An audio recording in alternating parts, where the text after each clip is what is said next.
right, well, so welcome. That's what I'm trying to say. Why is my camera so? Does it look weird? Ah, it's better. Look at that. Look at that. Here we go.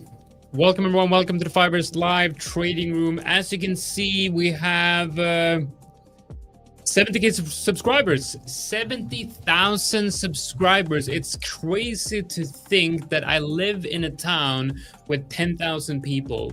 So the people subscribed to the channel is 7 times bigger than the whole town where I live. Like, imagine every single one of us filling like a sports stadium or something. That's going to be that's huge. Imagine that's pretty cool. And the journey that we've done in the last 12 months or so, we went from 25k, started this live trading group. Now it's pretty cool to see all of you liking the content that we have here for you guys. We went from being live a year ago. We were live 1.5 hours a day. Now we're live 5.5 hours a day, Monday to Tuesday, Monday to Thursday. We started to Monday to Wednesday. So we got big plans. We got big plans for the future.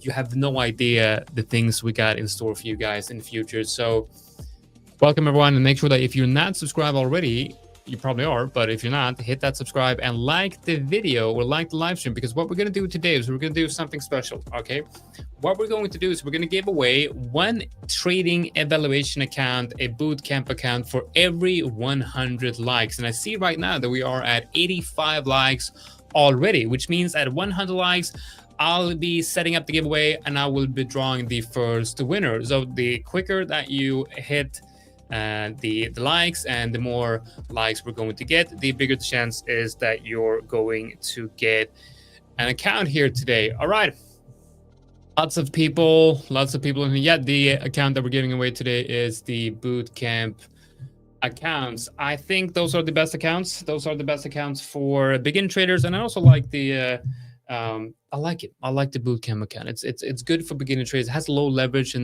but enough leverage to be able to trade in a good way. How do we do the draw? Well, we're going to send out a Gleam link, and then we're going to do the draw every time we hit a new milestone in the likes. I'm going to switch over to a trading view in my chart. I'm going to, first of all, I'm going to switch over to MetaTrader, because I'm going to show you some things that I got going on in terms of trading. I have a few positions open, and I'm looking to perhaps enter a few more positions. And of course, as always, make sure that you share if you have anything that you're trading right now. If you want me to do any analysis on something, anything specific, just let me know and I will take a look right away. Wow, it's only been a couple of minutes and we already have 130 likes. That's pretty cool. But honestly, this live stream here today, it's not really about the number of likes. It's about the content that we're delivering here, the educational content for you guys. I know a lot of you are new in trading. Some of you are quite experienced in trading already. And we want to try to create a balance between the something that works for the beginners and something that works for the experienced traders as well. Good question here. Let's see. Wow, we got a lot of comments. We got compound traders. EURUSD, please. Yes, we will take a look at EURUSD. Gold to continue going down. That's a good question. We will take a look at that as well. Okay, so now I'm going to look at some of the trades I have open right now. I also have the Financial Juice squawk in the background here. So if you hear someone talking in the background, that's that dude from Financial Juice telling me that something's going on and we got to pay attention to that. Okay, so we switch over to MetaTrader right here, and we're going to be looking at the 3. Thought I had 4 positions open. What happened with the third one? Let me see. Let's go into history. What happened with the other one? Did I close that one? NAS 100. When did I close that one? What day is it today? It's the 20 GBP USD. Good breakout trade on that one. Okay, so I did not close a trade on that one. I guess I was only in 3 positions. All right, so one of the positions I'm in right now is a GBP JPY. It just brought the EA has activated a breakout trade right here. It makes a lot of sense. You see the entry, you see the Entry right here and the stop loss. Where's the TP? Oh, the TP is at those very highs. You know, I'm not gonna,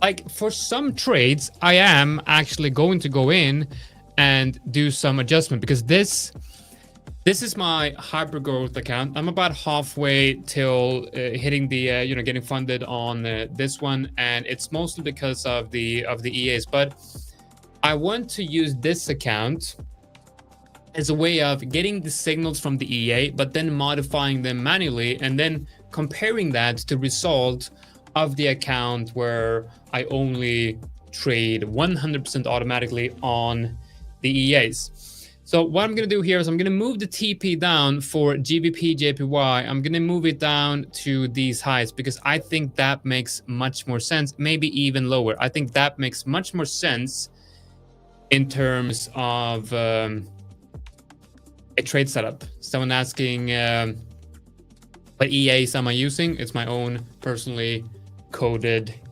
EAs. Of course, I haven't coded it myself. I have coders I'm working with to develop these EAs.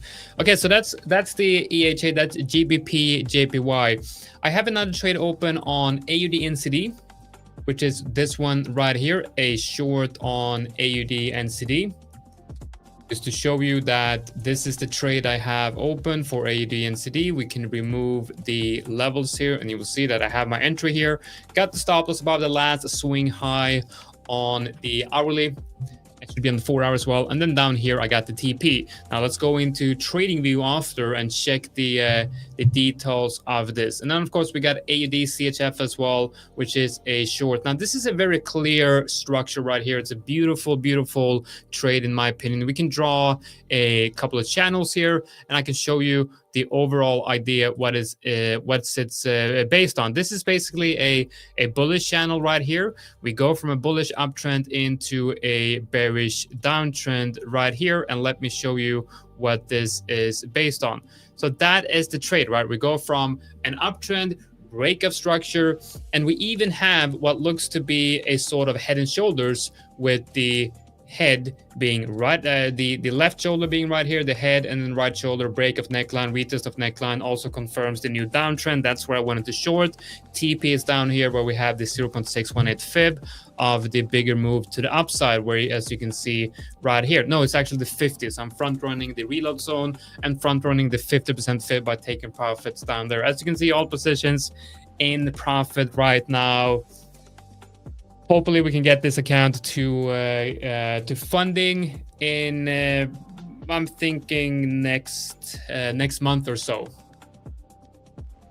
Son of God says, what's your main strategy? My main strategy is basically looking at, from a swing trading perspective, looking for, I do a combination of, I try to apply a cycle theory, looking at the different cycles in the market, trying to determine what is the primary trend, what is the most visible trend on the higher time frames. We're talking monthly, weekly, daily, and then trying to see, is the trend at support? Are we potentially at the end of the cycle? Are we at the end of that cyclical move, whatever pair we're looking at? And when we find that point at where we might be at the end of the move, I'm looking for break of structure. So here, for example, if we look at the daily time frame for AUD CHF, I'm thinking that AUD CHF is at a very, very low point right here, as you can see, very, very low point, and we're retesting the previous range lows right here. And I'm thinking, because of the scenario that we have right now with the new, the possibility of us seeing a completely new structure in the way that the global markets are looking, we might enter a new cycle for a lot of these Forex pairs, and that's what I think we're seeing on AUD CHF. We went low, came up, retested that range lows area, formed a break of structure at that level, and that's currently the trade that I have, trying to follow along with this structure.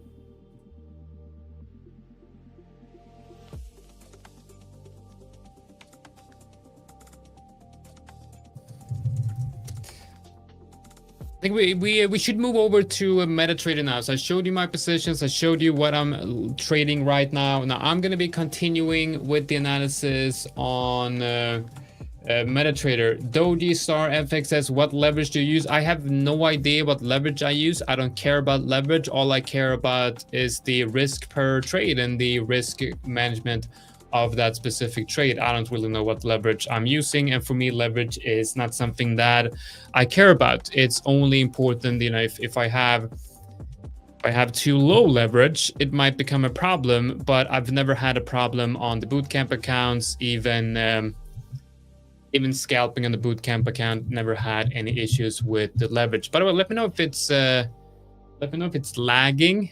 I will see if I can limit. Shouldn't be lagging too much, but I will see if I can limit the resources if it's lagging, so make sure that. Well, hello there, ChatGPT. Hello to you, my friend. You forgot to remove the exclamation mark, isn't it? But I am happy that you're here. Thank you for tuning in. A lot of people are. Please, what's my average R? Well, let me see what my average R is. I have to look at the. Statistics for that. I don't really look at risk to reward much. I'm trading price action, and I'm not really trading risk to reward. It's not that I have to have a specific risk to reward to take a trade. I look at probabilities. If we have a breakout, we're seeing a breakout momentum, and I'm seeing that it's highly likely that it's going to reach a specific target. I can even have a minus risk to reward if I see that the probability is high enough, basically. Okay, so now let's switch over to trading view, and we can take a look at a couple of charts that I want to show you guys. For those of you who are into crypto, I am also in a breakout trade here on BNB. So I bought this breakout on BNB, and I'm looking to TP at this resistance somewhere. Can't remember exactly where I had the TP. Okay, we got a lot of people coming in here. We got a lot of new viewers. So welcome everyone to the 5ers live trading room. We are usually 2 people here in this live trading room, but this Tuesday morning, I have the privilege to do this all on my own. Speaking of that, let's run a quick little intro before I'm back, and we're gonna do the giveaway.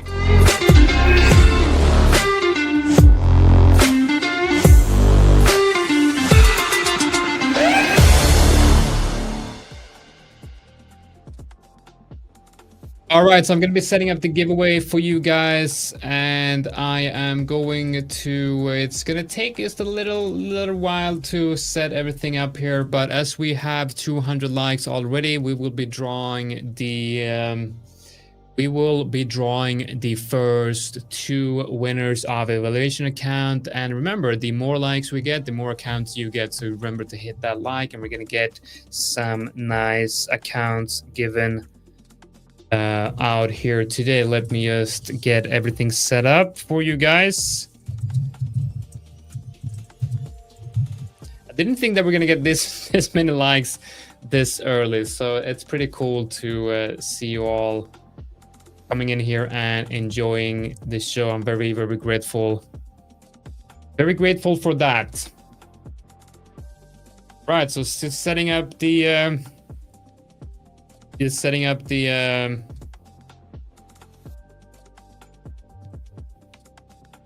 accounts.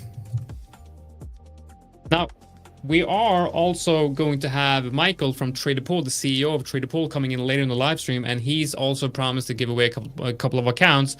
So what I'm going to do for that is I'm going to enable US traders to get into this competition as well. But just remember, if you're from the US and you win a 5ers account, you will not be able to claim that account, because at this point we cannot offer the accounts to US traders. However, Trader Pool, people that from the US can trade with Trader Pool's account. So if you do win the 5ers account and you're from the US, hit me up with an email and we will. Don't send me 1 second.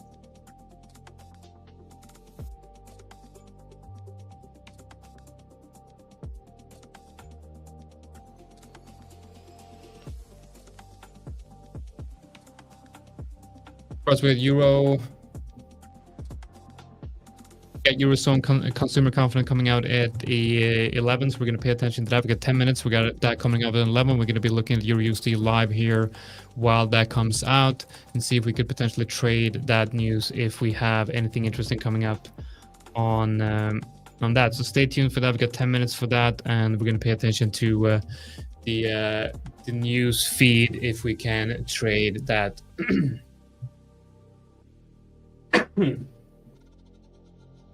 We got a lot of good comments. Okay, so we got a big move down for your USD right here. Do we have... It's not because of what we're getting right now, is it?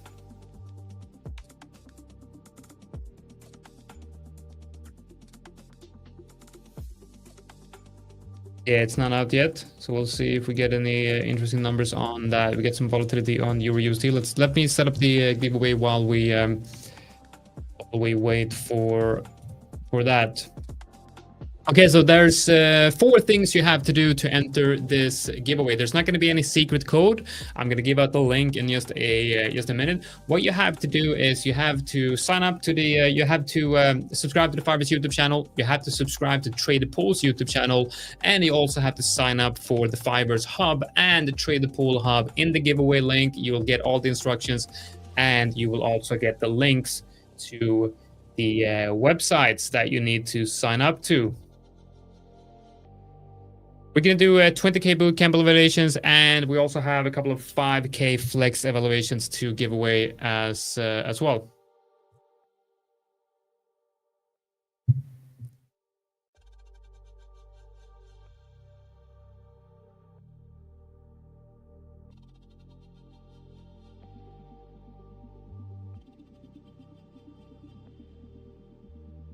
Give me a second, working on all the details here in the background before you get the giveaway link ready.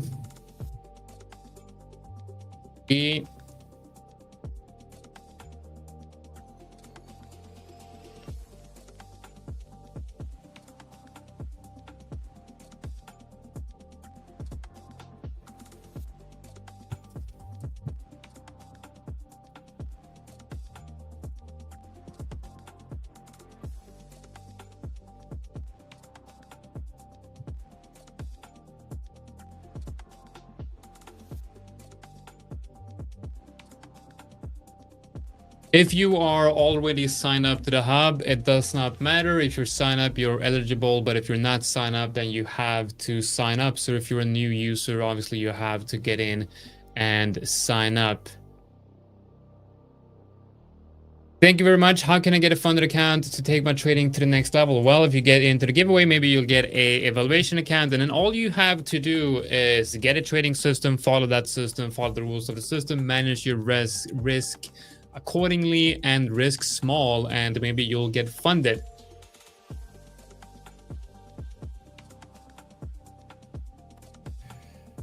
This is a good question. No, that's not that question. Wow, we got a lot of good questions right here. Okay, so please, how do you manage your trade once you get in, especially when price retraces few pips from TP? I close the trade. If I see that price gets very close to my TP and then starts retracing, I'm gonna close the trade. I'm gonna take profit. There's no point in leaving any money on the table.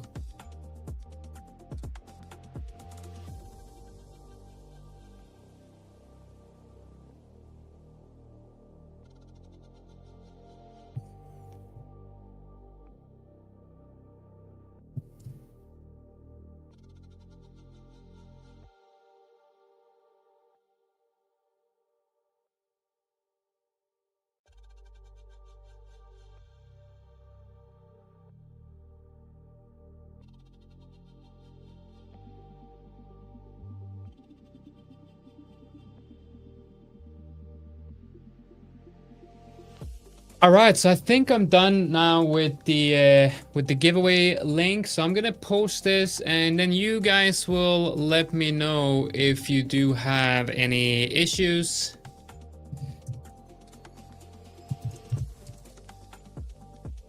I am posting the giveaway right now in the YouTube chat, and I'm also going to pin that comment to the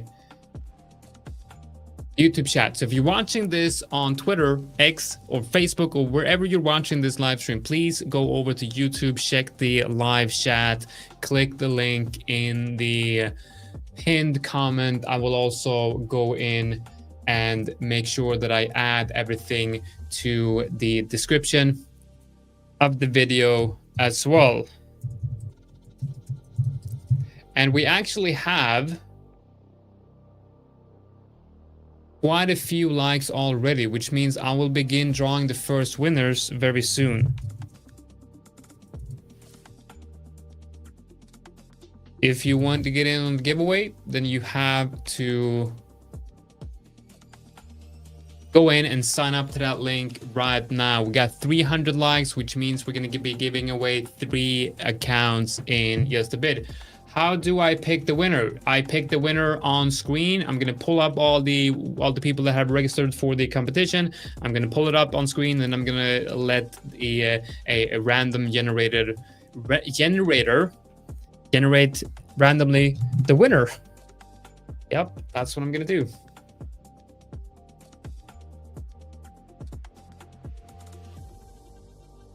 You know, what's cool about this is, and this is such a good sign that what we're doing here is working so well, and we have such a good organic growth in the viewership. We don't really have that many more viewers right now than what we usually do, which means that we're not getting flooded by just people that are here for the giveaway, which is a really, really good sign that what we're doing here is something that you enjoy watching, and I'm really, really grateful for that.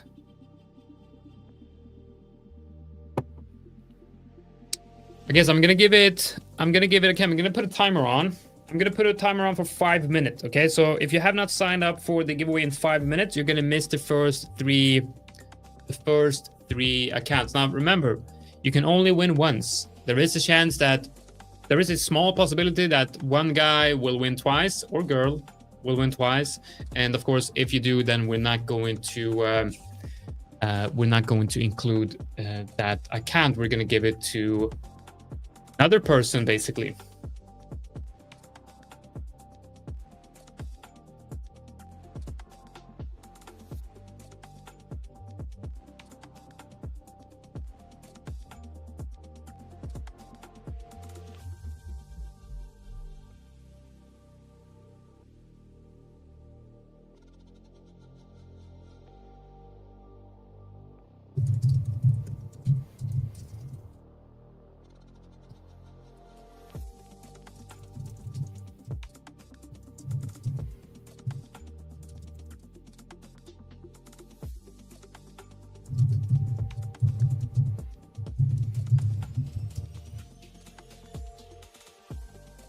All right, about 4 minutes left. We have about 2 minutes left till 1 minute left until Eurozone consumer confidence. Okay, we're gonna be opening up MetaTrader right here. Do some news trading. It is not recommended, but if you know what you're doing, then you know what you're doing.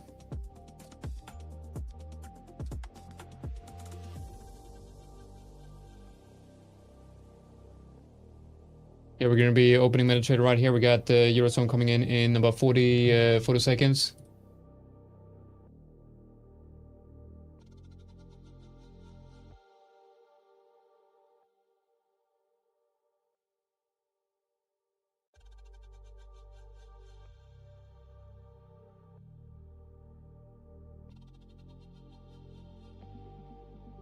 Where's the stop loss at? What if I want to risk 1? That would be a position size of 1. So we're going to be doing a position size of 1. Can't see the window right now, but I got the position size open for a short or a long. We get it coming out in 4 seconds. Let's see what the numbers are going to tell us right now. We're seeing a small push to upside on the 1 minute. Let's see if we don't have the numbers out just yet. We're going to see what the numbers are. Now, remember, if you're trading on a high stakes account, you're not able to trade during news events, during a 2-minute window before and a 2-minute window after. We do have some volatility coming into the euro here, but we do not have any news as of yet. There has been a big, you know, a good push on EURUSD to the downside during the day. We do hit a support level. I would hope that we're getting a bullish reaction to the news that is about to come out in any seconds. Obviously, someone knows about it, right? Obviously, someone knows about the number, but the numbers are not out yet. I'm monitoring the news feeds right here. I'm waiting for the squawk as well. We got the, okay, so the numbers that are out right now is actual 15.2, previous 15.2, same as last time. Okay, we're gonna be selling right here. Okay, down, taking a sell right here as the numbers came out as expected, and we have some push to the downside, so we are looking for a quick short on the euro here with a stop loss up here for about 1%, and we're looking for this support level to break to the downside for a small move to the downside right here. This would be a negative risk to reward trade. I will most likely be closing this trade if we break above those highs right there. That would mean that the move that I think we're going to get based on the news is not going to happen, and I will get out of that trade.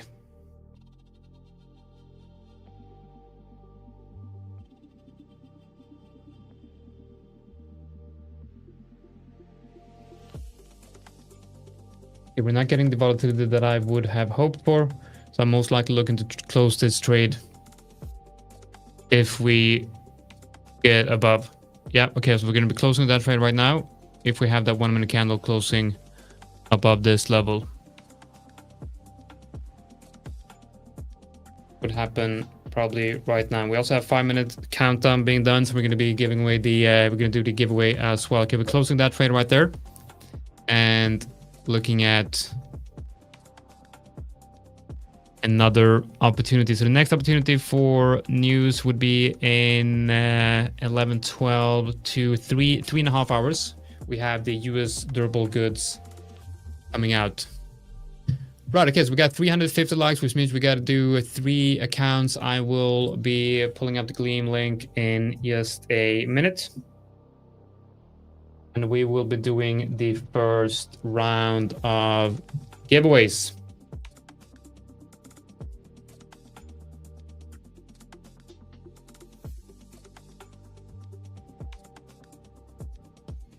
All right, you guys ready? Are you guys ready for the event?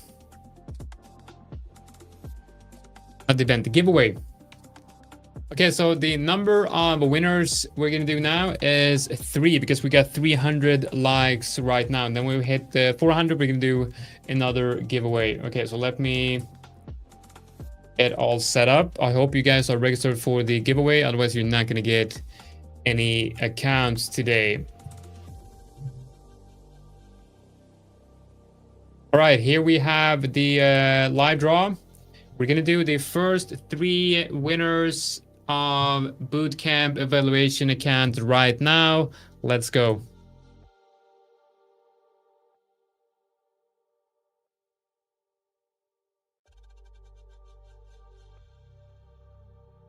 Okay, it's stuck at 80%. I guess there's no giveaway today.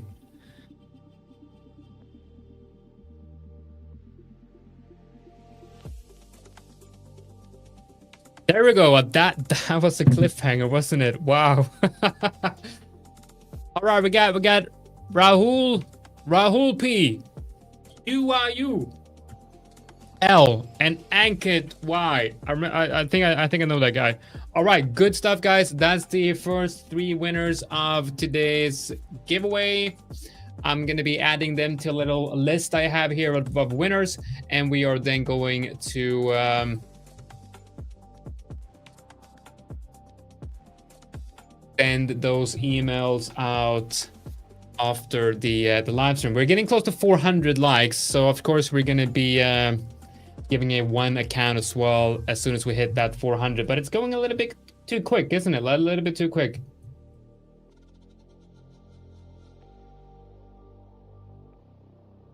I mean, it's haven't even been 1 hour. I don't know, like the let's hope that the CEO doesn't watch the live stream because he's like, it's a little bit too many accounts, isn't it?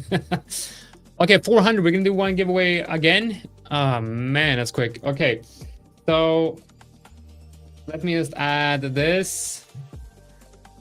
Add all the accounts.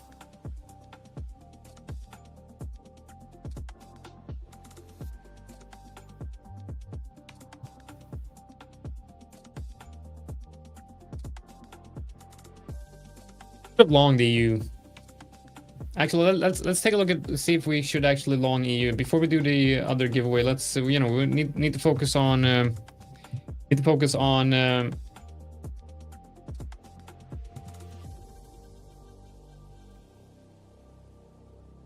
the markets as well, right? Okay, so we got 400 likes, which means we're going to be doing another giveaway in just a short while, just a little while. Okay, so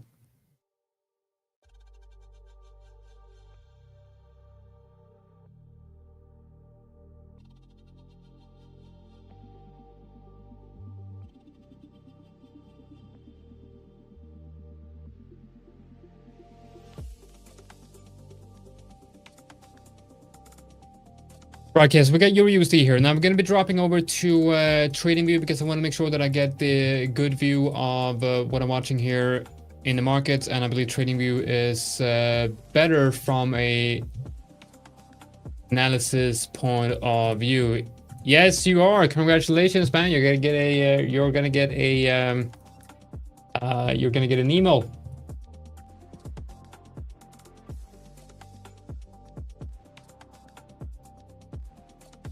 Okay, so right now we're looking at Euro USD right here, and we're currently testing a pretty good support area right here. We're testing, that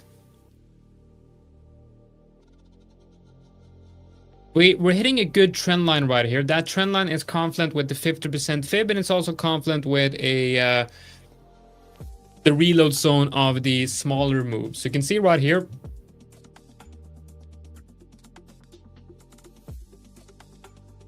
We can see right here that we have the this fib right here. As you can see, these fib numbers right here. Let me zoom in so you can get a better look at what we have.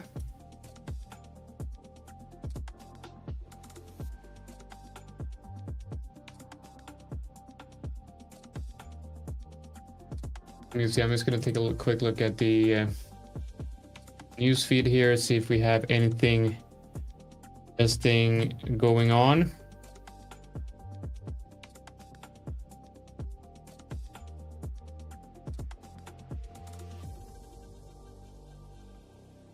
Not really.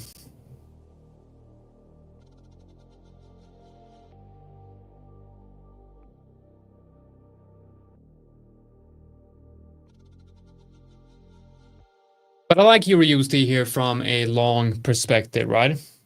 So how you join the giveaway is you go to the link. You'll have the link right here in the comments. You have a pinned comment in the YouTube comment section. You also have the link in the description of this live stream. You go into that link, you press that link, and that will take you to the giveaway.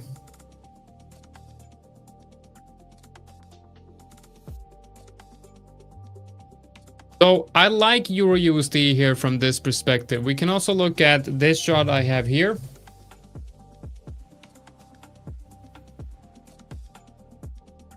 We can see that on the daily, let me just remove all of this.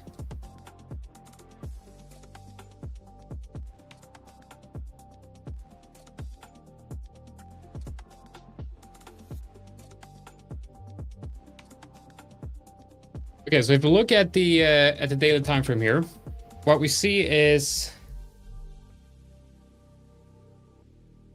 the primary trend being strong. Okay, so we got the You know, the 5ers have a Discord. So the 5ers have a quite big Discord, thousands of people in there. So make sure that you go in and you sign up to the 5ers Hub. You go in there, and at the lower left corner, you will find a link to Discord. So make sure that you go in there and join the community. Great community. We have workshops by Rich, Victor, Mike, and others inside the Discord, private workshops for the community members of the Discord. So make sure you go in there. It's completely free. All you have to do is be a member of the 5ers Hub and have an evaluation account, or had an evaluation account, or if you're funded, and you can get in and join the community.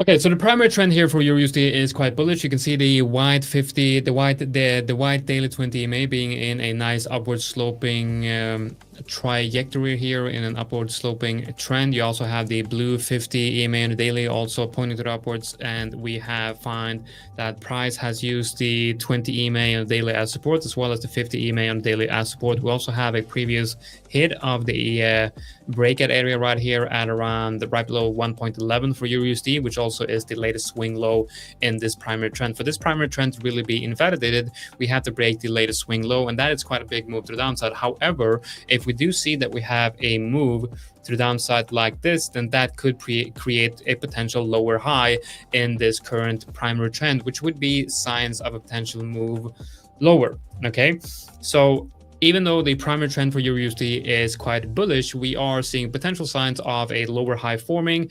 That, you know, this morning we also had the French CPI, the inflation numbers, coming out lower than expected, which affected EURUSD with a move to the downside. Now, going into the 4-hour, we do see that the 4-hour structure is alive. We have the same type of structure in the 4-hour, with the 4-hour 20 EMA and the 50 EMA in a nice uptrend and price bouncing nicely on that area. We also have within this white circle, we have the 50% fib, a support level, and the area between the 20 and the 50 EMA, giving us a good confluence zone for potential support. Okay, so I like this level as a potential long trade for EURUSD. Let's go back to this chart where I have a bit more trading type of analysis. So we are at support, and I'm quite liking this structure that we have for EURUSD here at this moment. This is also what we looked at yesterday for EURUSD for potential trade opportunity today. So we're going to be covering this potential trade opportunity on EURUSD and potentially take a trade as well. And after that, we're going to be doing one more giveaway because we are almost at 500 likes. And I want to make sure that I get that 400 like giveaway done before we go into the 500 like giveaway as well. So if you're new here and you're just joining, welcome, and make sure that you do hit that like, because we're right now doing a giveaway where at every 100 likes, we're going to be giving away another 20K bootcamp trading account. On the 5-minute right here, I do like what I'm seeing. I want to look at, do we have any bullish divergences on any of my beautiful indicators right here? Let's first look at the MACD. I don't have the MACD histogram, do I? I don't really need the MACD histogram though, because I can just look at the MACD. Do we have any type of bullish divergences here? Let's go into the 1 minute. We have a downwards trending. Yes, we have a bullish divergence on the 1 minute MACD histogram. And it goes like this: a downtrend, lower highs, and then we have the lower lows as well on the histogram. And we have, of course, higher lows and higher highs on price, which tells me that there is a bearish divergence, at least on the 1 minute. Do we have anything on the 5 minute? No, there's no clear bearish divergence here on the 5 minute. It kind of is though, because it's not really, but it's not really that clean and clear. What is the ADX, the RSI telling us right here? Well, on the RSI, we did obviously have a somewhat of a bullish divergence here, but it's they're not really that clear, and we're on the lower time frame, so it doesn't really matter that much. Now, what I want to do here is I want to go into the futures market for euro and see if we can find anything based on the volume. Okay, so we're gonna go into the Euro F futures 6E on CME to look at the volume of this. So we're gonna look at the OBV, which is this indicator right here, which is on balance volume, which tells us the I'd like to call it the trend of like the volume trend. And then of course we're going to be adding the volume to this chart. You can see I got so many indicators on here, I can't even fit anymore on here. So now you get the volume looking good. The OBV is breaking out right here. We have a level right, where is it? Right there. And we have broken above that level. We have upwards trend on the OBV, and that trend started during the downtrend in price. So you can see that we have a, so I think this, it looks like we're going to get a breakout here. We also have an increase in volume right here as well. However, this is delayed. It's important to remember that this is delayed by 10 minutes, but we do have confirmation of what I want to see in terms of volume for potential breakout right here. So we're going to go back to EURUSD. Previous chart right here, that's not the one. We're going to look at what price is doing right here. I like that. It looks like I think we have a potential breakout happening here. Get rid of volume. Can I get rid of volume? Delete. Yeah, okay. Then we get rid of the OBV indicator as well, and then remove all indicators. Add some, we got 1 minute right here.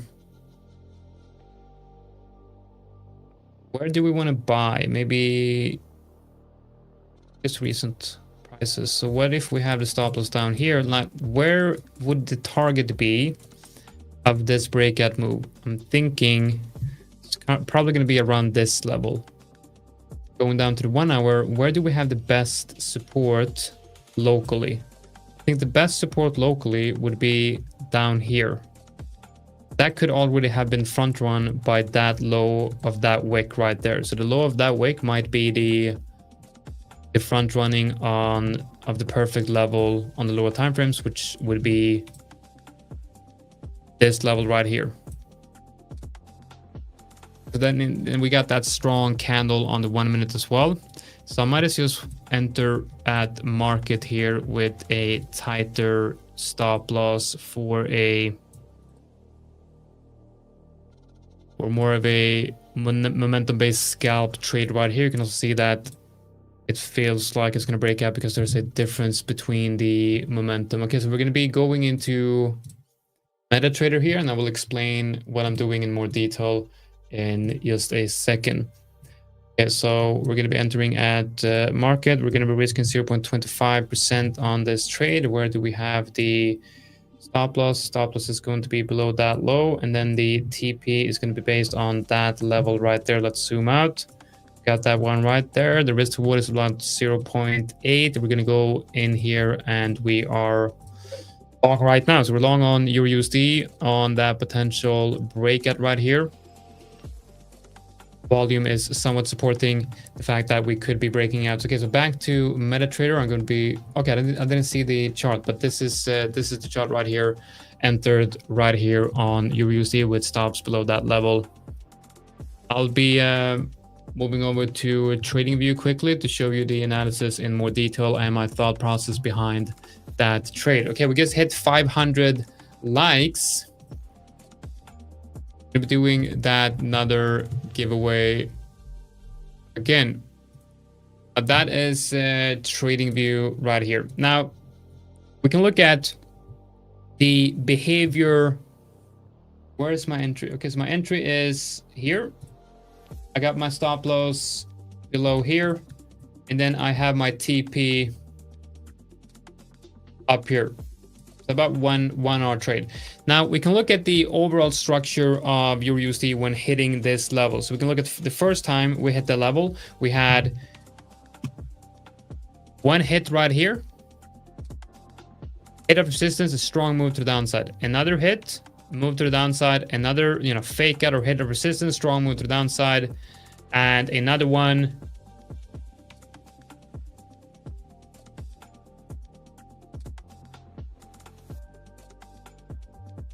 But that I got some issues with my screens here. Okay, so then we have 1, 2, 3, 4th retest, right? So this is the 4th retest, and we see that we do have a move to the downside right here, but it's not as violent. And then the other test right here, we're creating higher lows in this type of structure where each of the tests is closer. They're not as further apart, they're closer to each other. So you have one distance between this and that, that's 38 bars. And from this one to this one is 26 bars. From this one to that is 24 bars. And from that one to this is just 8 bars. So the distance between the retests are becoming are closer and closer, which tells me that you have the first retest, price goes down, waits a little bit, testing the level again, but it's like a bouncing ball that is losing power. It's like if you flip this around, it's like a bouncing ball that is bounces with power and then comes back down to the level and then bounces again and again and again. It's about a bounce, almost like that bouncing ball is losing power, and eventually it's going to stop, and eventually it's going to break down, right? So that's how we can get a view of get a good reading of price. Now we can look at tick volume on this. Right now, tick volume is not the right type of volume because it's not the real volume. It's not the same type of volume that we have in the futures market, right? But it's still applicable to trading. So what you see right here is that volume is it's not really picking up here. We want a breakout on high volume. If we can see that there's strong volume coming in and a volume spike when we hit that level. So we look at what happened last time the level was hit. We can add a trend line here on volume, and we want a volume spike that takes us above that high on a possible breakout. So if we get a breakout on a volume spike, and you can now see that we have increasing volume. So it means that within this range, we can go back to perhaps even here. Okay, so if we go here, this is actually the high volume point within this range. So if volume breaks above this high on volume, that means that there's more interest within this range for EURUSD than it has ever been in the creation of this range, which tells us that buyers are more interested in getting in on EURUSD at resistance for potentially seeing that breakout than at the lows. Let's see what we get there in terms of the volume if or when we have that breakout. But we're really seeing a strong consolidation here around this level right now. And as you've seen, I'm already in. I'm only in with just small risk.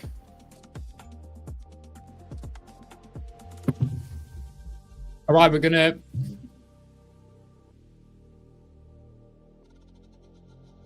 okay, I need to close down the new squawk that I got on financial use. Where I'm doing that. Okay, right there. Perfect.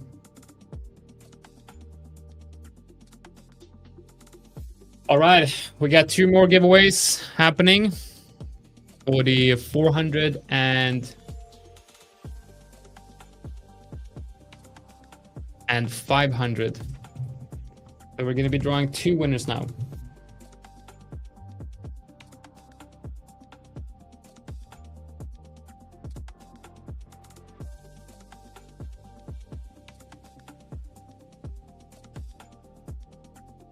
I would be happy to hear what you think is not exactly right.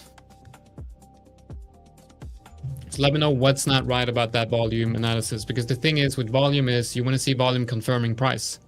So if there's a breakout, you want to see volume, a volume spike on that breakout. You want to see volume continuing with that move to the upside. Right. Okay. So now we got two winners. We got for 400 and 500. Let's go.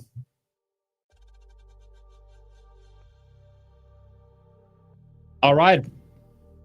Ramir C, and Matthias M.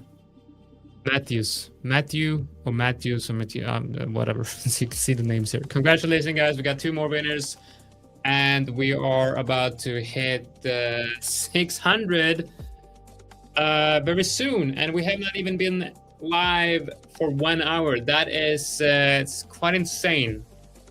Quite insane. Hopefully they're not gonna take this from my salary.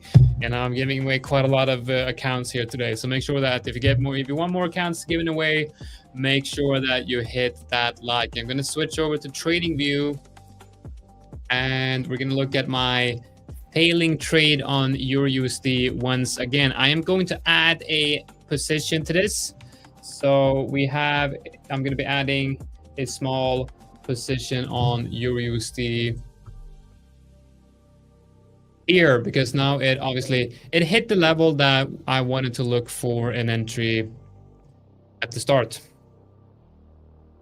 See right here, it hit that blue support line right there.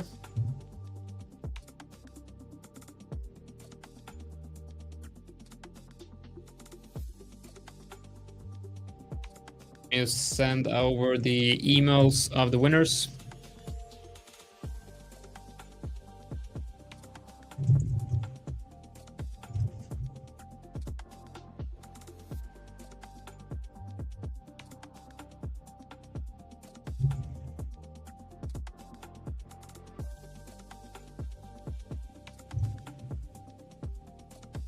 All right, there we go. We're almost at 600 likes, which means we're gonna do another giveaway in shortly. Amazing.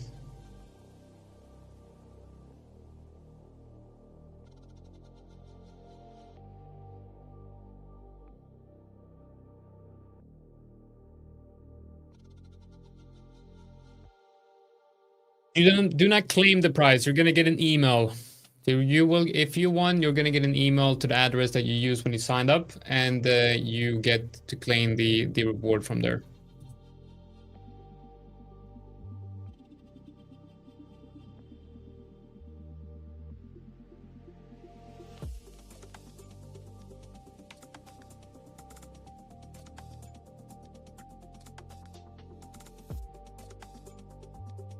Right, let's see if we can finally get that breakout on the EURUSD that I'm looking at right now. What else do we have? We have trades on, I got a trade open on US 30 as well. My EA just gave us a breakout trade on US 30. Let's take a look at that one as well.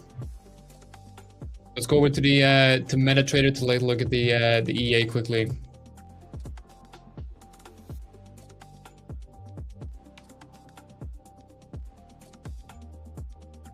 All right, so we got quite a lot of trades open right now. This is the trade that I have on US 30 on the EA. Now you can see right here that it has an insanely tight stop loss.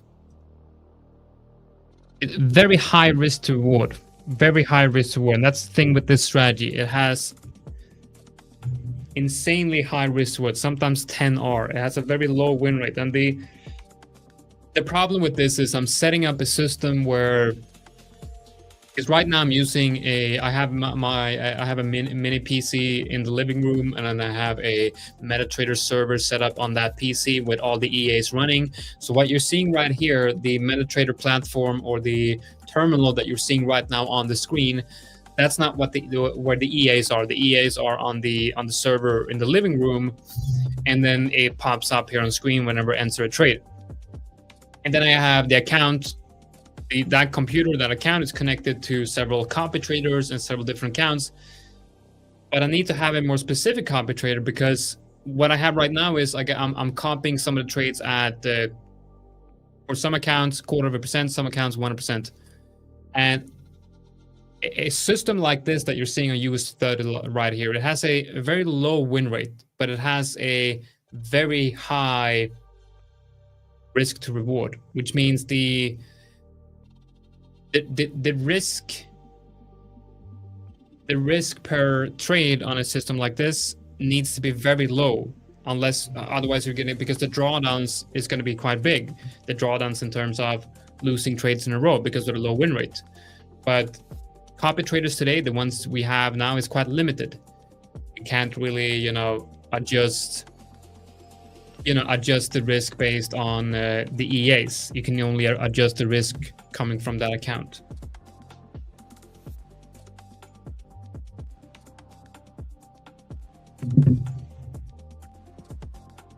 Congratulations, I know you won. To claim the account, you're going to get an email. You're going to get an email to the account, to the email that you used when you signed up.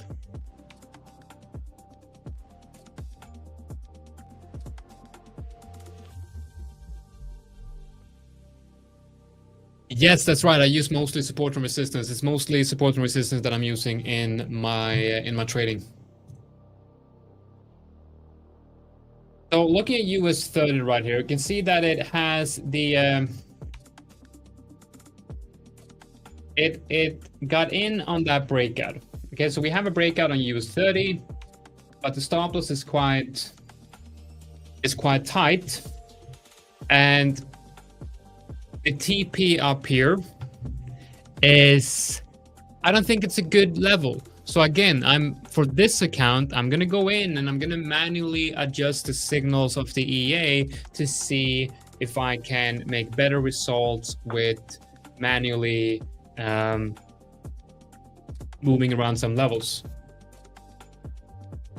Question, please, do you have a quantity of setups you take per day, or you just take a setup once the market prints it? I'm mostly swing trading, but from the EAs, I don't know, I don't have numbers. It's just taking a lot of trades. But for the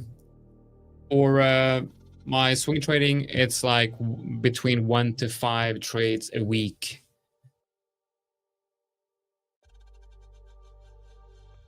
So okay, so what I'm gonna do here is I'm gonna look at like where, because it's placing, so it's placing the TPs based on ATRs, which makes sense. But from this perspective, I don't really like that level. So I'm going to move down the TP.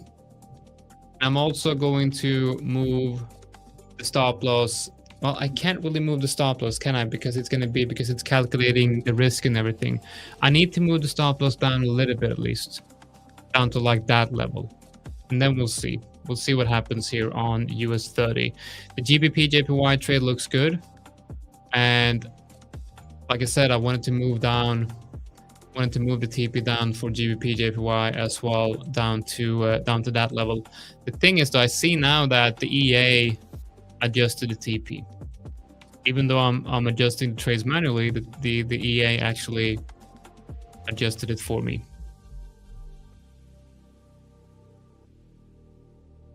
Do I ever have losing streaks? Yeah, I have a lot of losing streaks. Morning. Good morning, Pedro. How's it going? How is everything? How is everyone? How are you, Jonatan? Good, man. All good. Are you in any trades today? No, I'm looking for I'm paying attention to the pound, to the euro, and so on. Overnight it reacted from where I wanted, but now I'm waiting for the trace to the upside. Yeah, it has been going on several times. There's a moment around 2:30, 2:20 UK time where usually price tends to create tops and bottoms in the morning, which is unfortunate. Yeah. Hi everyone, welcome Edimi. Good to see everyone. So we are doing the 70k. Congrats, by the way, on the 70k subscribers, and thank you everyone. What's the plan for today with the giveaways?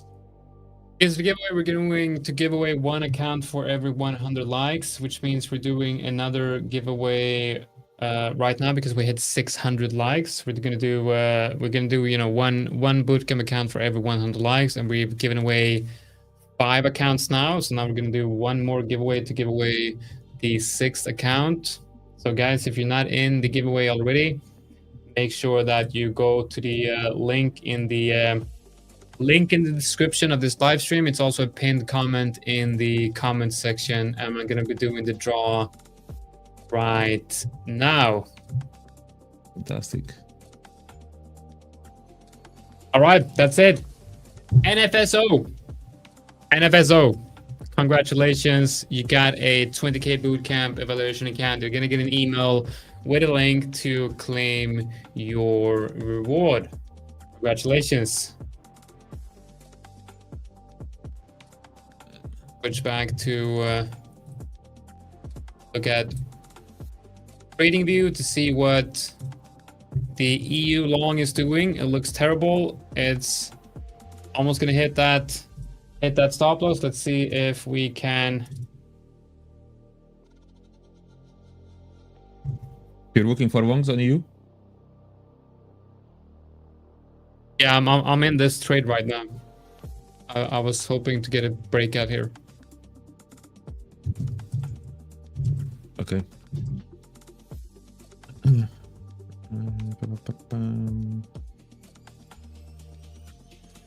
Man, we're almost at 700 likes, which means we're gonna do actually a lot of accounts here. Okay, so it looks like I'm gonna be stopped out on that EU trade. Maybe, let's see. Yeah, okay, so I'm stopped out on the EU trade right there.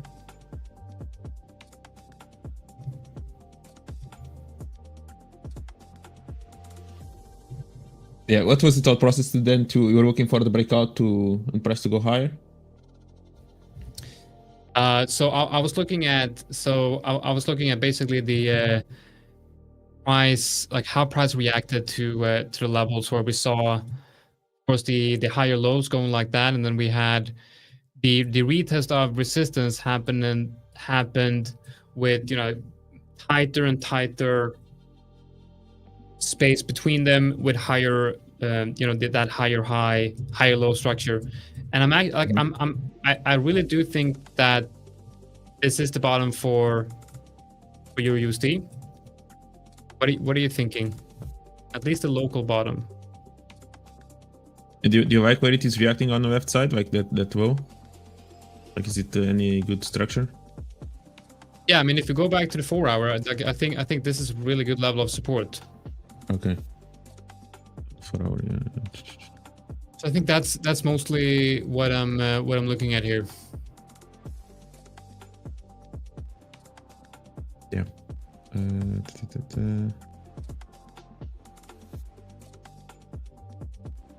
Yeah, it created a nice double top overnight. That was actually the level that I wish I was awake. I'm going to switch over to your chart so we can take a look. Yes, I was looking at the VAR index as well. As we were speaking with about the euro, just to see if there was a good level or not to look for a bounce. So just to give a little bit of a perspective of what I've been looking at on the VAR index. So I've been looking for a move to downside for a while. Okay, that's basically the last couple of weeks. Last week, precisely after the break of this, I was looking for price to eventually go and kind of go below these levels, like fake out all these lows in here.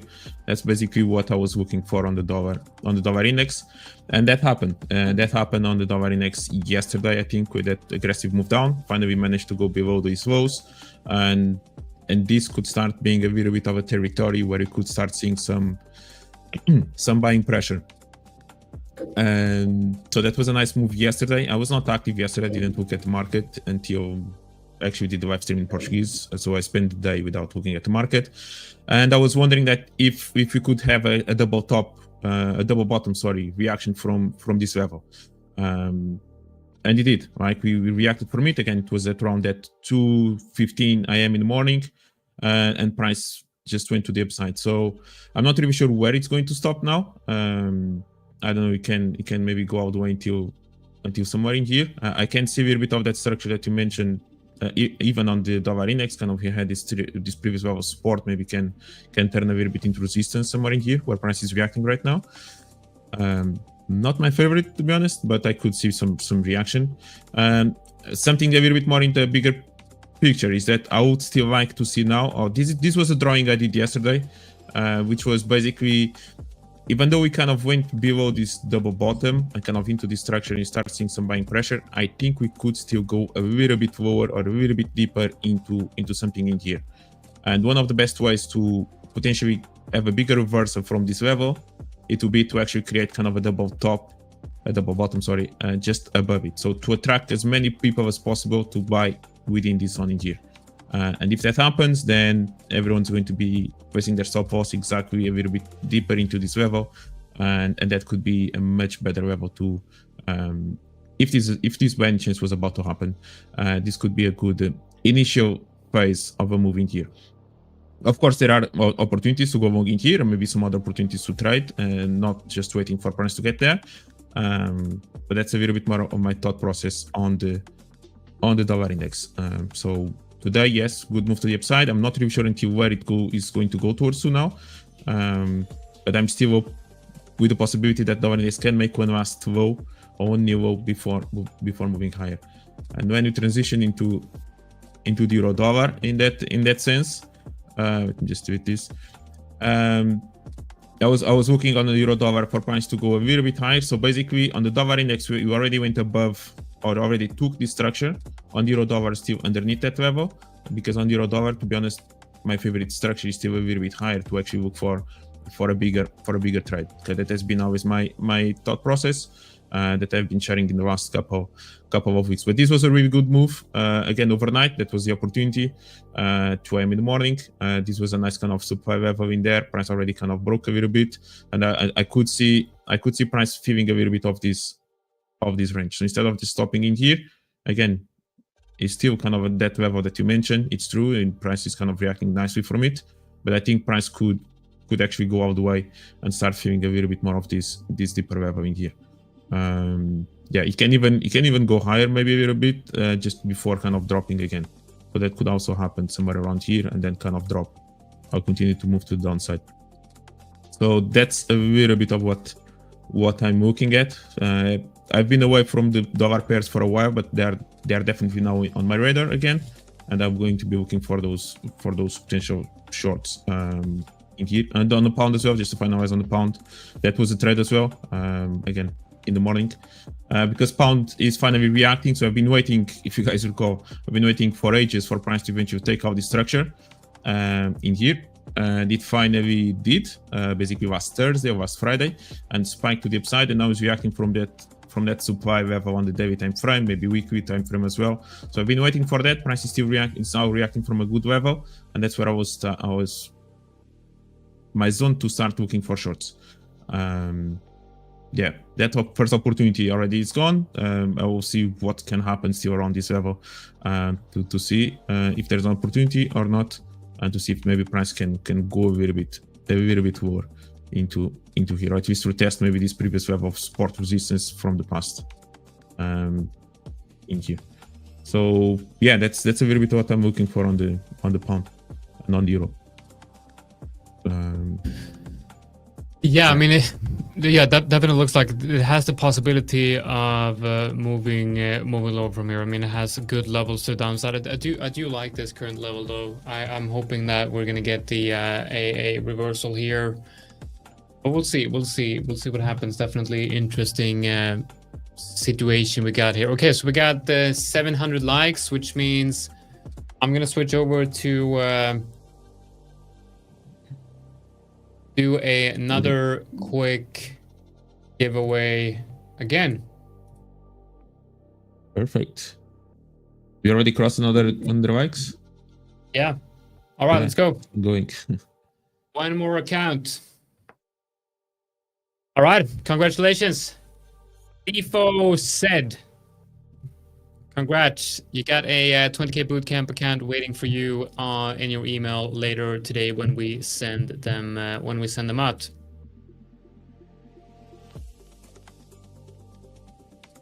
Yeah, I'm just reading through the comments. It's a lot of comments going on. Many comments. Yeah, a lot of comments. And guys, if you're not subscribed to the channel, make sure that you are subscribed to the channel, because we are going to do another live stream like this one again when we hit 80K, maybe 75K as well. We'll see. We might do, okay, we're gonna do a smaller one at the 75K, but we're definitely gonna do a bigger one at 80K. So make sure that you do subscribe to the channel and hit that like. We already have 200 people subscribing during this live stream. So obviously a lot of you are subscribing right now. So thank you a lot for that, and thank you for the support. Exactly, it's on growing.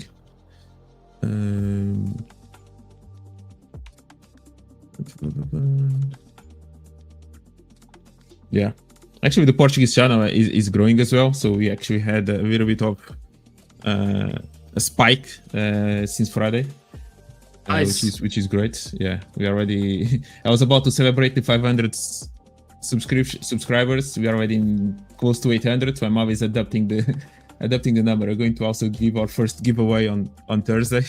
Instead of celebrating 500, it's already 600. Oops, already 700. So guys, you can continue to subscribe to our channel as well, and meanwhile we're maybe getting close to 1,000 as well. So that's yeah, maybe I have to start speaking Portuguese and come over there. Yeah, that's nice. All right, so guys, what are you looking at? What other charts are we looking at in here? Have you looked at gold today? We haven't looked at gold. We should definitely look at gold. Yeah, Maybe, I can take a look. look. Yeah, I can take a look a little bit. And if anyone is looking at gold, just let us know if you are looking for longs, shorts, what time frame, more or less you are looking for, so we can have a little bit of an idea what you guys are looking at.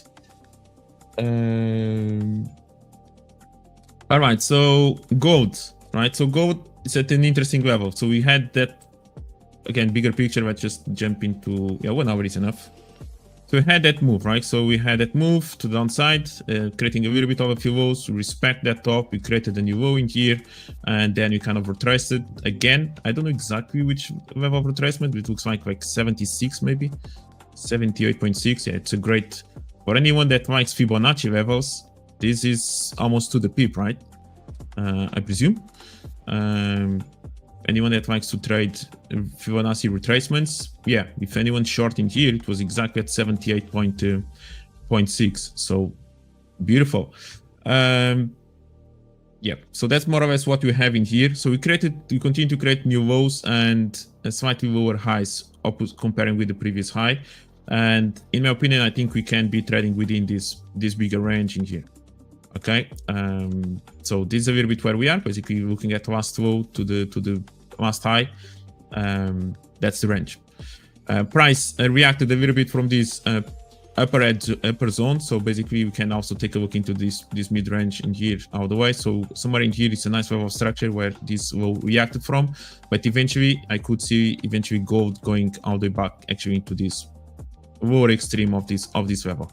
But meanwhile, price has been trading a bit more in the middle. So since then we started to turn. Okay, so we kind of reversed quite nicely in this level, and this level that you'll be looking for, that I was paying attention to, it will be more into this next structure, basically from this top to this bottom, and somewhere around here. If you guys recall what we've been talking about, as soon as price kind of broke this structure to the upside, we kind of were expecting for gold to go into that next level. Okay, so I think last week or 2 weeks ago when you start talking about gold, that was a lot of what's going on. Actually, last week I think we talked about this level in here. As long as kind of price keeps holding this level, I think there is a chance that price could continue to push slightly higher. And we talked about two levels or three levels that gold could still react from. I think one of them was exactly where price ended up reacting. The other one would be a little bit higher, and the other one to be which kind of the extreme of this top. And price ended up reacting from here. This was again yesterday. No, this was Friday actually. It's a good reaction, and yep, it's a good reaction. And that this was a little bit of the trigger yesterday that I paid attention. When I was doing the analysis, I saw price kind of breaking a little bit at low, and I started looking for potential shorts. Again, it was midnight or whatever, whenever price reacted from here, but it was a good reaction. This could have been a good entry for anyone that was awake at this time. And basically price already reached the target. So from here, that's a good question mark. Are we going to kind of try to go up a little bit more, or if we do break below this low, maybe can start aiming to get into this next structure in here, which can have some kind of reaction again from around this level. So yeah, it can even bounce between this level, or if it starts breaking in here, I think it can go get into this next level in here. So that's a little bit on gold, depending on what type of opportunities you want to look for. I was looking a bit for more shorts. That's basically a little bit done. So I'll be waiting for price to retrace back into interesting levels before looking for anything else. Yeah, that's basically it on gold, the way I'm looking at it. Yeah, let me share some. I got.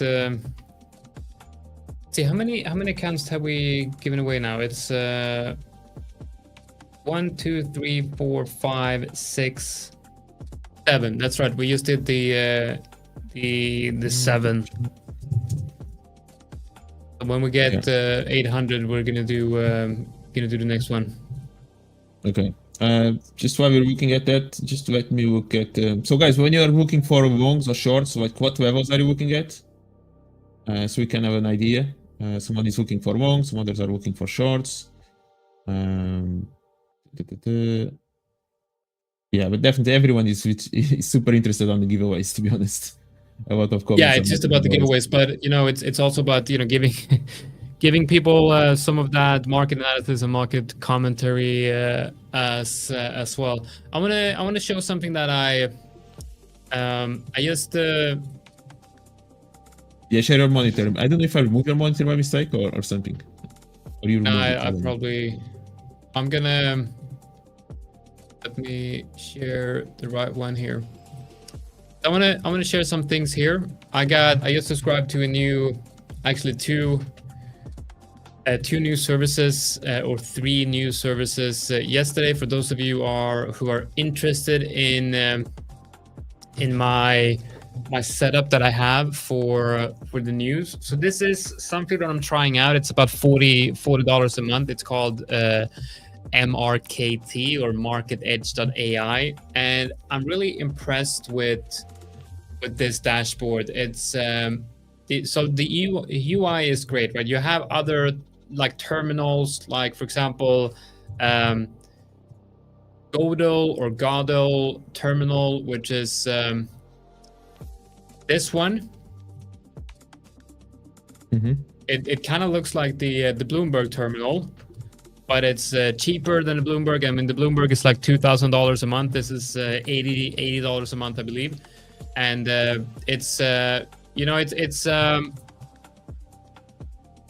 it's interesting, but it's not really what I'm looking for. And I believe that the UI is not really what I'm looking for. And this seems to be more for equity traders, right? But it's quite advanced and it looks good. And if you want something like this, then maybe it would be worth it. But what I like about this one right here is UI, it looks good. It has a lot of AI functionalities. So for example, you can go into currencies and you get quickly an overview of currency market summary, where it says the FX market today is characterized by cautious optimism amid easing US trade tensions and mixed economic data.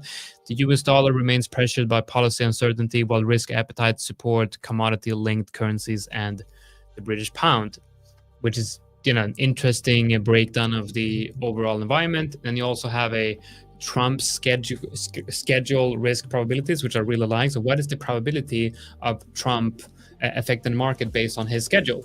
And here it says 10, so maybe 10% or low risk of Trump coming out and tweeting, which I think is really cool. And here you have the central bank events as well. You have for the Fed, you got for the ECB. You see when is the ECB having its speeches, and then you can also see the current stance for the interest rate, and a quick breakdown of what it means up here. I think it's pretty cool actually. And you can also see right here, it says that the AI sentiment index, and it says here that the markets are in active buying modes. And you also have here that it says that you have a risk on environment, and this risk on environment is caused by volatility. Or we can start with the first one. So here it says the US future rally. Okay, so S&P 500 and NASDAQ futures up over 1%, signaling strong risk appetite and positive sentiment ahead of the US Open.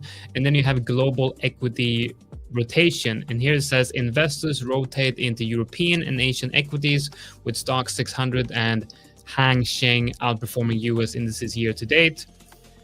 And then you have sector momentum. Certain equity sectors will perform well in risk on, and certain will perform better in risk off. And you get macro data and the fact that volatility is contained. And when you have low, the VIX being low, it's like you can look at the VIX as a fear and greed index. And I believe when the VIX is low, it would be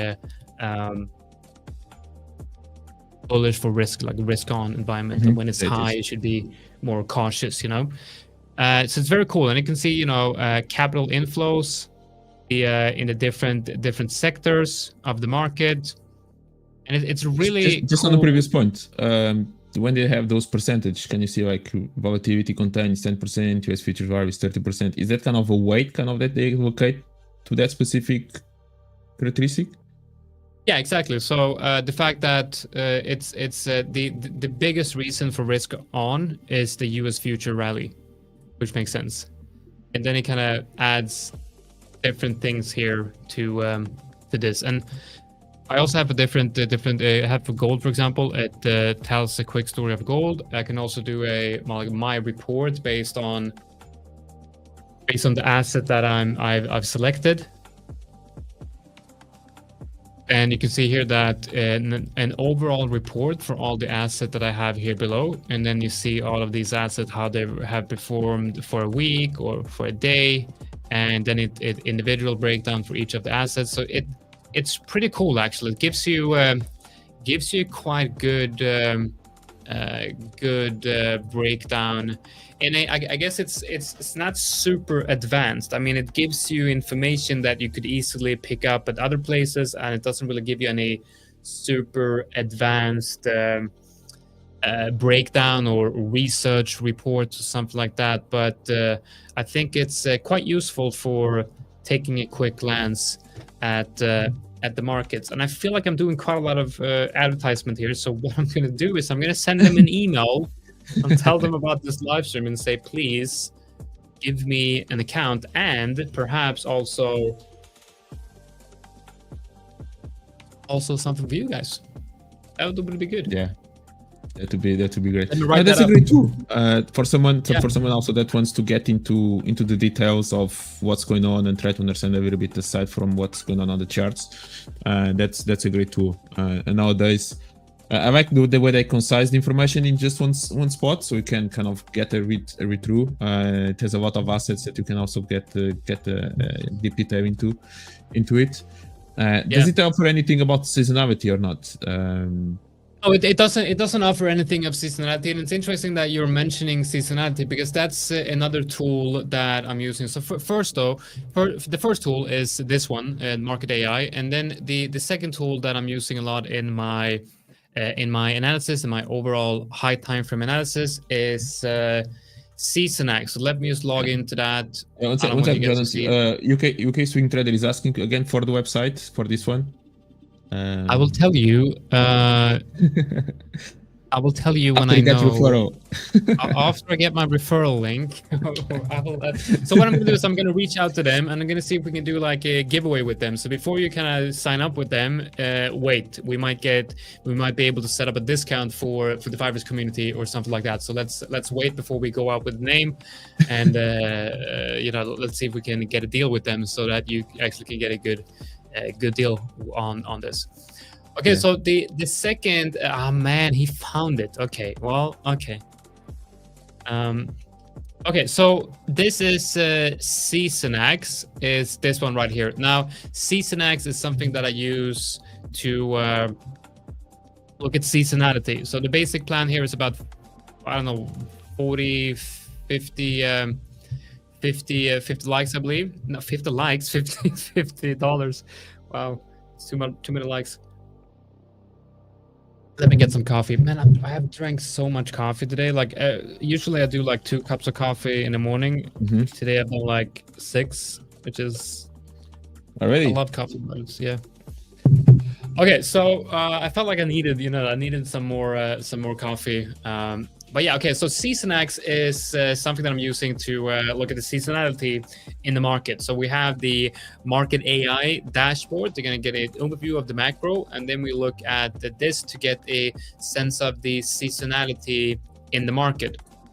I'm just giving you guys some tips on tools that I'm using. So here you can look, for example, for the last 25 years on EURUSD, this is the average price of the last 25 years. And you can clearly see that over the course of the last 25 years, buying at the end of November and selling at the end of December is the most profitable trade for EURUSD. You can also click here and you can find patterns from November. Man, I got to reach out to Seasonax as well, it seems. Giving away too much free information here. Yeah, if you get one for that one as well, let me know, because I'll be interested as well. Yeah, I'm definitely going to reach out to them and see if we can create something for the community here.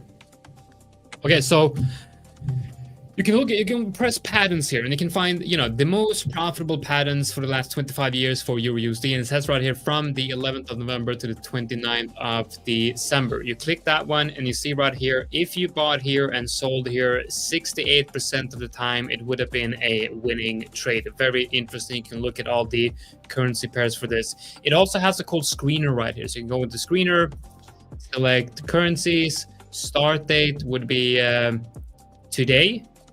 And we're gonna go back 20 years, and we have a time period of, we're gonna look at patterns that are from today, 5 years to 30, not 5 days to 30 days in the future. And we want to make sure that we only look at the probabilities that are higher than 75%. And we see right here that CHF, this is supposed to be USD CHF. I'm not sure why it says CHF USD. Maybe they kind of flipped it around because I'm looking for longs. I'm not sure, but the Forex trader, you know that you can just flip this around.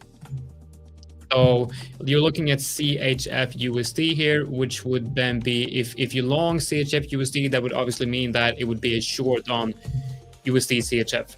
And here you have, for the last 20 years, if you bought today, if you buy if you sell USD CHF today and then sell on the 26th of June, you would have had a winning trade over the last 20 years, but it's 75% win rate.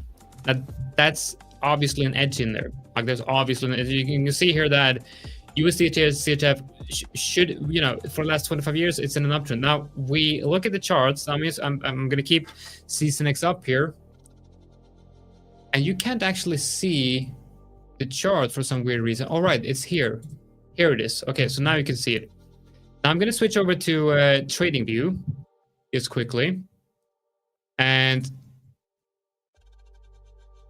USD CHF. Now, as you can see for USD CHF, it's in a pretty interesting area.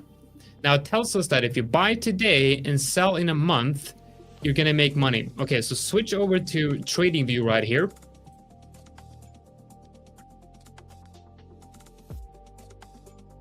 Now, I would say that this is a rather interesting level.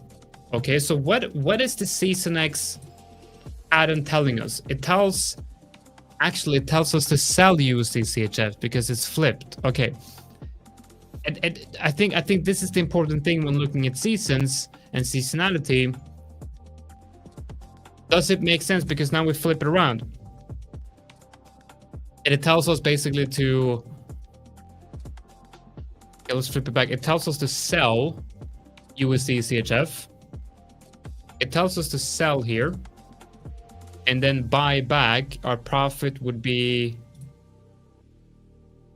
at the end of June. Around that time.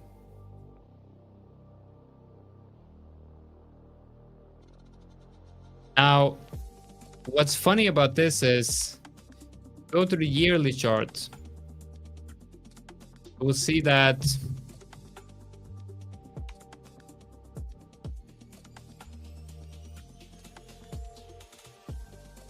we haven't been trading below this level. We've only been trading below this level once in the past, and that was in 2011. Now you have to think,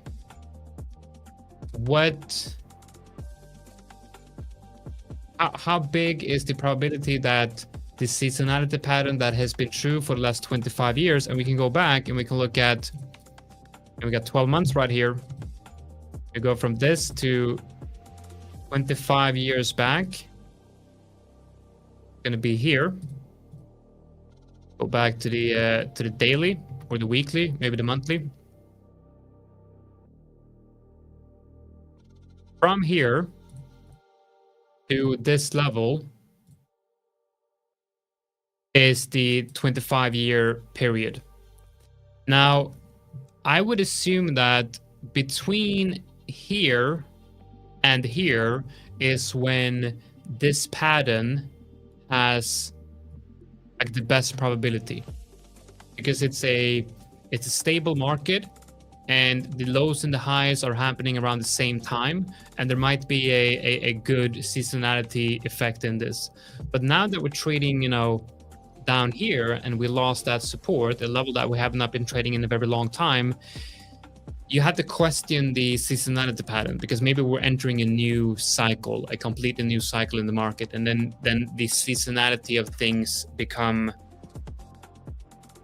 different. I think you can compare when you're using the software. You can compare maybe the last 5 years instead of just looking at the last 20, just to see if the winning percentage increases or decreases. You can change the time. You know what, guys? I'm not supposed to be live now. My time is up, and I do have a meeting coming up with one of your friends, Pedro. We're gonna be talking about potentially bringing some new people on here. Well, we are going to bring some new people on here, and some friends of Pedro, people from Pedro's trading community, and I'm very happy, very excited to be able to bring them on. Okay, so CSNX. Time flies. I have more things to show you guys, but I will have to jump on the live stream and show you that a bit later. Before I leave, I will let's do a little giveaway before I leave. All right, quick little more giveaway, because we just hit that 800 likes right now. Salt's gonna kill me. It's a lot of accounts today. All right, so let's do one more account here. We got 70k. I got one winner. Okay, let me stop that screen, share the other one. Here we go. All right, guys, 800 likes. Let's do the giveaway. Are you guys ready? I don't care. I'm gonna do it anyway. Okay, one winner. Let's go. The winner is Emil M. Emil M, congratulations. You got yourself a 20k bootcamp account. You're gonna get an email later today or very soon. Guys, I will jump off the live stream here and jump on a call. And I will see you all later in the live stream. I will jump on as soon as we have hitting more levels of likes. Man, I'm tired. Okay, Victor, you're in the background.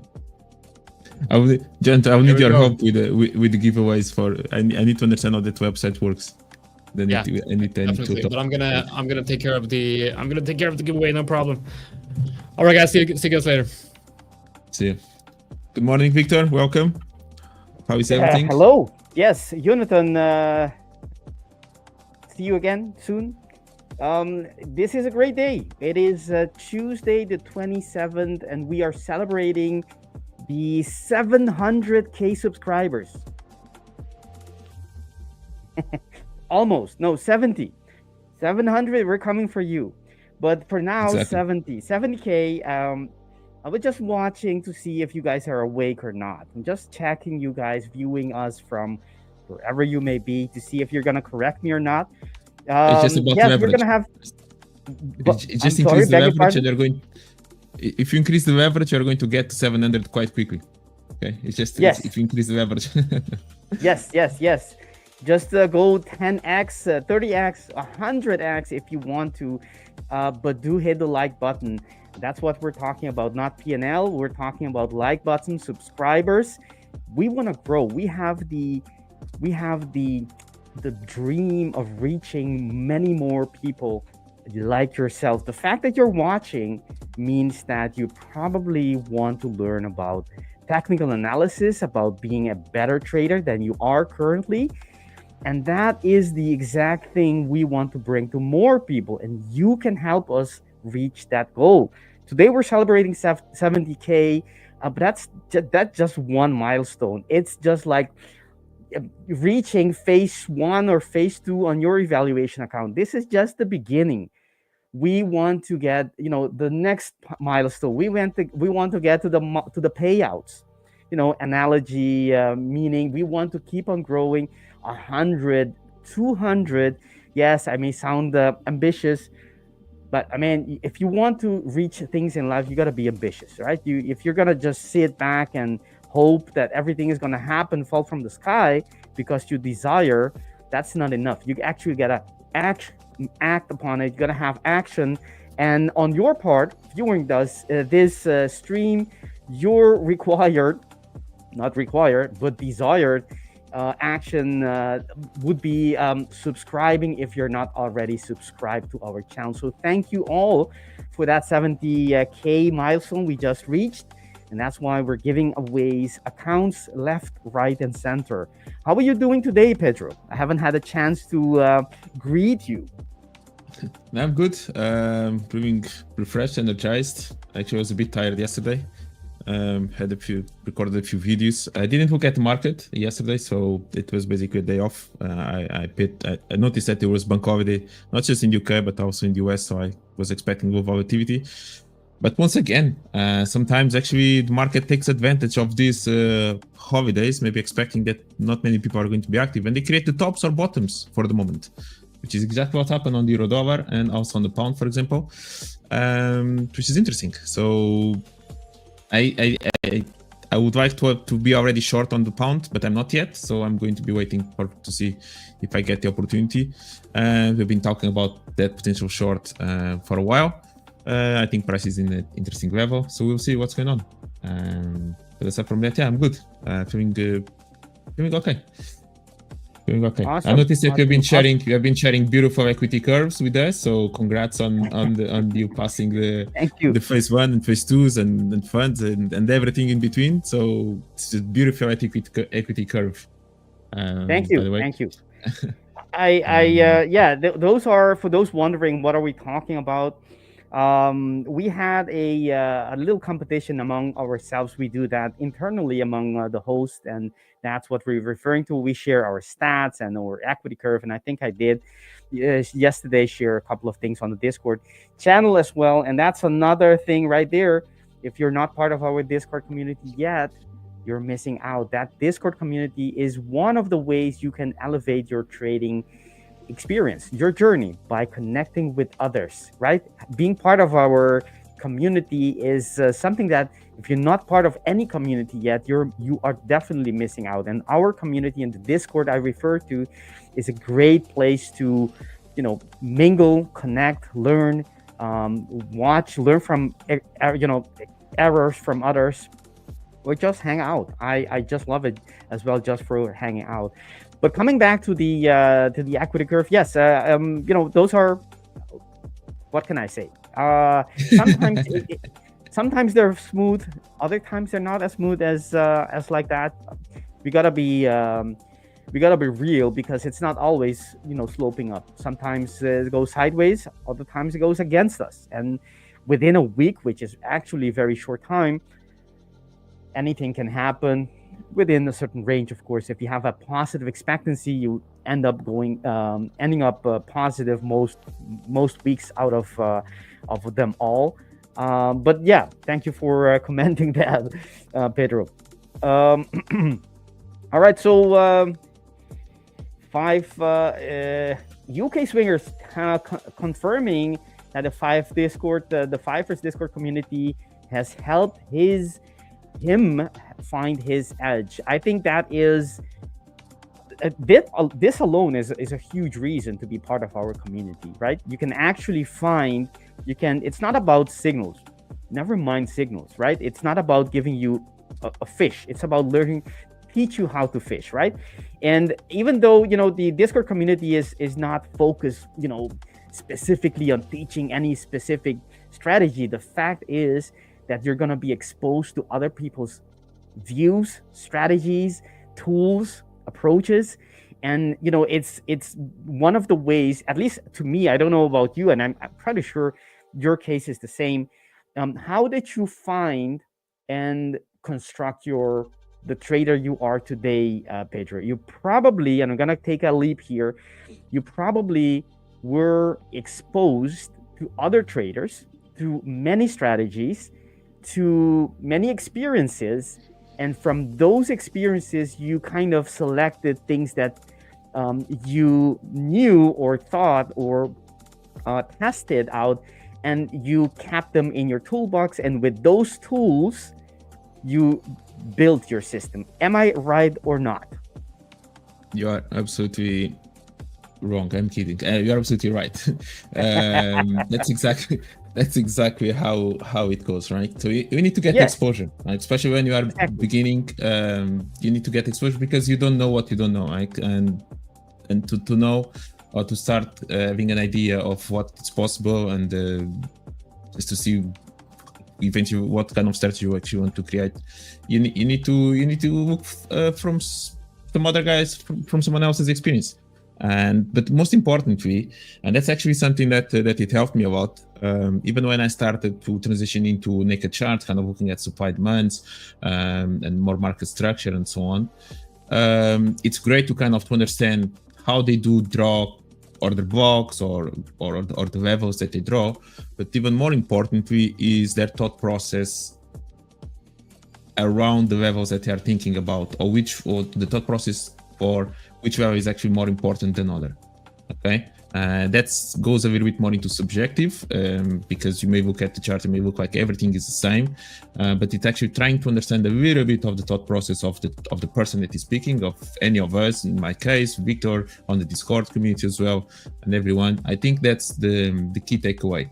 And of course, that's a little bit of the tricky part, because you need to kind of put yourself in the other person's shoes, just to try to understand, kind of reverse engineer that thought process. And then you can decide for yourself, because you don't need to follow our thought process 100%. You just kind of try to understand it and then apply if it makes sense to you or not, or kind of tweak it in order to actually, it may help a little bit to improve your edge. Because that was actually a big moment for me in terms of evolving into my own strategy. It was when I actually kind of moved a little bit away just from the levels themselves, but actually try to understand a little bit the reasoning or the thought process behind maybe why those levels are created, or maybe why price actually moves in a certain way around specific levels, and so on. Yeah, because sometimes, yes, you do get too stuck just to understand, okay, just draw from this point A to point B, and that's maybe a level, but try to understand a little bit more of the thought process from the trader. I think that's a key takeaway. Yeah, exposure, experience, learning, immersing or surrounding yourself with other people who are in different phases of their journey as traders. They do not have to be perfect traders, actually. You know, if you're just conscious and you not select, but you filter through the information you get from other traders, or the things you see that they do. You have to deliberately filter into, okay, maybe he's not very profitable, but he's doing this thing that is actually very helpful. And you can, the trader, so it's not about surround yourself with, amazing traders necessarily, although that will definitely help you. But even if you are in a group where you have, traders that are still thriving to get to profitability, or maybe perhaps they have profitability in, certain periods and other periods not, they are probably already using some very valid and profitable things, concepts, approaches that will help you if you select them, get to know them and validate them first, of course, and they will help you. They will benefit if they're part of your toolbox. So I want to ask, where's the Discord link of what we are talking about? The Discord link is in your hub, in your dashboard within the Fiverr. So you have to have an account with us. It's free. It's a lot of value. But it's completely free. We don't ask anything in return. The only thing is, it is for those who have an account with us. So get an account with the 5ers. The smallest one is the 5K high stakes, which is, if I'm not mistaken, $39. And you will get access within your dashboard. The left lower corner, there will be that a funny little icon representing Discord. You click on that, and that's your door, your access to that community. Completely free, but potentially very, very, there's a lot to be learned from, being part of such a community of, traders who sincerely want to thrive and are generous with their information. This is the community. It's not, of course it's the 5ers community, but it is the collective effort of everyone, every member, that makes this community, our community, so great. Vincent, I see that you're posting triple messages. Watch out, that is considered spamming. So if I catch you doing that, I will have to, time you out for perhaps the rest of the stream. We don't want that. So please make sure you don't send any message more than once. We read them. Rest assured, at some point we will try to read everything. So, but do not spam. Do whatever, but do not spam. All right. So Pedro, what are you looking at to this beautiful day?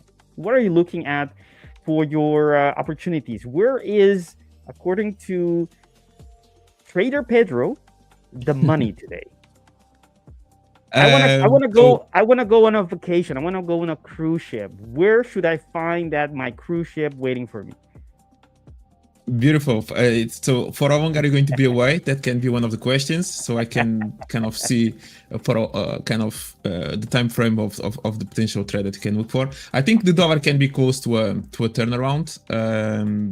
Maybe going a little bit to the upside. We'll see. It's still early stages, but I like that the dollar.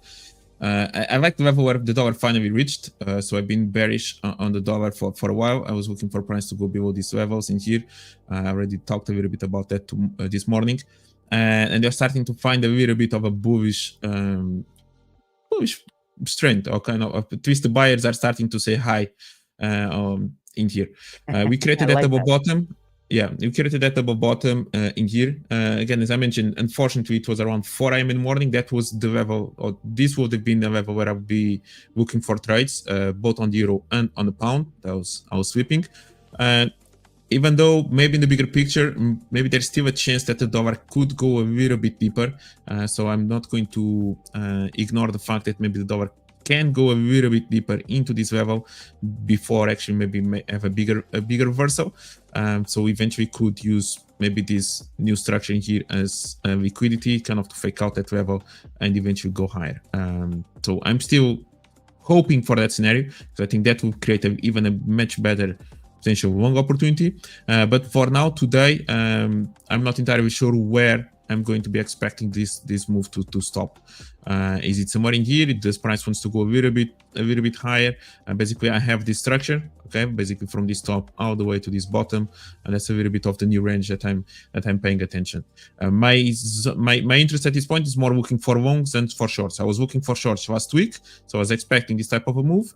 Now I'm a little bit more looking for longs, which means that on the euro and on the pound, I may start looking a little bit more for shorts. That was the trade I wanted overnight, but again, it was not awake, and unfortunately, that would have been a nice entry. But on the euro, I think I already mentioned as well. I think, and I have this drawing in here for a long time. I would like to see eventually the euro even going a little bit higher. Okay, so that can also help a little bit the idea that the dollar could go a little bit lower, and maybe a little bit again euro closer to this level and the dollar closer to the other level underneath. So I'm still a little bit open to that scenario. Again, from where we have this range on the euro, maybe price can continue to move a bit lower, can maybe find some buying pressure in here again. Is it from where it is right now? I'm not entirely sure. So that's something that I'll be paying a little bit attention. Just to finalize, just for the pound, and then you can give your opinion.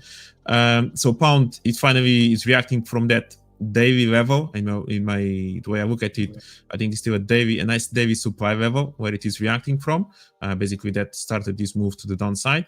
If it goes higher, I think eventually then can even go Pedro, much have higher. you heard about that story about the interrupting person? It's called Jonatan, I believe, something like that. Is that Another giveaway.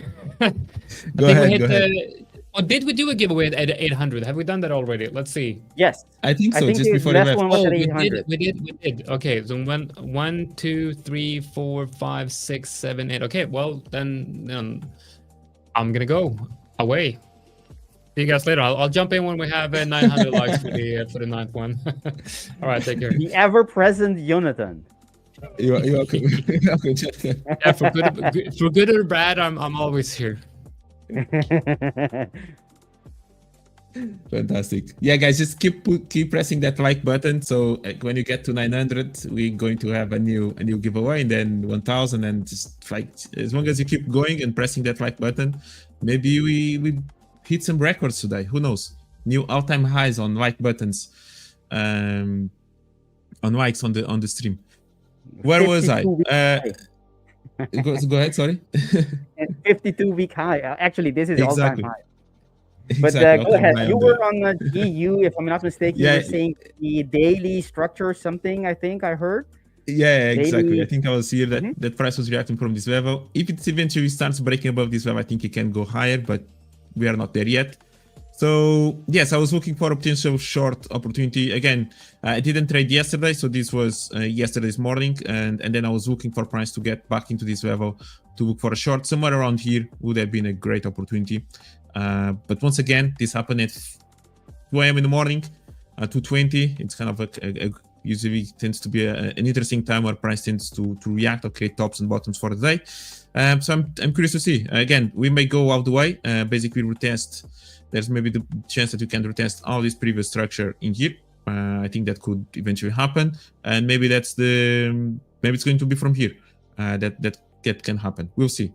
We do need to break slightly this low based on what I usually look for. So if you do break below this low, then you can start opening the door to go a little bit lower. My question now, kind of what I was trying to see, if you go higher again, is there anything still in here that I would like to short? This could have been an interesting level as well. So when price came back into this supply level, but that's done already. So price already reacted from that zone. Is there anything in here? I think I'll need a little bit more of price action movement when price comes back into this level, because maybe something in here is still fresh to look for a new short. Or of course we do have this zone just underneath. Maybe that's where price also can react and just move to the downside. Okay, basically these two levels potentially zones to look for. We'll see.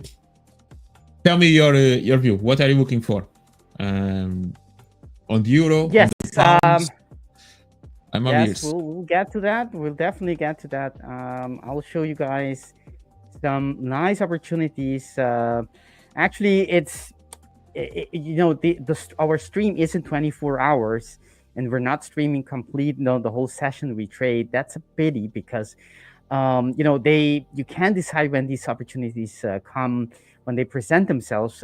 And I would like to be able to, you know, have some trades open or actually take the trades, perhaps even while we're streaming, so I can show you guys before it actually happens. But these are the trades that I took this morning. Actually, the first thing in the morning, I'll show you guys what happened and why I took the trade. And let me switch my. Oh, I already put my screen. Oh, you're fast, Pedro. You're fast. All right, so I'm gonna say a couple of things before we go into the actual trades, because of course I'm pretty sure you guys are not interested in my trades necessarily, but in the market analysis, in what are the opportunities coming up next for you to trade, right? That's where it's about. It's not about me or any particular host you might be watching here or anywhere else. All right, so on the monthly time frame, we mentioned this. I'll mention this very shortly because I do touch upon this almost every day. We are on a monthly time frame in an area where we could long-term find some resistance. It is a supply zone, and that's something to be mindful of for the next coming candles on the monthly, right? So that's all I'm gonna say. On the weekly, there isn't anything. Basically, what we had is a break of a previous high on the euro dollar, which we not only once we broke with a wick, but we actually had a 3-4 closes outside of it, meaning that break did have quite some substance, I would say. It didn't hold as price were retreating into or retracing into that broken level. It didn't hold initially, but now we recaptured it back. The more times we go up and down, we break it from above and then from below, the less significant it becomes, right? But it's still there as a reference point, as a line in the sand that price is above that level. And basically we recapture it, and as long as we're above that level, we're still looking into higher prices for the coming couple of candles even on the weekly time frame, because it is something visible on the weekly. So we go lower. Other than that, there is a structure. Before we go to the daily, there is a weekly structure that is fresh. And you ask, why do I talk and why do we? Because Pedro just mentioned that term as well. He said fresh. What is it about fresh? If you're new to how we talk or refer to things, you might ask yourself, are we shopping in a supermarket? We're getting the freshest produce, or what are we doing here? Yes, trading does sometimes. I use fresh, Pedro as well. What I mean by that is a structure that is near, right, is very recent, has more power than a structure that is long time in the past. Why? Because simply, at least that's my theory, simply is fresher in their memory of the market participant, right? That's where I think about fresh in their memories, meaning that they still perhaps consider that area as a supply or a demand area. And not only fresh, because it's recent, the likelihood of prices, either stop losses, or pending orders still being there, is more likely on something that has been recently visited than, let's say, a structure that has been there for ages, right? That's where it's basically the recency bias, not bias, I wouldn't say bias, the recency power, the power that something is more recent is more powerful in technical analysis. And the other way you can think about is momentum, right? Momentum has a time component to it, right? If momentum is basically speed and time, right? Or actually distance and time, which is speed, right? You can't have speed without the time component, right? You can't have speed if you're taking, the definition of speed is distance divided by time, right? So the momentum is basically that's the speed, the rate at which price is moving. automatically you have a time component to it, and that's the freshness that I'm trying to get in here. It's a momentum play as well. When we talk about a fresh order block, it's another way of saying that we're banging on, or we're expecting that this structure will be reacted based on the momentum on some time frame, perhaps some higher time frame, but it's still momentum. All right, so that's freshness. Just if you were wondering if we are in the supermarket or not. But in the weekly time frame, we did create a bullish order block here, as we rejected the failure of that breakout. Right, we had a breakout. It looked like a fake out when we couldn't hold it for much longer, but then we had that reversal. Right, market changes all the time, in between breaking, not breaking, breaking, not breaking, until it's very clear to everyone. So that's this flip-flop character sometimes we see, but we did create in that flipping flop, we did in that flipping of sides, we did create a bullish structure, and it is in the direction of the momentum.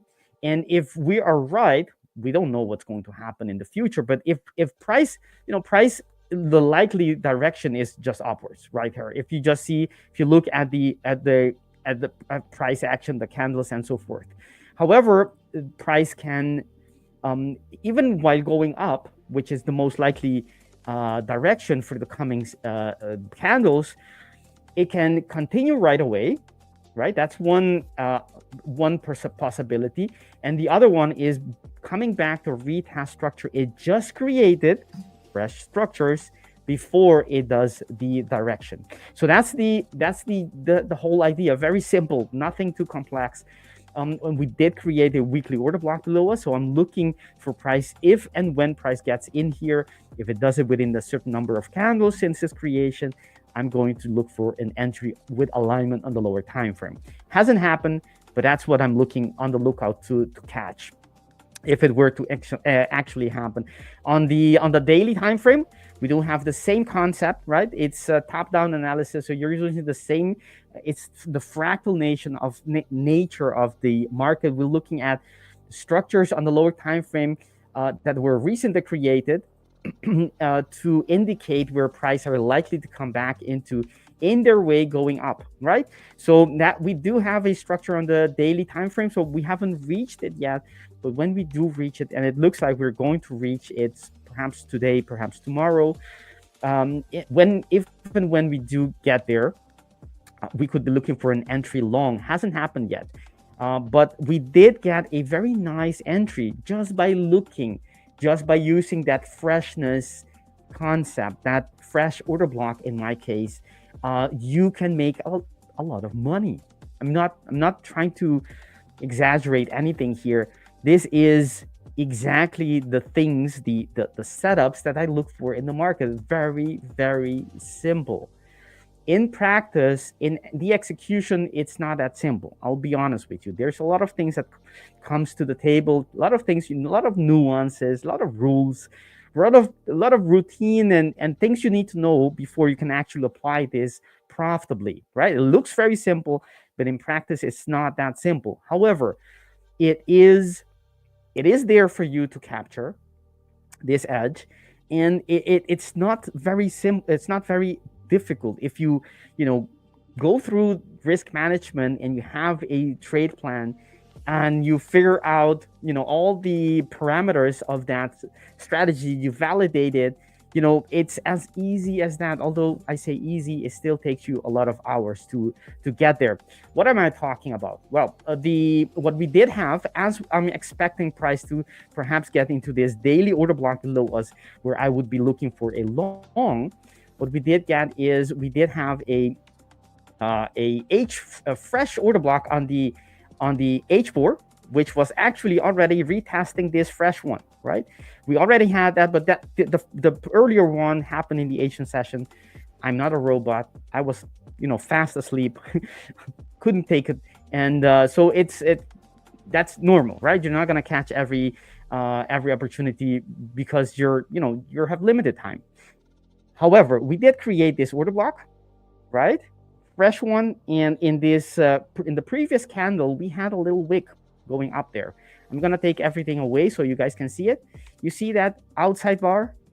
That's one of the order blocks. Here I am created. again. Do we have a giveaway? Time to give away. We got 900 likes. Let's go. Let's share my screen here. And we're gonna do. Jonatan. I don't think the viewers want the giveaway. I think they want my analysis. That's right. Maybe we should wait. Maybe we should do it another day. I don't think they want. Should we do it now? Should we do it now? No. I think they want. They'd rather have these giveaways like some other time, maybe in a week or 2 weeks from now. Yeah. You're right. Okay. Well, okay. See you guys tomorrow. I will.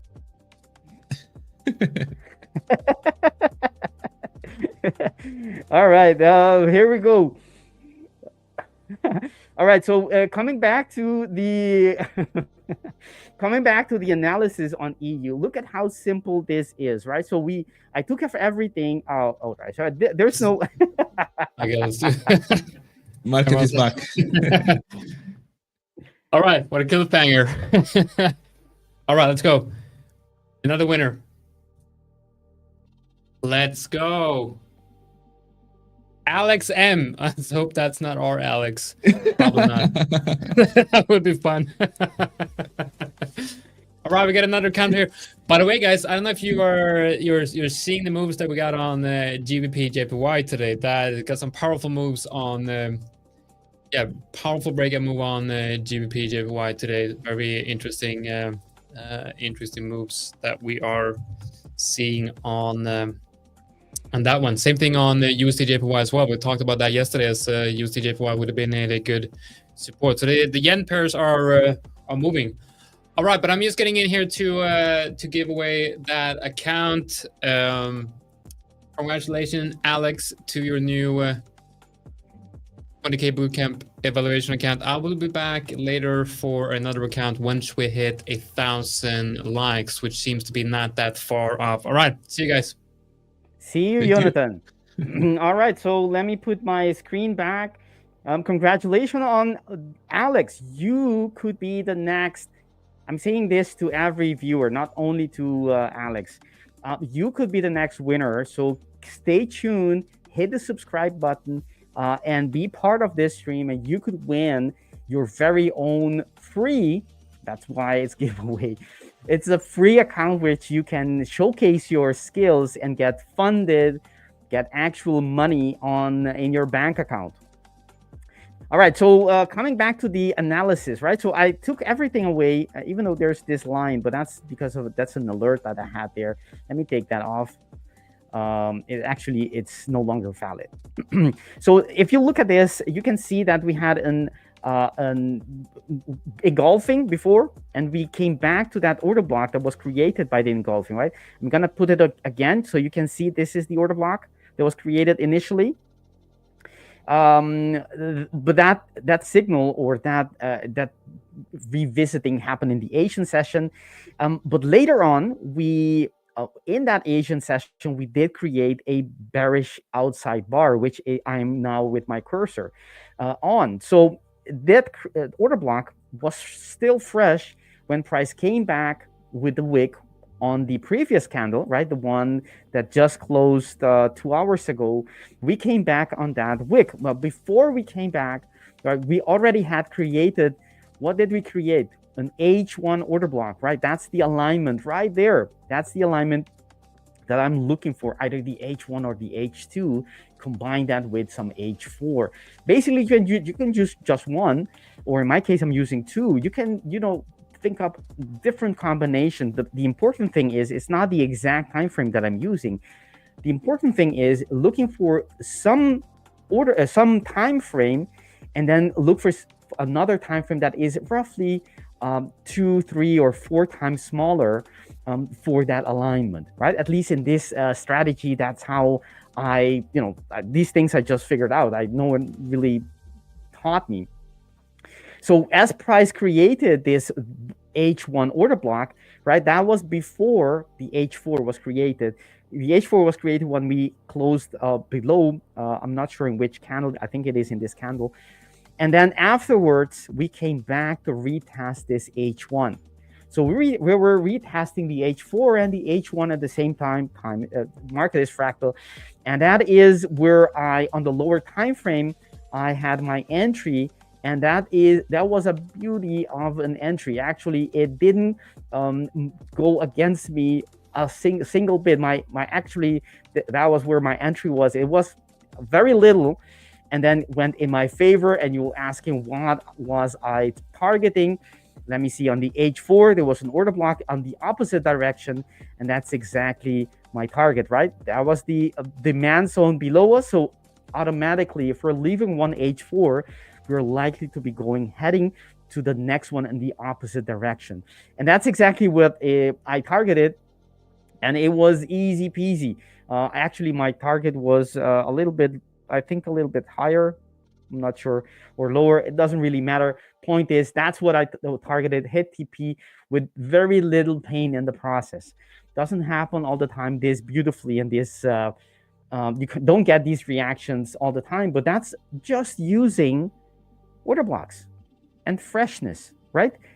Knowing that fresh order blocks will, a lot of the times, not always, will get retested before they continue in the direction of that order block, right? So easy if you can. I'm sure you can, if you've been in the market a little bit, you can understand that this is some very powerful stuff right here. All right, so that's EU. What am I thinking going forward? Well, as I said, on the daily time frame, we're waiting for price to come to that order block. That's probably going to happen today. We don't know that for sure, of course. On the other hand, there isn't anything. This order block is no longer fresh in my book, so I will not be able to trade it. It's not going to be part of a signal. I will have to wait for new structure, right? Even this order block I can trade on the second time, because that first initial immediate retest is not the first retest according to my plan. So you have the immediate retest, which is already tradable. And then you have the actual first retest. That is when price created some space between that breakaway from the structure and coming back, right? That hasn't happened yet. So maybe on this, depending on when it comes back, we could get another trade short on that pair. But there isn't really a lot in terms of opportunities. I think the opportunity was, to me, in any case, this morning, first thing 15 minutes into the trading session, and boom, we got our signal. So that was even with some special effect. Typically, I don't have special effect on my trading, but mentally I do have these effects. On GU, we had the same situation. Actually, the trades don't always coincide on EU and GU, but if the dollar is moving, and if the correlation is very strong to the dollar, you will have very close to each other. You could have same signals. I take them, both of them. So that's exactly what happened as well on GU. You have a H4 order block, right? You have one time frame. You go to another one where you have the alignment. This is the alignment. Price comes back to that alignment. I got in. This one did push against me a little bit, but I mean, it's not even half of my stop loss came back. Doesn't happen all the time, by the way. My win rate is below 50. So don't think I'm showing this and I'm winning this all the time. I'm not. It's below 50%, roughly around 40. But this is how it looks like. So you get in and you target the opposite direction. In this case, there wasn't an H4, there was an H1 or 2, I believe this is. And that's exactly where price went. It looks very easy. In reality, it took a lot of work to, get my system to perform like this, right? But that's what I think. Let me do the analysis on GU. On the monthly time frame, there isn't actually anything actionable, at least not according to me.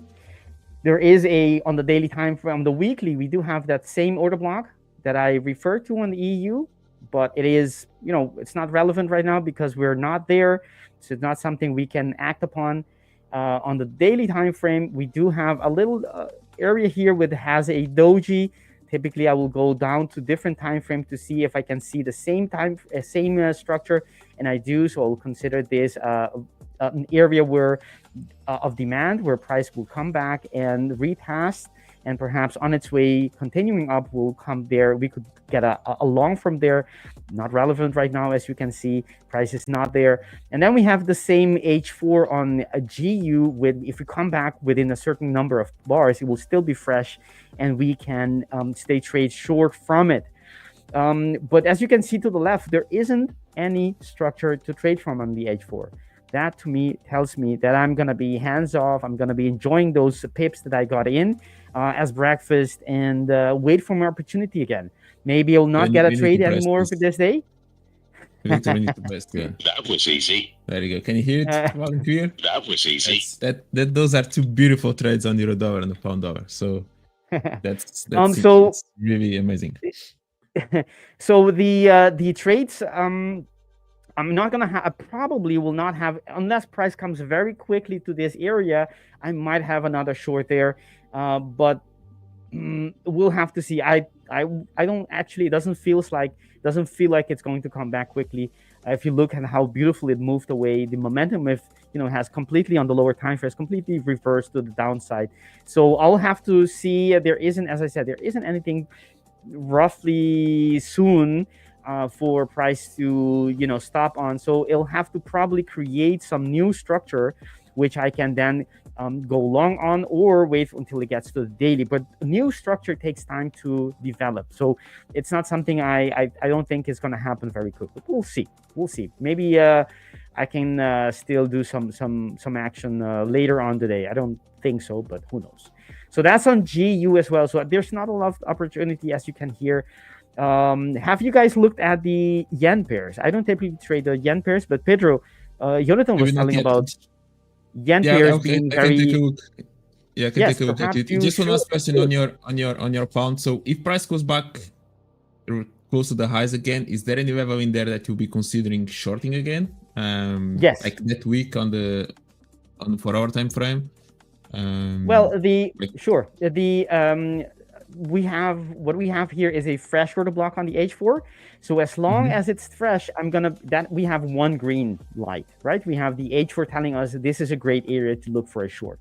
So I would then go to the H2. There isn't any structure. There isn't any order block. The H1, we do have one order block here, which has been already, you see that space? So this is considered then the first retest, meaning the second retest, I'm not going to be participating. So this particular H1 order block, I will not use anymore. I will leave it because I know price can, it's a supply area, even if it's not as fresh as I would like, but I'm not going to be using that. But that can change because an hour order block can be created in just 2 hours.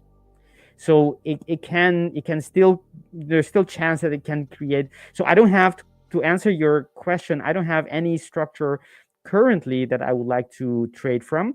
Actually, there is one. Now that you say, to me, this is the neckline that was taken out, right? Is that correct? Yes, that is. No, it's not correct. It's not correct. My neckline isn't there. So there isn't any neckline. Go ahead.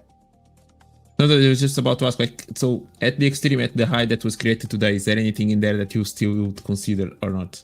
Not within that H1, just a little bit higher, no? Here?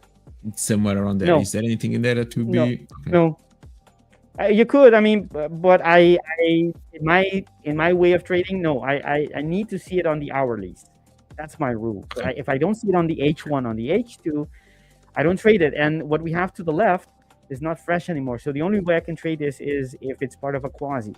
And for that, I need a neckline.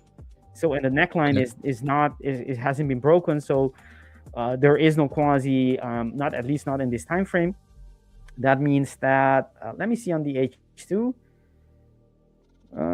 Nope, neither. So that means that there's nothing currently that tells me where I have that alignment. I have it a lot of times. I have those horizontal yellow lines indicating a fishing area or a range between which I'm going to look for an entry. I don't have that right now. So that means that the chances that I will have a signal today on this pair is not very high.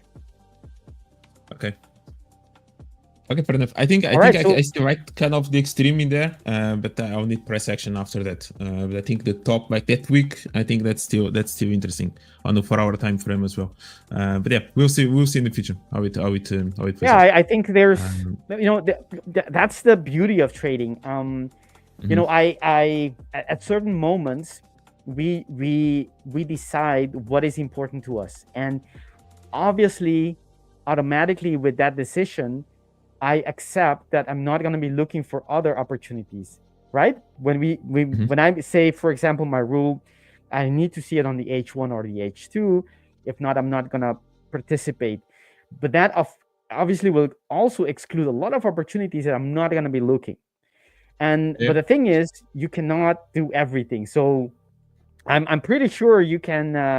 There's trades to be made with that high that you're just mentioning. Because it was important as price moved away from it very quickly. We had some price action, very significant price action. Look at that big handle and that move that went the other way completely, right? There's still a lot, that area is very significant because we have opposing pressure on both sides expressed on, a very lot of volatility, right? Price going very quickly high, upwards, and completely negating that move, right? That tells me that there are probably a lot of traders still there, either with pending orders or their stops, and that's gonna make for opportunities for sure. The giveaways, John V, the giveaways are not done. They're not done until the end of our stream. So for every 100 likes we get on the YouTube channel, hint, you can do something about that. You will get we will have another account giveaway. Jonatan will come in, will be summoned for every 100 likes. Jonatan will be summoned to be present. He is all knowing, all present. He will not all knowing, but all present, at least in our stream. He is. Whenever we hit 100 likes, he will come by way of magic and give away another account. So someone saying 900. I'm not sure if did we already hit 100? Yeah, we I did. think We did the 900. Yeah, we are waiting for 1,000. Okay. Next target is 1,000. We're waiting now. Okay, all right. Yeah. You guys are tricking me. You guys are being tricking me here. No, but let's go back to the chat. Maybe I missed a couple of things. There's this interesting question from Kevin for you. When you did take the both trades on the euro dollar and the pound dollar, because of the correlation, of course, if you are increasing or not the risk, and how do you approach that situation? That's an amazing question. And I'm not gonna answer it. As simple as that. Let's go on. No, I'm just kidding, Kevin. I'm just being poking fun here. Kevin, you're absolutely right, and this goes for everyone. If you're trading multiple pairs, we have known this, right? We know this. If you've spent some time trading, you know this, that pairs are typically correlated. Why they're correlated, without going into the details, it's because of a common factor moving multiple pairs at the same time, not necessarily the same currency.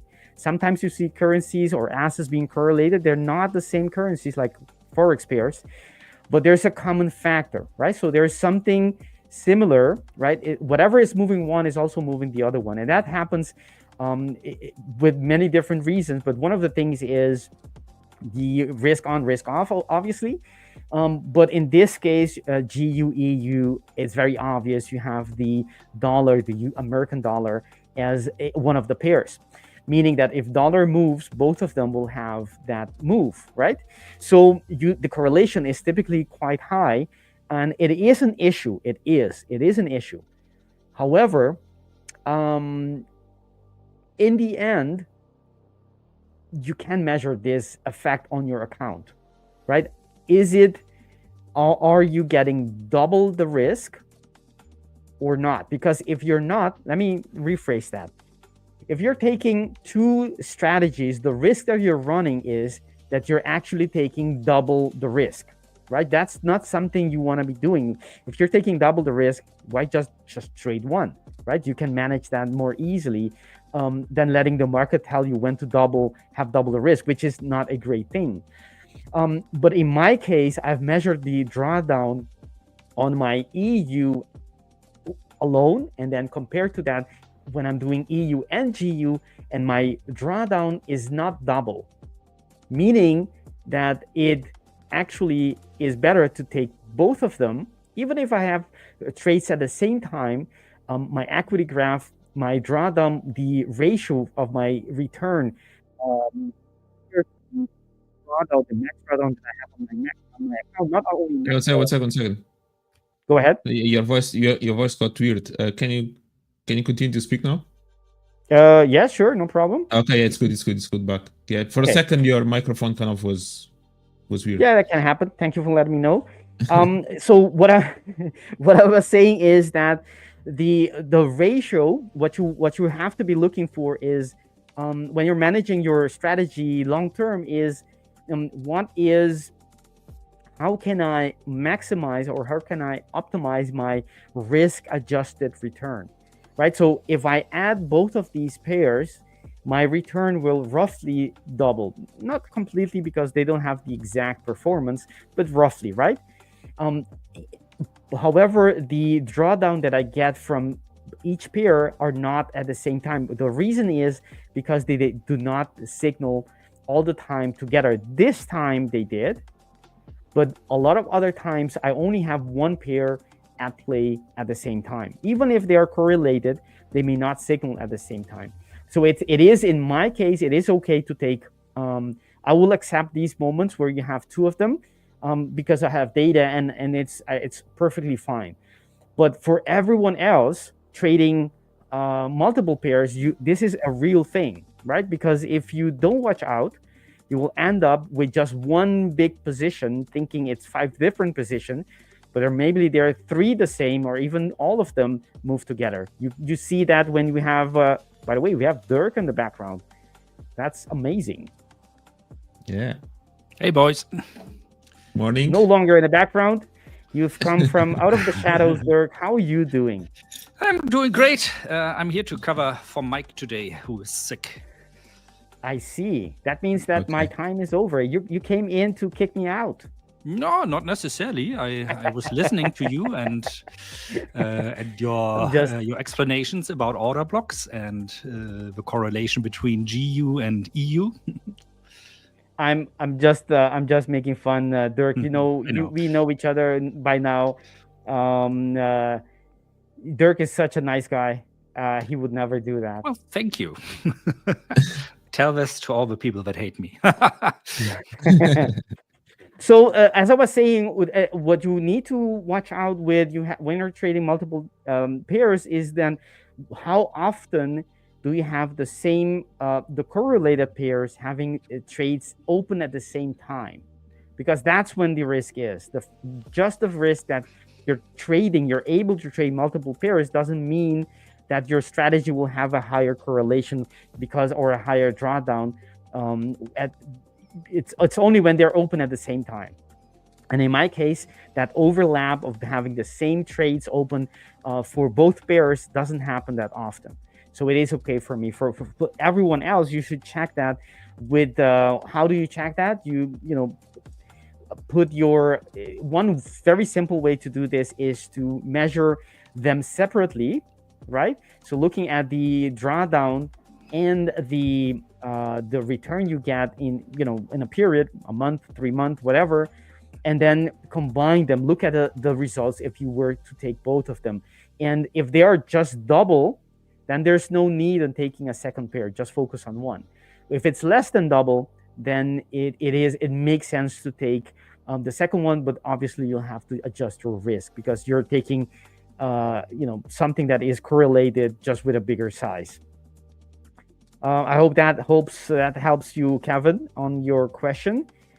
Let's see. Do we have anything else before I go on a little break? Not sure. Yeah, not sure. That was a good question. I think you're supposed to get also Grift today. Really? Not sure.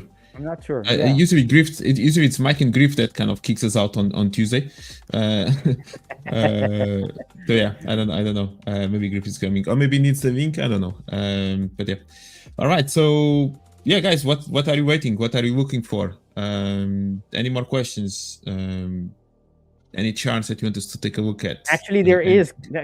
Our friend Kevin has has asked more questions now that I checked them. But what I will do is, Kevin, I will come back in an hour time, and this is a promise from me to you and everyone who wanted the same question to be answered, and I will make a mental note. I just wrote it on my mental notepad that I will answer these questions in about 1 hour, starting 1 hour when I come back, and I got them saved in here. No, I'm just kidding. I'm just being a little bit different today. All right, so that's it for me. Dirk, thank you for covering. We always appreciate your insights. Before I go, Dirk. Yes. Is Bitcoin going to 125? 150? In the near future, probably. Or It depends 80? a bit on what Mr. Trump is tweeting, of course. The sole fact that we made this new all-time high is, of course, very positive. Gives me the hope that the cycle is not yet over. As I said many times, my cycle top prediction time-wise was between late April and end of October 2025. Price-wise, it should, if history repeats itself, if we see the same structures that we've always seen every 4 years so far, somewhere around $200,000. But at the moment, it's really highly dependent, of course, on what comes out of the White House. So that's the big unknown.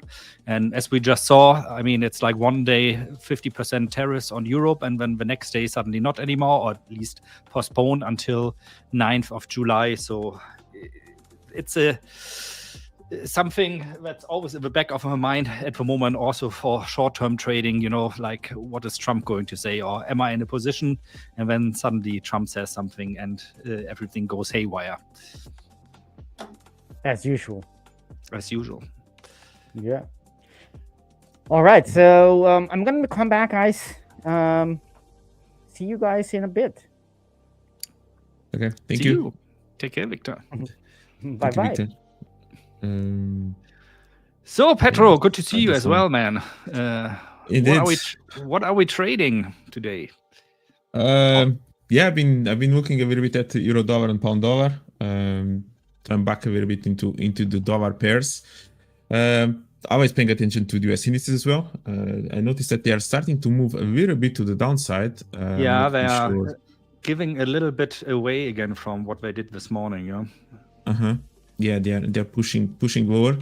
It's not anything interesting in my case where price is reacting, but maybe it's just a small retracement. We'll see. Durable goods coming also in 15 minutes, so that might have an effect then as well. Yeah. No, that's still in no, that's still in 1 hour. That's still in 1 hour, I think. Durable goods? No, is it in 1 hour? Yeah, 1 hour, 1 hour and 15. Why is it? Oh yeah, 14:30. Yeah, right. Yeah. Right. I'm looking a little bit at gold at the moment. This morning during the ABL stream, we did a nice short there. Do you want to share your monitor? Do you want to share your monitor? Yes. Wait, hold on, just a sec. I will share this one. Now I just need to find the correct one again, which should be this one. I think so. Yeah.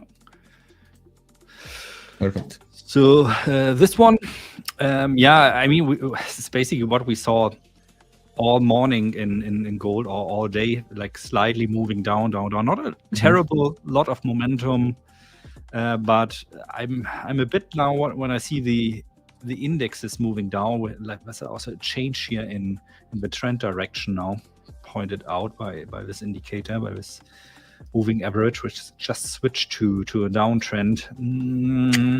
That of course is not beneficial for a gold short. Then if we have indexes going down, we more likely are going to see gold getting up again. So I have to wait, but I'll trade what I see. How's it on Varenko charts? Yeah, it's a bit choppy at the moment, so it's difficult. I'm a bit afraid that if I get into a trade right now, that the market stays as choppy as it is at the moment, and then I'm eventually going to be stopped out. And I had a good day. I finally have our internal competition account in the positive numbers after I was really struggling last week to get it into positive terrain. I don't want to give it all away again, just because I cannot hold my feet still. But for sure, the closer we get to the US session, the more chances there will be again. I'm very sure.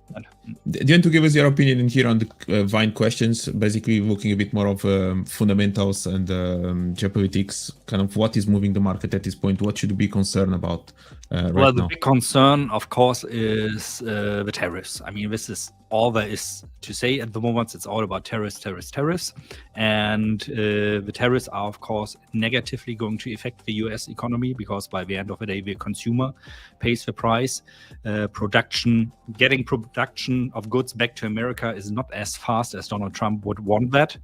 So we are probably going to see like the first results of that actually today already. When I look here at the durable goods, the expectation is it's month over month, minus 7.8. So that could be that we see the effects already of things imported. We have the GDP growth rate coming out also on Thursday with expected minus 0.03%. I think that would be the second quarter that we see a decline in GDP, which then technically would mean that the USA is in a recession. So then we can check mark again that the yield spread that was negative, what we just came out, which is a good indicator for a recession, is correct again. But it's very difficult at the moment, and I think this is also the main reason why we have seen this crazy outperformance of gold, because people are looking for some secure investment. And if the markets work correctly, historically, an investment in the US dollar was the risk-off investment. So if you weren't sure about what the economy is going to do, you would buy the US dollar by, for example, buying US Treasury bills. And since Donald Trump is there, this is like a little bit tested right now, this normal market behavior. So people are not so willing anymore to buy the US dollar. This is also why we see, for example, EU trading so high at the moment again.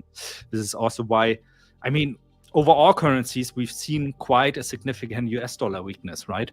And because if you, for example, are a pension fund manager, and you have to invest into something secure, and you say maybe to yourself, okay, I don't want to have too much US dollar exposure.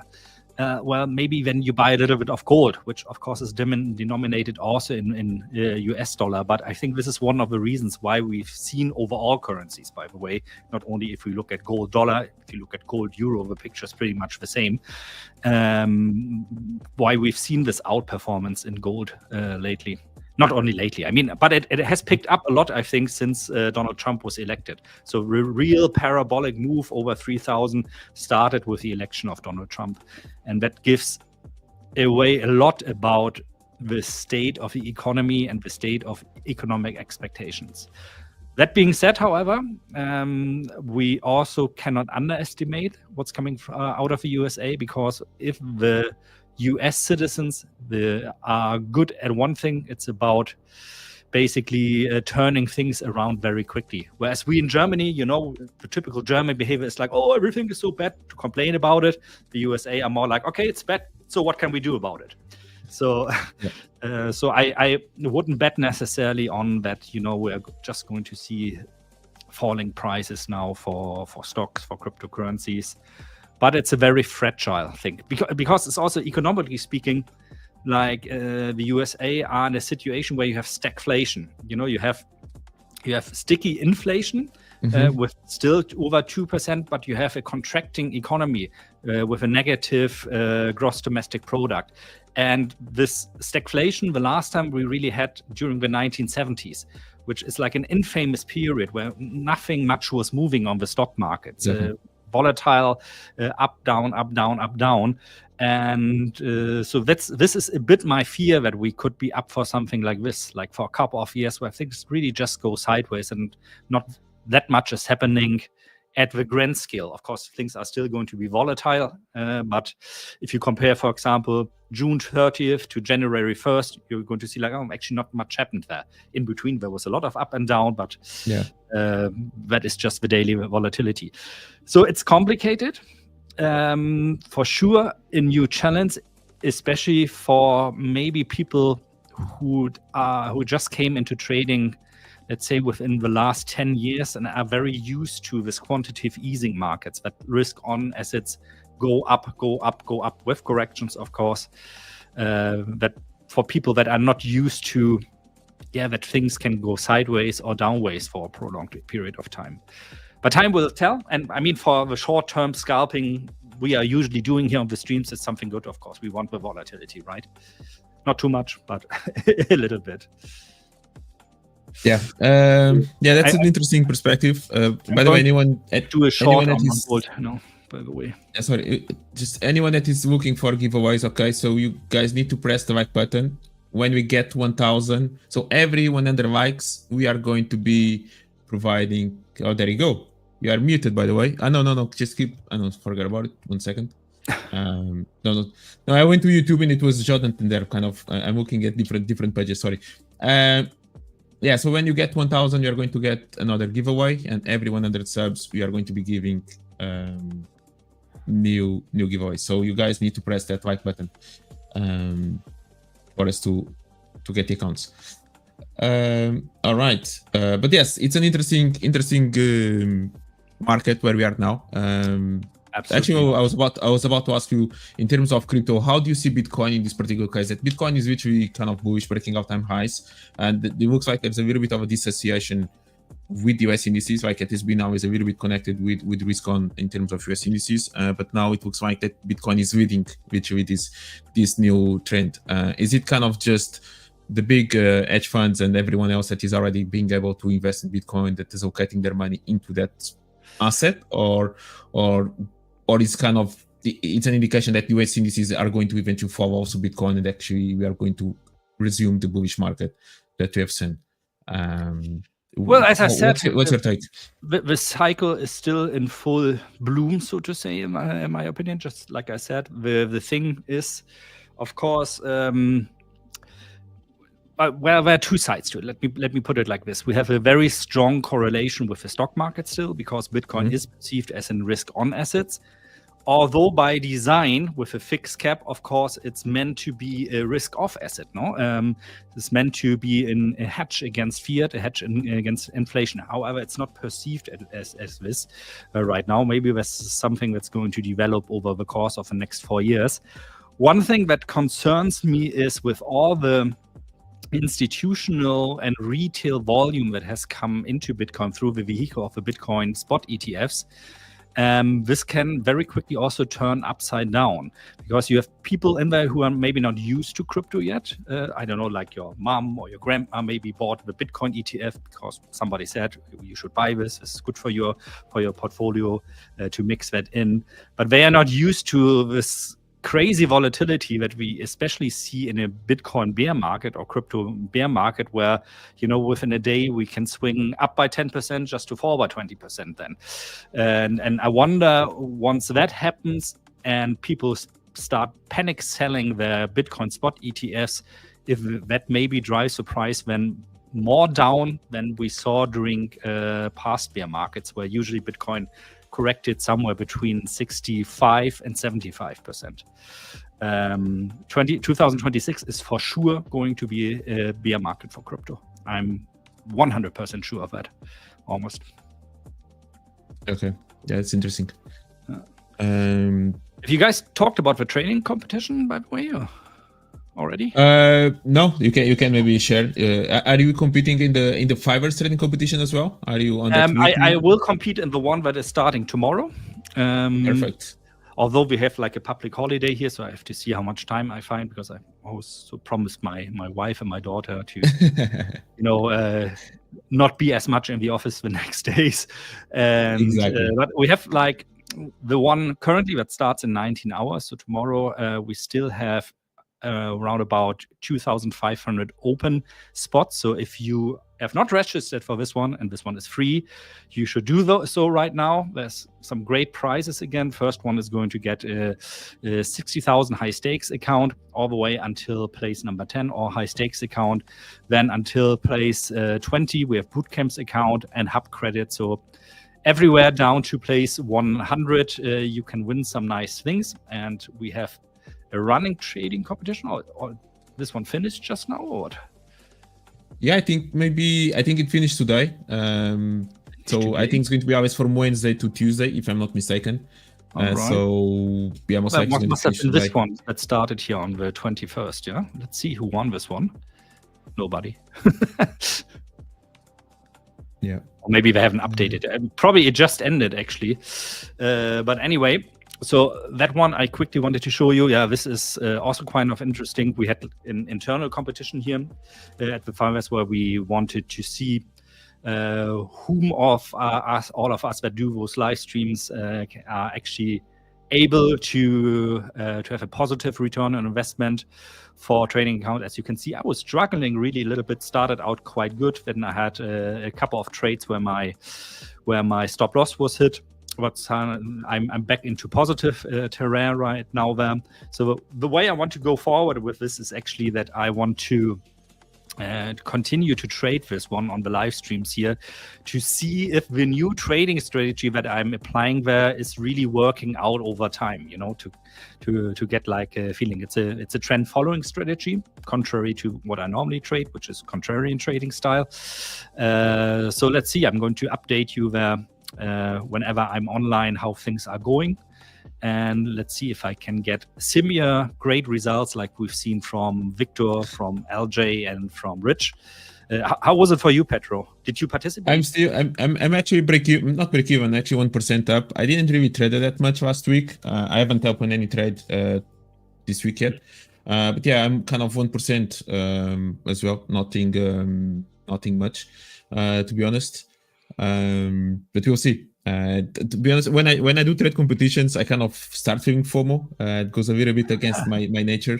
I'm a patient guy. I like to wait for my signals. I like to wait for confirmations. But when I'm kind of in a competition, the first few days I was opening kind of weird trades in the wrong spots. But I was kind of winning one, losing one, winning one, losing one. I was kind of bouncing a little bit about, and I'm kind of around 1%. But I'll keep updating as well. Which is still insanely good, no? To do 1% in a week. Yeah, it's like $200. Yeah, $200 profit or something like that. It was one of the last trades that I took on the Dow on Friday.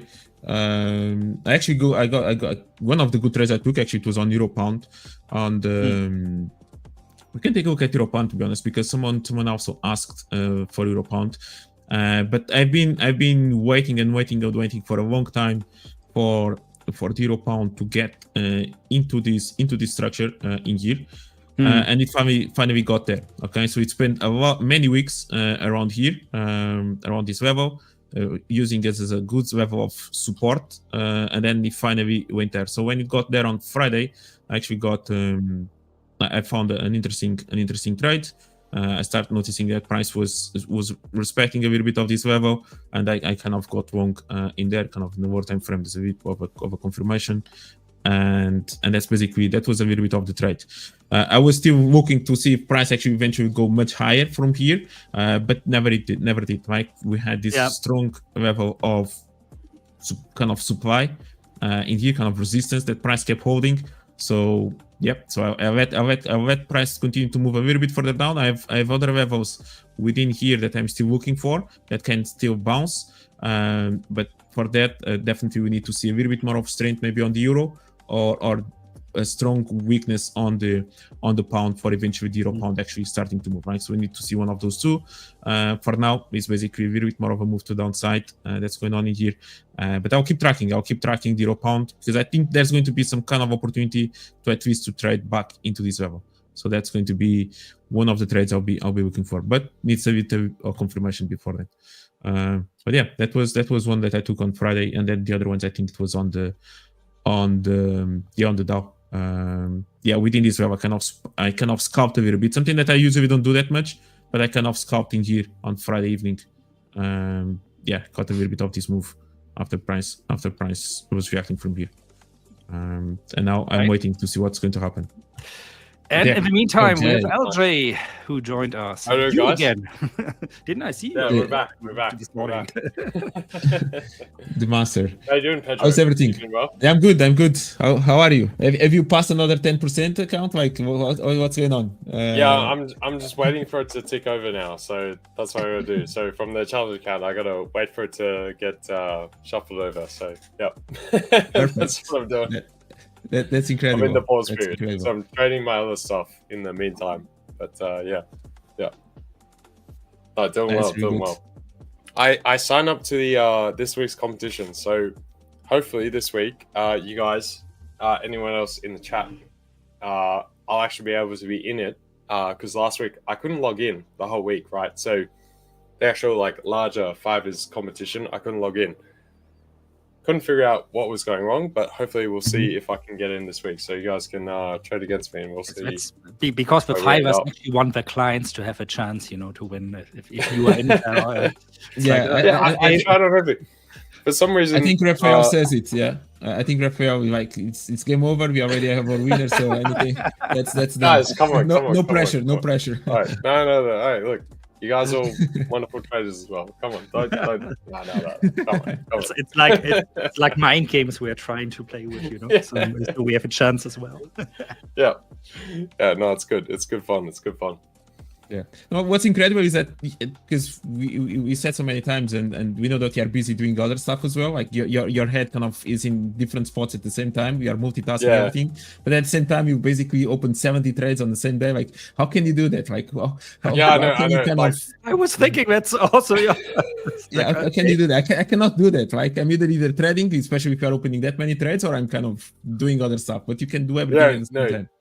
You're 100% correct. Like, that's probably the main problem, is trying to manage everything at once, right? All the other stuff I'm doing, I've got outside stuff, like just like general like family commitments, partner, blah blah, like just like other personal world stuff as well.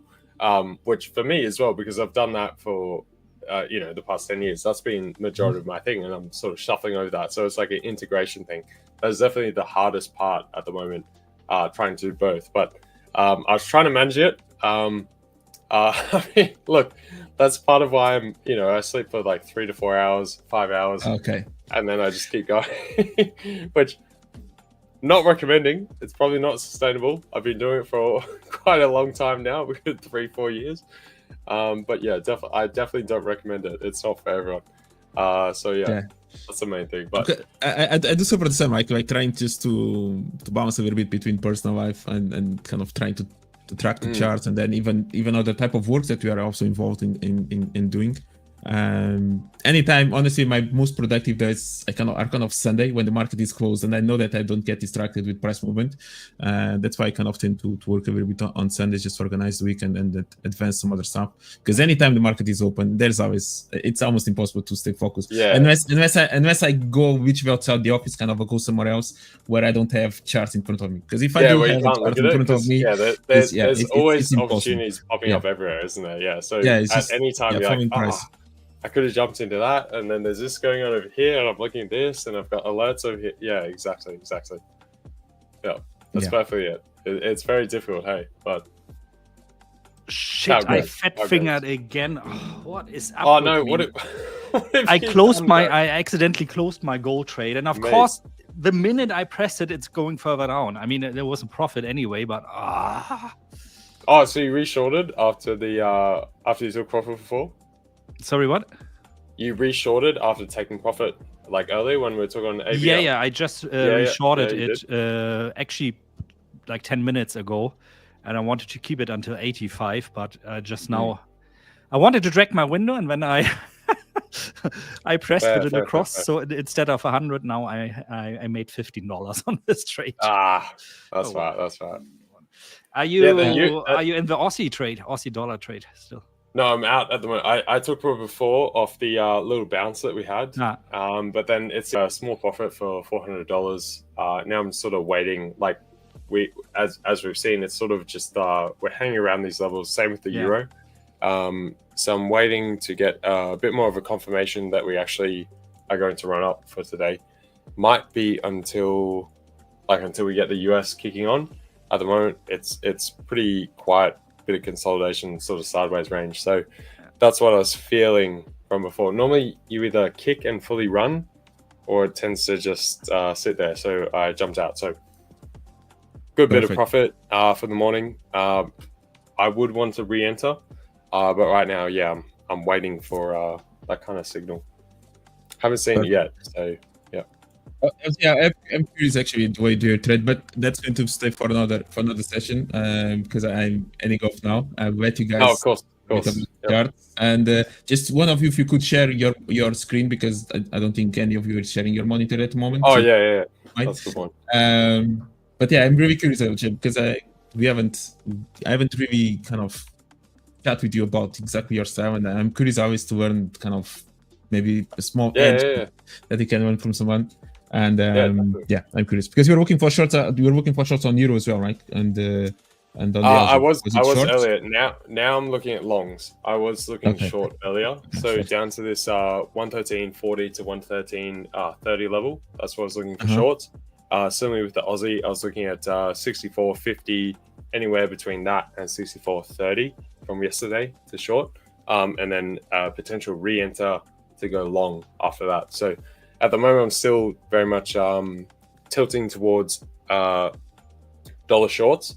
So hence euro long, Aussie dollar long, pound long, that kind of thing. It's just a question of like, where do you enter and when, right? Obviously. So we had a bit of a retrace today. So I would be looking at some point to re-enter for longs at the minute. That's where I want to kind of understand your thought process, and that we actually talked about a little bit of that topic today. Kind of when you do want to see other people sharing their analysis and so on and so forth. It gets to a point where more important than the levels that maybe the person is trying to talk about is more about the thought process, kind of how actually process information and decision making that he makes to execute a trade, to get out of the trade, and to manage the trade, and so on and so forth. For sure, I'm going to have that time, LJ, because I'm really curious. Definitely, bro. We'll have many times going forward for sure, man. I love to do that as well. I love to hear your process as well, because same deal. It's always good to like aggregate all that stuff. So 100%, man. Absolutely. You. Okay, guys, I'll leave you with these two great gentlemen in here. Continue to press the like button, get 1,000, continue to get giveaways, and for anyone that speaks Portuguese and is into the Portuguese community, I'll see you guys at 5 p.m. for our live stream as well. So thank you very much. I'll leave it. Thank you, guys. Have a good one. Bye-bye. See you, Pedro. Take care, Pedro. Yeah. All right. Before we start, myself and Dirk. All right. I need you guys to pump up the likes. I need you to pump up the jam right now. Smash that like button, punch it, hit it, destroy your computer screen, whatever you got to do. Or you can go with a basic just simple click of the mouse button. We got to make Jonatan happy, right? The main. Hey, there we go. There it is. Nice. There it is. Yes. So we're sitting at 983 likes, guys. 17 more to go. Come on. Because more you guys punch that, Jonatan will give you guys rewards, all right? So I'm trying to help you guys out, get you guys the rewards as well. Pump that thing, and you guys will get more free giveaways, more rewards, more everything. So punch that thing right now. And there you go. But yeah, you got myself and Dirk here today. So if you guys got anything you want us to look at, yes, thanks. Thank you very much, Louis. That's it. Pump it up. Pump it up. Whatever you guys want us to look at, throw in any asset, throw in whatever you're in right now, tell us what you're trading, and we'll have a look and give you our personal analysis and overview. So go for it. I will say, Dirk, so other than the gold trade, have you jumped in anything else since we were talking earlier on ABL? That was just my second trade earlier, the gold trade. Now the second one, I'm looking to get into the indices at the moment. I mean, we've come a little bit down now again. This morning we were flying, but I'm going to sit on my hands a bit until we have the durable goods out of the system. because I kind of feel like that the market is waiting for that one, especially since the projection minus 7.8% is such a low one. No, it's like you said this morning, one of the first indicators where we might see the effects of the tariffs now, like less stuff. Yeah, the full effects, because some of the others have had the bleed over. We've had like a crossover period where we've had some trying to front run it, some of the effects coming in after we've actually had the announcements, and then now this is firmly in the window where yes, we know what's going on, and yes, companies have to make a decision. So 100% agree there. I was curious about the indices. I was going to ask you about that, whether you took something like that, because we did mention the NAS, S&P, that kind of stuff when we were talking earlier in ABL. Obviously, we have that massive pump earlier, and it looks like a fair short from that point. We have pulled back since. I mean, from early on, as far as like a intraday short. Yeah, from early on. Now where we are, it's a bit more questionable. We already had the dip lower. I would more tend towards a long maybe here in the NASDAQ now, more than the S&P 500, by the way. But as I said, it's like if it's going to run then and pick up the momentum, but I doubt that it will. So I would prefer rather to see for an opportunity, to look for an opportunity there after we have the durable goods coming out. Jonatan, welcome. Oh, how are we doing, brother? Didn't think I'm happy I didn't do anything weird because I didn't know I was on screen. So maybe I'm happy I didn't pick my nose or anything like that. No, you're good for it. By the way, Jonathan, I was just going to ask, how do you see the screen behind you? You're not like Voldemort or something, right? Like, here. Well, this is like the first. I'll look at myself. Are you sure? You got. I trade like looking. I trade like this. Obviously, I'm gonna show you. I'm gonna show you exactly looking for the how philosopher's stone. I got the mouse here. That's a squirrel over here. Okay. So I can enter a long position. I can enter a long position here. Maybe add a little horizontal line right there. And we can zoom in. Perhaps zoom in, get a better look at. Oh, he's doing it. He's doing it. To be fair, he's doing it.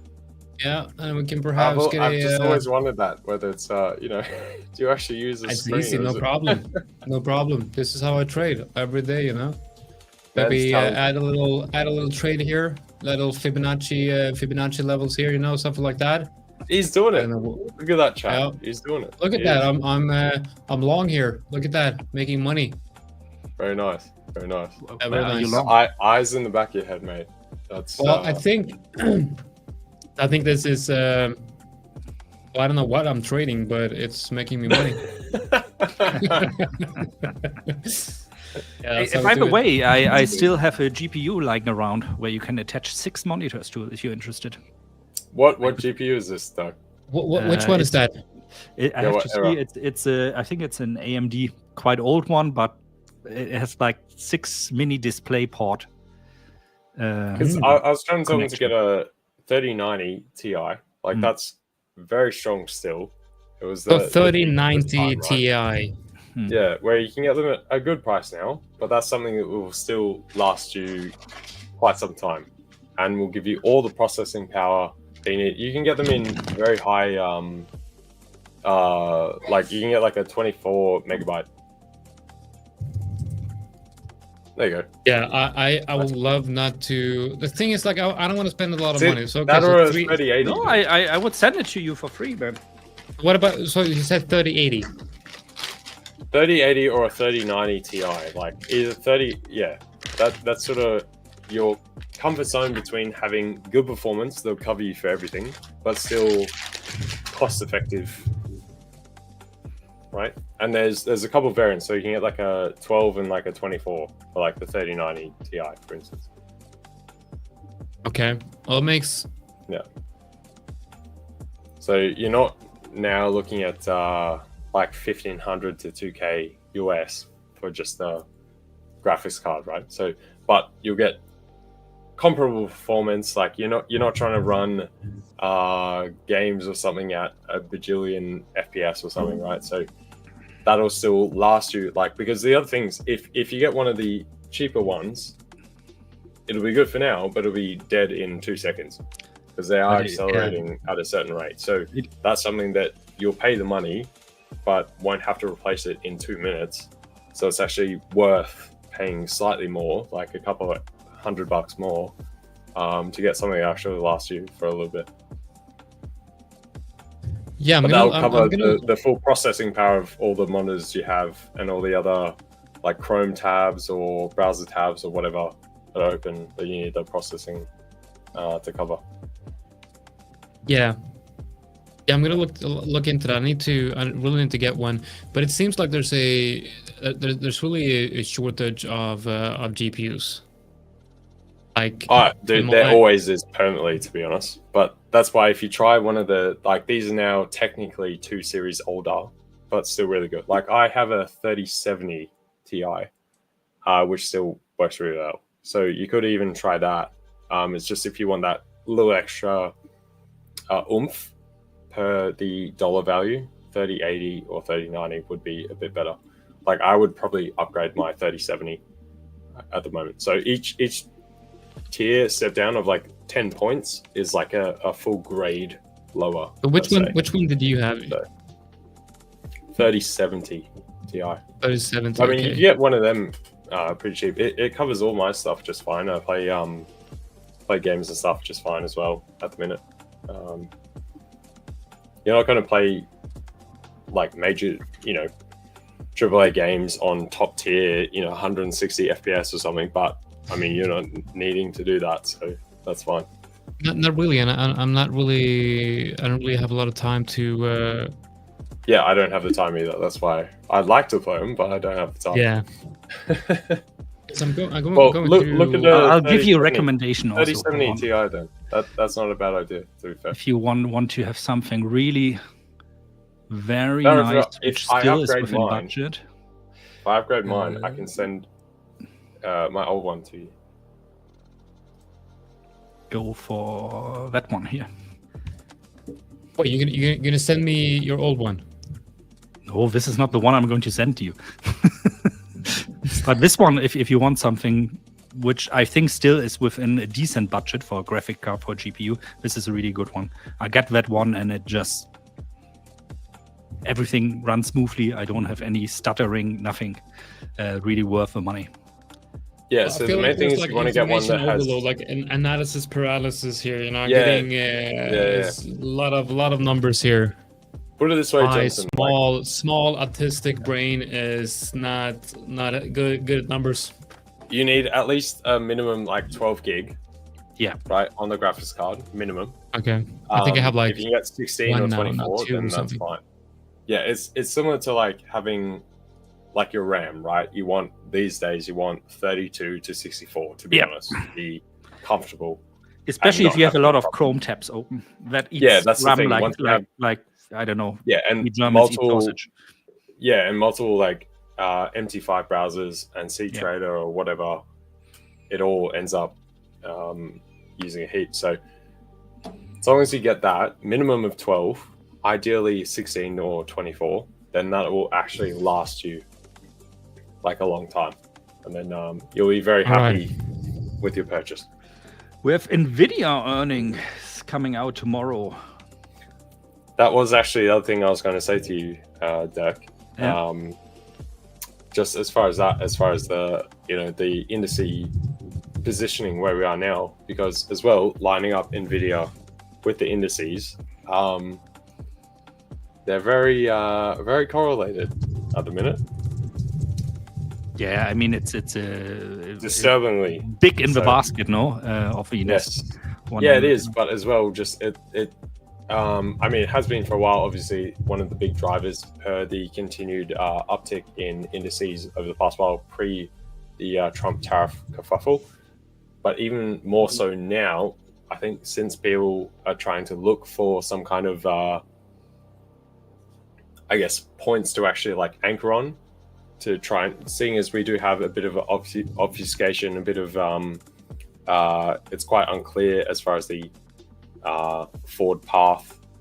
We've got indications, but nothing cemented or no kind of clarity. It's very opaque, right? So I think But these look at guys. that at the I'm minute- not, just so you guys know, like I'm 40 not listening at billion all. US dollars in revenue last time. That is insane, isn't it? Insane. Absolutely. So I can go on to Amazon and I can, they have pretty good filters. Search Okay, so we're gonna for see. RX AMD RX I don't want to. I'm not 7900. gonna get AMD. No way. No, What no, is no. all that with? What's with Nvidia, bro? He wants Nvidia. I'm gonna do Nola. Nvidia and Intel. I'm gonna, go Yeah, against the small guys. I'm gonna Yeah, just gonna monopoly all in. much One more like value for Intel money with taking AMD. over. Oh my god. Nvidia is just gonna As long as- crush the With the exception, competition. of course, if you're running fancy machine learning algorithms that you programmed in Python, then okay, go with Nvidia. But No, I just live assume that you're not next doing. to. Graphics live cards, next to I still go AMD. Nvidia. Yeah, CPU so I different. live- CPU is different. But I have Intel CPU. For Okay, I'm just gonna shut up. You Nah, guys go, have, Jonathan. you guys Come have on. No, that's right. mastered the art of interrupting me. It seems, which is a good There's thing. one more I thing I need want to that. do. Just kidding. I need more people like you in my life. My fiance says I talk too much, and I tell her you talk too little. Well, sometimes it's.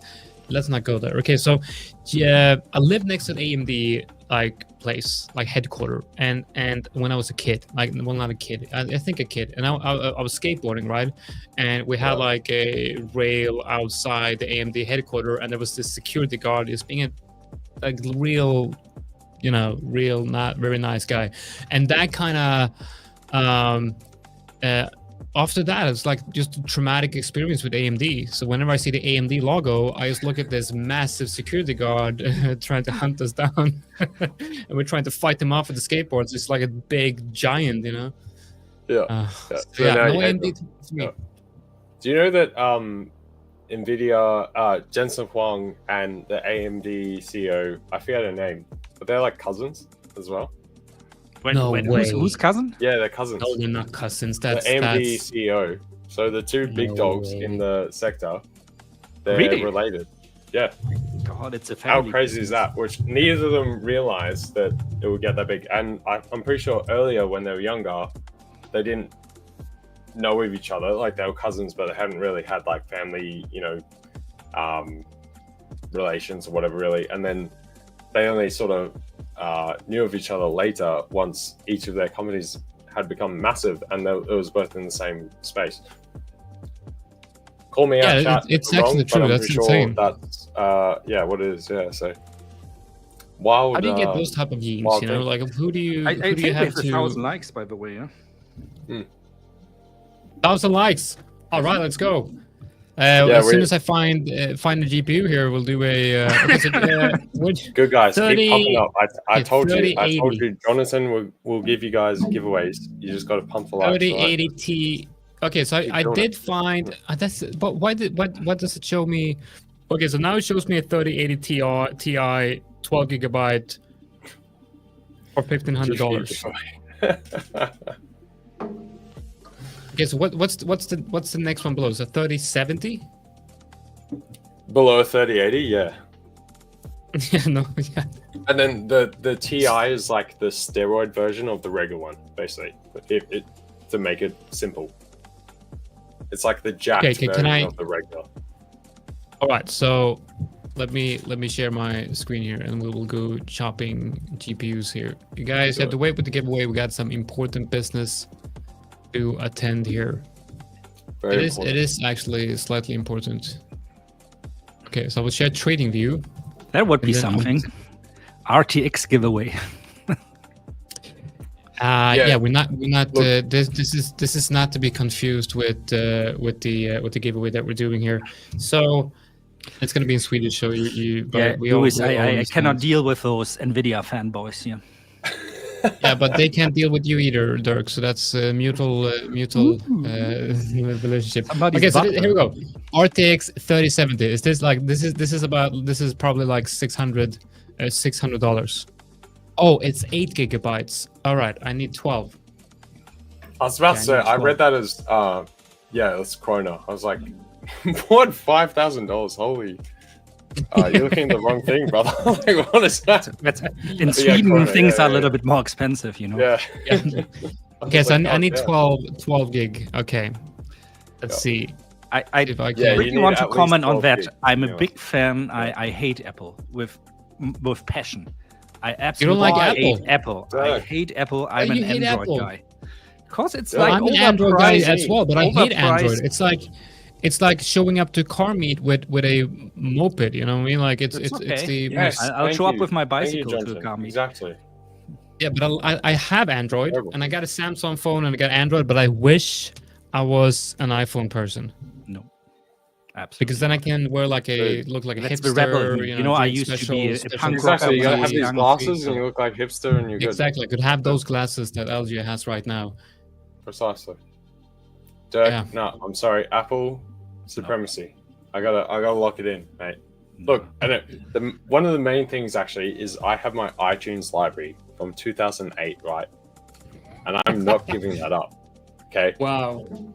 that's that's But a you're not long one time. of those people, it's like that you need to get the newest one every year just because they changed it. No, no, no, no, camera no, has no. like I still have one like a pixel more iPhone. resolution or whatever. Yeah, no, I have like an iPhone 13. Like I'm not gonna upgrade every time, like but just the ecosphere and how stuff works and the synergy, I must say, is very helpful. It's very beneficial. Whatever, I don't know. I'm lacking the exact word that I'm thinking in my head, but yes, and in particular music, creative stuff, just having it all sync together. I must say, I like Apple. I tried Everybody's with entitled Android to at one an point, opinion, even if and the I had a opinion is million wrong. problems, and it was terrible. So it gave me a sour taste trying to go So, to Android. You know, and Samsung. AMD graphic cards are No, much Raph. cheaper. Yeah, I tell you, and it's really value for money. Let me tell you. And if you're lucky, it's going to be delivered by the big security guard to your house. Definitely. But I mean, Seriously, for I that sake, can't- I what can't- are you? You're not playing games, like you said. You don't have time for that. Are you doing like any rendering, graphic rendering for editing or anything like that, or is it just really. for trading? Like, all where I you have a do lot is of tabs work. open? Like I record videos. I think one of the most. I think what like I can pull up look at the task manager now. You can see like what is my what driving. Like the CPU is working at. Like okay, so every time you pull it up, it's like 100, and it's like now he's checking the CPU, so I get it lower. But the thing that drives most is surprisingly it's MetaTrader and the browser. So it's like I got one MetaTrader terminal, and I have like probably 100 different tabs and windows on the browser. But the tabs aren't more like the Chrome, trouble is, for example. It's more a RAM thing, no? Yeah, the other thing, exactly. The other thing you'll find is like when you look at like system information, it won't tell you about the throttling that you're getting because your graphics card can't handle the graphics processing just from the screens. So it's not about any software processing. It's about actually presenting each of the screens at a certain pixel resolution, which your graphics card right now will be absolutely choking and dying. Right, so that'll be the main thing, and same with the energy consumption, all that kind of stuff, the throughput, rah. Your graphics card is literally getting juiced to the absolute max right now, just trying to survive. Right, it would probably definitely be a war crime with how many screens you have on that thing. It would be a war crime per your graphics card, bro. That guy's old. He needs to retire, and you're squeezing him out to his last juice. All right, What I'm like, what? just put him to bed. Okay. Yeah, but I'm still trying to find. Like, I can't find. Like all I find is like 3060 on Amazon. I can't even find anything. Don't you have? Okay, surely you guys have like a main PC store in Sweden, right? Anyone else in the chat from Sweden? Is there a main PC store? I know we have a couple in Australia, so surely we have it here. We probably have it in Sweden. Yeah, we do, but honestly, IKEA. that's our main Hold store on, for Raph. everything. Hold on. Yeah. You can You find have to everything. assemble like everything to be yourself, honest. and half of the pieces are missing. And IKEA is one of the greatest things in the world. It should be one of the many wonders of the world. For sure. I love their sauce. And their hot dogs. And the meatballs. the Every hot time. dogs, the köttbullar. So good. Yeah, every time I go there, I have to eat So good. köttbullar. Yeah, meatballs, good. Okay, so let's see. I'm gonna see. Let me. Okay, let me share my screen here. Now we're gonna go Even in Dubai, shopping. IKEA is famous. There you go. In Singapore too. I went there a couple of times when I was feeling like, today I need to feel European again. So you go to IKEA, and there they have the most amazing chicken wings. Yes. Okay, so here we have here we have one of the bigger sites. Okay, so we got. Now we're gonna look at. Okay, here we got. This is RTX 590. That's like $3,000. Price-wise, also overkill. That's insane. $3,000. Like, who buys that, right? Who buys that? So do you basically divide by 10? Is that like the rough number? Yeah, it's Footprint, like huh? one. Yeah. It's around it's around that. Okay. So if I choose like the cheapest one, okay, so now I get all of this weird stuff here. Yeah, set the So this filters is- or something. Okay, let's Actually, look at the. if you set the filters this to like is good. 12 Okay, gig, okay, so RXI 570, 12 gigabyte. This is good, right? I mean, yeah, it's good. Okay, how many outputs, how many displays can I use? 4. 4. Yeah, the standard is 4. Or how?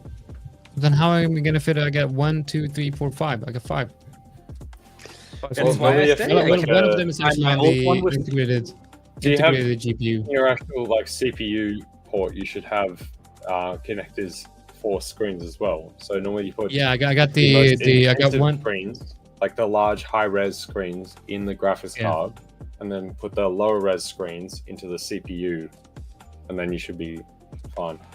But you also need to check if you have your power unit is strong enough. Yeah, he needs to upgrade that for sure, dude. Oh yeah, For sure. I need to get a new power unit. But this 100%. is a decent price. So this is around 700 or so. Power unit, and you'll be fine. Okay, Get a gold good. plate 900 watt, and you'll be good. Nice. Okay. Well, this is a massive. I gotta see if it actually fits in the PC as well, and if I can get it on my motherboard. Then I need a new. Okay. Good. Good. I'm gonna get this one. Gonna get that one. That's the new boy that has the AI stuff in it as well. That's Ooh, actually one nice. thing I have to say about NVIDIA. They have this the streaming suite, and there's like one functionality that it basically puts like virtual eyes on you that always look into the camera. So even if you're looking down or somewhere else, Yeah, it uh, makes them. it's Yeah, like that still is how the weird viewer is looks that, like dude? that is Yeah. actually quite amazing. Yeah, that's something AMD sadly But doesn't. also weird. It's like the Mona Lisa, like looking at you all the Yeah, time. exactly, Whenever yeah. you know, it doesn't matter It is where. pretty weird. she Yeah, is, you have to have that staring eye at you. contact at all times. That's a bit weird. Like I want to have that type of eye contact. Okay, let's see. What do we have? Enough of that. Okay, let's do the giveaway. We got a giveaway coming up. Okay, one more account. We're gonna give away one more account quickly. Let's go. Giveaway, lads. What And then we got we price got is the- it today? Sorry, what? What are you giving away today? You don't What's the know? price? I don't know. Oh, okay. So it's the mentoring session that we talked about. Oh yeah, I remember on the chat. Yeah, they get a full week of mentoring from you, as we explained. From me, okay. Yeah. Yeah, How to definitely. lose money, how Yeah, to lose the most in trading gold. I can do that Yeah. for sure. Yeah, like add more screens. Buy 36 screens off Amazon. Connect them all. Place trades on every single screen. Always go You're in. all in. You're done. Yeah, max margin. No, so what we're doing is That's we're giving pretty away much job. one. We're marking for that, Yeah. to be honest. But Yeah, We're giving away one 20K bootcamp evaluation account for every 100 likes we're getting. So this is the 10th account we're giving away here live, which is it's a bit more than I expected. So I sent to Saul, the CEO, like, look, we got 70K subscribers. He's like, oh, nice. Yeah, you can do something on the live stream. He sent me like when I'm halfway into the live stream and I've already given away 7 accounts. And I'm like, yep, I hope that you're okay with giving away lots of accounts because that's what I'm doing today. Look, I told him, Jonathan, I told him to pump out that like button, right? Yeah. I told him. I was like, mate, the more you pump that All right, thing, let's do the 10th account giveaway. Let's go. Oh, Come on. it's a lot of accounts, man. The winner is... Oh, Yogesh. That's a cool name. Yogesh or Yogesh. Well, congratulations, man. You're going to get an email soon or later today with a link where you can press the link and you get the account. That's how it works. That's what you're gonna get. I'm very tired, guys. I've been streaming a lot. I need to take a quick break. Okay. Oh, the other ones you did already. I thought we were going to see 9 more now. yeah, I've already done. So this is the 10th Already one. done Okay. them. Cool. Yeah, I do everyone every time we hit Fair enough. another one of the likes. I'm gonna. Look Okay, at nice. this. I'm gonna have to order this CPU,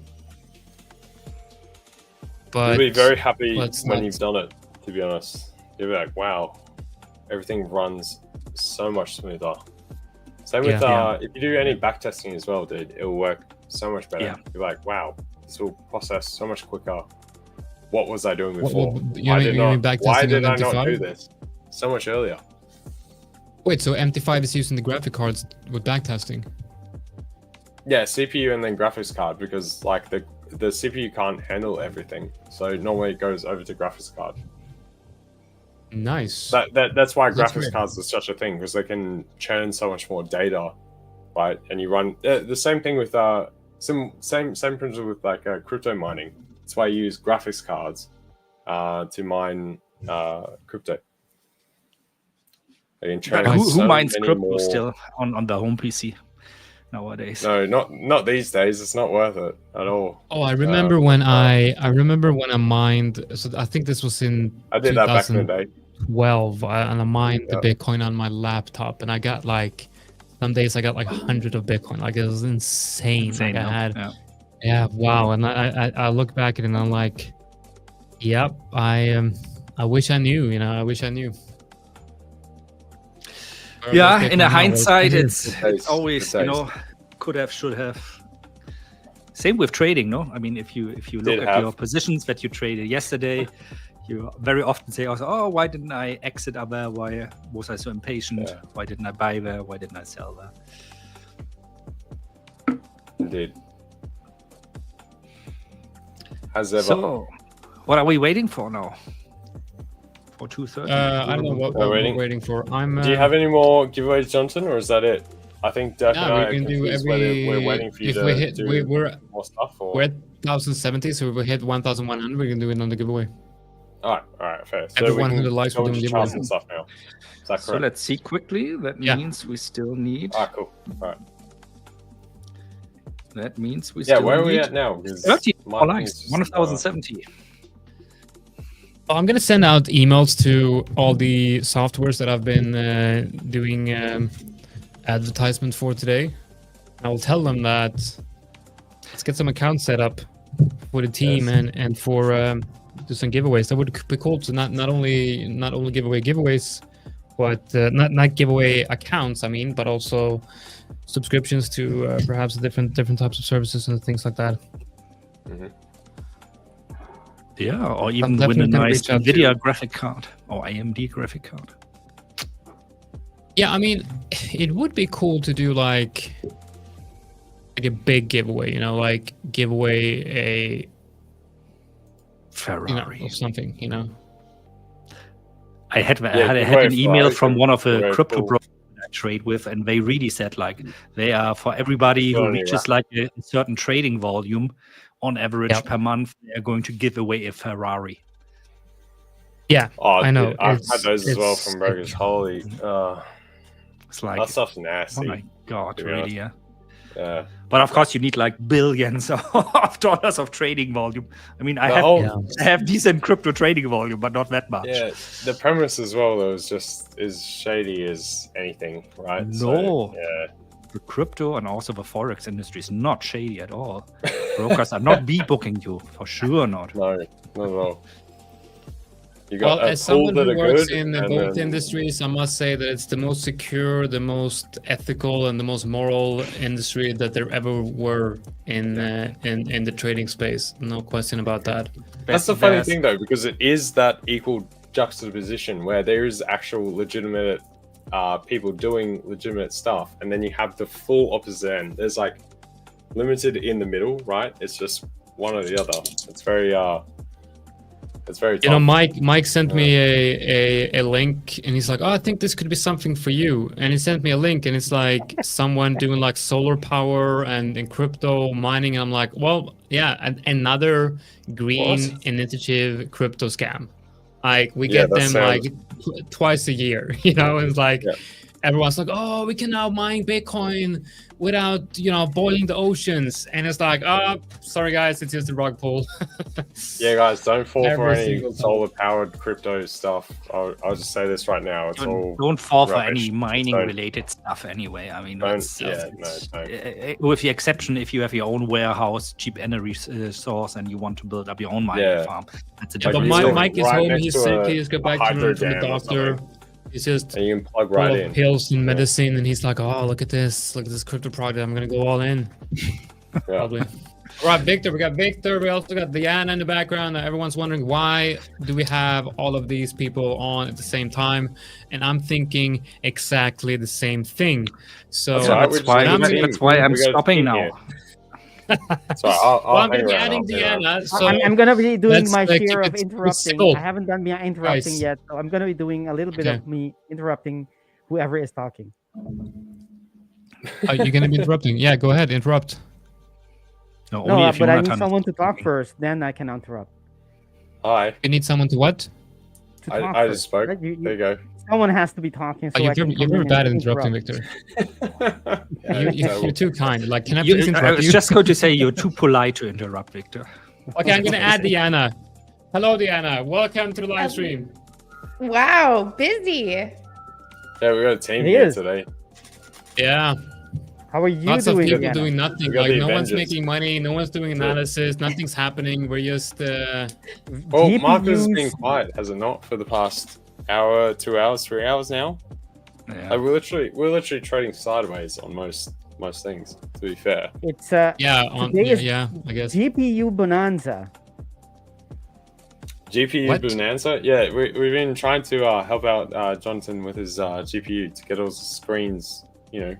That's right. Yeah. How many? I heard a rumor. I'm not sure, you guys, but I heard a rumor: the more screens you have, the more profitable you become. Is that true? That's not really. That's 100% true. That's why, you know, I only have 2 screens here, so I couldn't win the competition. It's very I'm setting up a second camera behind me, so you'll get to see all the screens I have. It's crazy. Nice. It is crazy. But it's cool though. Like I got news feeds, and I got things that hopefully gives me an edge. I would like to think that it gives me an edge, but at some point it's just information overload. But it's interesting, interesting things. Okay, I'm gonna be leaving here. I'm gonna be leaving you guys with probably Victor and Diana here, and then in about 1 hour we got Ashley, and then we have. Michael, the CEO of Trade the Pool, coming on as well. He's going to be announcing a couple of new programs that they have at Trade the Pool, and also I'm going to see if we can perhaps do some giveaways for Trade the Pool as well. And we all almost have 1,100 likes, which means I'm going to get on soon again and do another giveaway. All right, guys, see you in a bit. Bye-bye. See you, Jonathan. I'm going to take that opportunity also and leave the scene. Let's see if we get something. Actually, before you guys leave, I'll have the intro for the next segment, so you guys can if you're leaving, it's not an invitation to leave, but if you are already Right, planning, they're throwing us out. All right, no, Victor. you, All right. you are welcome to stay. LJ, actually, we haven't streamed very often together, so you're welcome to stay whenever I you can stay want. for a bit. I can stay for it. And LJ, okay, how are so- you feeling? You had a traumatic weekend, I guess. Are you better? Yeah, put it this. My head is still on my shoulders, so I'm still here. I'm still alive. That's I'm something. good. That's where I put it. Yeah. You can tell us all about it as much as you can. When we come back from the following segment, Dirk, will you be here when we Nope. come back? I won't Okay. be. I might join at a later stage if I still find some good trades after the news are out. Perfect. All right, we will be pending for that opportunity. In the meantime, we'll be right back. See you there.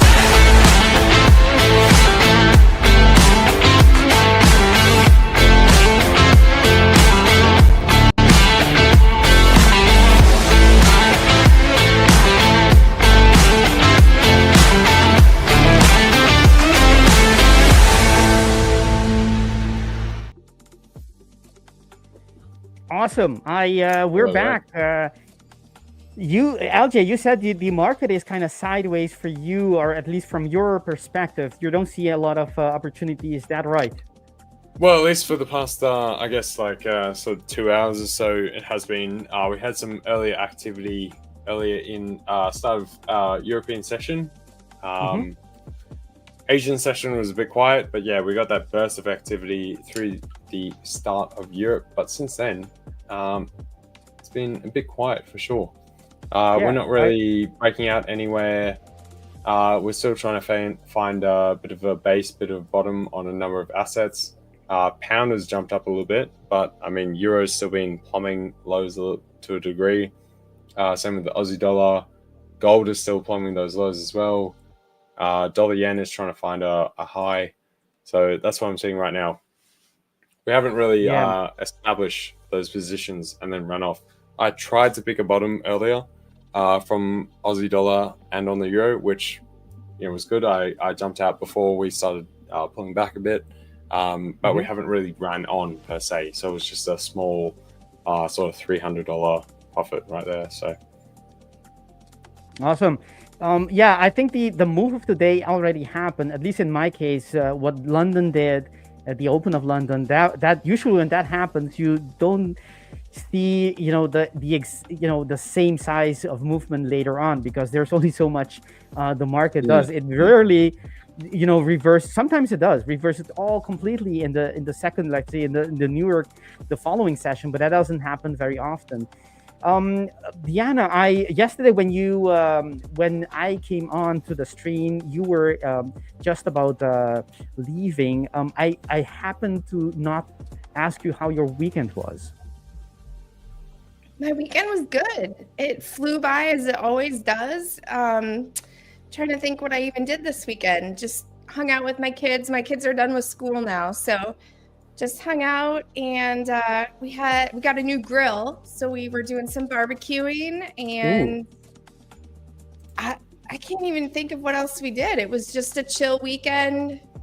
Where our sports season starts up next weekend, so we were just kind of like soaking up the time to just do nothing for a bit. Awesome. fair. There's a barbecue lover between us. Who might it be? Oh, it's me. That is me. 100%. I love myself a good barbecue. Shrimp on the barbie, It's an man. important question. Is it okay, I don't even know what it's called in English, but is it charcoal, or what else the other alternative is? So gas. It's gas, but I went kind of crazy and I got a Blackstone. Do you know what a Blackstone is? Nice. Yeah. It's like a hot stone. Okay, so I'm not a super Those look like griller, gas. so I just get usually just a gas grill, but it's a Blackstone. So we did, so it's gas, but it's a whole new project. trying to learn. how Okay, to so it's clean it, gas and it's a Blackstone, which means it's not really a grill. It's basically a it's basically a what is it, like a outside oven or pretty Yeah, much. pretty much. I mean, it says grill. It cooks like a grill, but it's like a flat. It's a griddle, basically. Yeah. Very interesting Make though. pancakes nice. and omelets and all kinds of. I know. I thought LJ would be the barbecue guy, for some reason. Why? Australia, Why? look, Because we love he our has the barbecues glasses over here, and so- he's from Australia. Yeah, Yeah. that seems like very barbecue-ish. I mean, all the time. What's the saying? The You Outback guys say one. like, you know, shrimp on the barbie, even though we don't call it shrimp, but like, you know, fair enough. Like, What do you What I call do it? is I it's prawns over here. Prawns. They're not shrimp. They're Well, prawns. prawns on the Barbie doesn't really like roll off the I know, tongue it doesn't- too much. It doesn't flow the same, but that's why everyone Australian leaves it that way, because then you know who's saying it, and you're like, okay, they're clearly not Australian. They're American. It's become you know like what I like cultural doing meme is over here. you know I got this grill That's and it's good like fun. it's quite big and I can move around the charcoal, so I can like play around with the temperatures. So what I like doing is like taking one of those, you know, tenderloin big pieces, right, and then putting in there and letting it stay for like you know, an hour or 2 hours at very low temperatures. That's perfect. That is so good. And I try to do this as often as possible, but honestly, like the kids, they are getting tired of it, you know, because you know I'm out in the winter, you know, and on the grill as well, you know, and they're like, "Come in, Dad, what are you doing outside?" So I got a grill, gotta do it. Very nice, very good, very good. Yeah, isn't it What is it freezing like? What for it's you called? most of the time when you grill then? So what? Have you, Isn't it cold most of the time when you're grilling? Oh yeah, definitely. It's quite cold, yeah. But it's but just it's cooks not it an option, completely right? different. Jonathan, it's not an option. I mean, it's almost always cold in Sweden. Yeah, we got good weather 3 months of the year basically. So yeah, pretty cold over here. Definitely Terrible. want to go to Sweden at some point. So Why? Ah, I don't know. I just want to check it out. It sounds pretty cool. Go to Norway. I go better go to Norway, like the north of Norway. That's like it's like Sweden, but it's beautiful. But has more. Yeah. All right. Fair enough. Fair enough. Yeah, like with the mountains and the rivers and everything. Very beautiful. Yeah. Yeah. All right. how about the smokers? Have you, any of you barbecue lovers, have you tried smokers like these egg-shaped smokers? Grill? I haven't, but I love anything smoked. To be honest, I love anything smoked. Whether, you know, eggs to any kind of meat, blah blah, anything smoked or slightly charred, beautiful. You know, smoked. You know, I looked into whiskey or the, something like, as well. Beautiful. So Anything apparently it's very unhealthy with smoked things if it's like smoked seasoning or the smoky That's fine with me. flavor. It's fine. So I try, You only like live I once. love it, but I try Gotta to do stay what you away from like. it because recently they came out with some research that said that it's not very good at all for Of for course. your health. So I'm trying to figure out alternatives. But you're eating that- it. Like any smoke inhalation in general is bad, but eating it is not so bad, right? Yeah, No, that's the thing though. I think Or at least, even though even if you're out it of is, luck, that's what I'm going to tell myself. I'm going to eat Yeah, it. I'm exactly. going to enjoy it. So- don't they say anytime something is has like a grill, you know, it's grilled and it has like the little char on it, that's acrylamides, I think, and they say that's Yeah. bad for you. So it's like yeah. you gotta just do what you're gonna do. Exactly, But I think it's exactly. I think it's the artificial smoky flavor. That's the issue. So if you if you use a smoker, that shouldn't be a problem. If you do it the natural way without adding any artificial flavoring, that shouldn't be a problem. Fair, That makes fair. sense. It's probably tastes better if it's the real thing anyway, versus just like All in some moderation. name on it. There you go. You know what tastes really good? Smoked moose heart. Really nice. Heart, specifically the exotic. heart. Yes, yeah. Wow. If you ever get to try it, it's like a delicatessen, and it's quite expensive, right? But it's really. I used to get it for Christmas.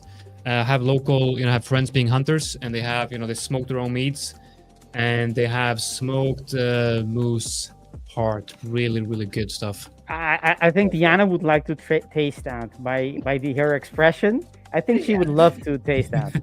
I mean, I'm not trying to You're gonna judge. I love it. just, If you like smoked, I don't know. It's beautiful. I'll really take good. your word for it. And Yeah, especially the you'd be heart, Diana. surprised. The heart. I don't know. I don't know if I'm a heart eater, really. I've had like chicken hearts, but like that's it. Mm. Very My chicken hearts grandma is used good. to eat They them. taste The like heart and the. It's supposed to be good. for you. Once I was in Thailand once, and I went to this. I don't know what it was. Like we were out in the bush at some weird restaurant, and I went there, and there was a buffet, and I started picking all of these different sorts of meat of all sorts of different colors, and I'm going to the table, I'm sitting down and I start eating, and I'm like, the consistency of this is weird, it's like, I don't think it's supposed to be like this, and then like 20 minutes into it, the server comes with a grill and like puts the grill on the table, and he's like, yeah, you're supposed to grill it. I'm like, what is it? Oh, it's chicken. So I'm like sitting there, I'm like eating raw chicken. I'm like, and I'm, In full Thailand? disclosure, Oh I was probably not sober, so I didn't really care that much about that. But I get to the hotel. I was in that hotel room for like 4 or 5 days. He's completely out of it. That was crazy. Dude, Yeah. that's terrible. So yeah, if Bloody you ever go to Thailand and you don't know the language, ask if it's raw chicken before you eat it. That's a good recommendation. idea. Tip. Yeah. I like how the market is so flat at the moment that we're all talking about cooking meats, whether it's smoked or raw or whatever. Like, honestly, to be fair though, we're not really going anywhere right now. I'm Yeah, trying the to market do is, some- I was hoping for a bit more activity coming from the UK session into the US session today, after obviously the UK and the US being on holiday yesterday. Only session activity we've had so far today was the early UK London Open. Since then, we're a bit dead. It's a bit quiet. I think we're waiting for the US news tonight, to be honest. What news is which that? is something we were talking about on ABL. That was a outlook for me. So we've got durable goods tonight, and then we've got consumer confidence Tonight later for on you, as you well. mean? Yeah, tonight for me. So just per the session today for everyone else, because you guys live at normal hours. But yes, for the US session, we have durable goods and consumer confidence today. So they will definitely have a look in. Durable goods today, we'll actually get a look in per the effects of tariff effects, that kind of stuff, where we've got a full month that actually has the full implications of the tariffs, even though they've been back and forth with the jostling of exactly what's going on and whether certain companies are actually pulling that stuff forward or waiting, sitting on their hands. The main outlook that I'm looking for is mainly the consumer confidence, being that the US consumer has showed a little bit of weakness via retail sales and that kind of stuff, starting to show a little bit of cracks, a little bit of pressure from the high rates being sustained for so long. So it'll be very interesting to see where that comes out. Per as well, the recent tariff pullbacks, and whether they've decided that, oh, this stuff has been pulled back, maybe it's not so bad, maybe now we can keep spending. So I think that will be the primary one tonight. We do have US durable goods coming out in about 7 minutes, and I'm thinking I want to try to, now that I got the Financial Juice subscription and I'm getting the numbers very quickly, I'm thinking I would like to try to trade it. I'm on the hybrid growth account, so I can trade during the news events, and I got the new Squawk streaming right now, so I'm gonna get the numbers as soon as they are released. I'm not sure exactly when they are going to get released, but I would like to ask you, LJ, what do you think, like if the So if the numbers are, obviously I should be looking at EU, because I think, the EU is probably the ones that are going to be Dominant moving. one, yep. So okay, we're getting a breakout on EU. That's the breakout I wanted to buy on EU. Yeah, I've said in here, I'm still sitting long on EU for this retracement. It's been very slow though, I will say. So I will definitely probably look to exit this prior to the news. You're exactly right, Jonatan, as far as looking at EU as the like the primary asset you want to trade for this. Both from the aspect of very US dollar heavy, and per the tariff kerfuffle and trade related stuff, EU has been the primary benefactor from that. So the difficulty with the release tonight is going to be, we've got a lot of bit of a jostling and juxtaposition between certain companies, where got a lot of forward pulling from, say, for instance, like the autos, that kind of stuff. We saw that last month as well, where it's a much slower import time because they've got to import things on ships, all that kind of thing. So they're trying to forward anticipate things way ahead of other companies, whereas it's much slower. So the question is whether we'll see that. You've also had a bit of a kerfuffle with the Boeing type relations and the airplane building, that kind of stuff at the minute. Other companies, we haven't seen the forward pulling of consumer products, say in the mainly the tech space, where there's computers, phones, any of that kind of stuff. They sort of sat on their hands and paused for a bit. So the only likes that you had was Apple moving those shipments over, but everyone else is just like, oh, it doesn't matter. So this is a trouble where you get this mix of all these things coming into one. So at the moment, you're going to have to see the headline number, but you're going to have to drill down into the deeper numbers as to what actually made up this core number to see whether it's actually something that is measurable and whether it's actually worth trading on, or if it's just an anomaly per certain companies bringing certain things forward because they have a much larger lag time. For instance, car companies, you can't just put stuff on a plane. They got to put it on ships. That takes a very, very, very, very long time to come across the ocean. So that's the trouble with these numbers tonight. Hence why as well. Just a heads up. Sorry to interrupt you, because it's a heads up before we start speaking. So I've shared the tab here on financial juice, and we can see that we have the US durable goods right here, and I also have the Squawk streaming right here. So this is the pro subscription here. So you might be able to hear the numbers coming out. Does it play through the stream?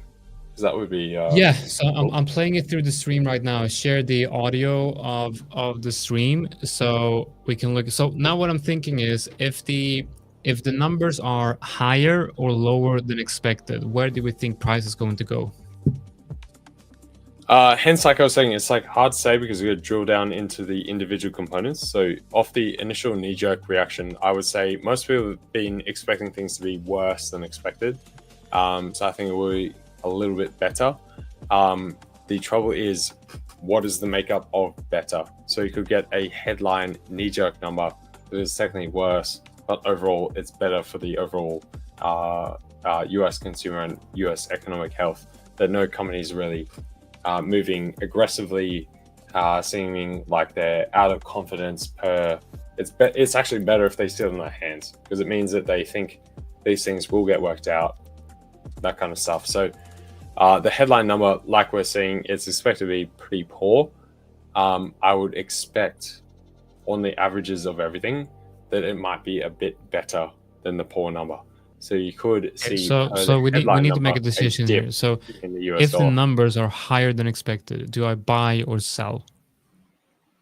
Well, if you're looking at euro dollar per, what I would say, you would buy euro dollar, and then risk reward, given where we've moved today per the current session, we've already dropped massively. So per weighing that up, I would tend to go long euro dollar if that's the currency you're looking at. Per the release. If the numbers are higher. Or either way, to be honest.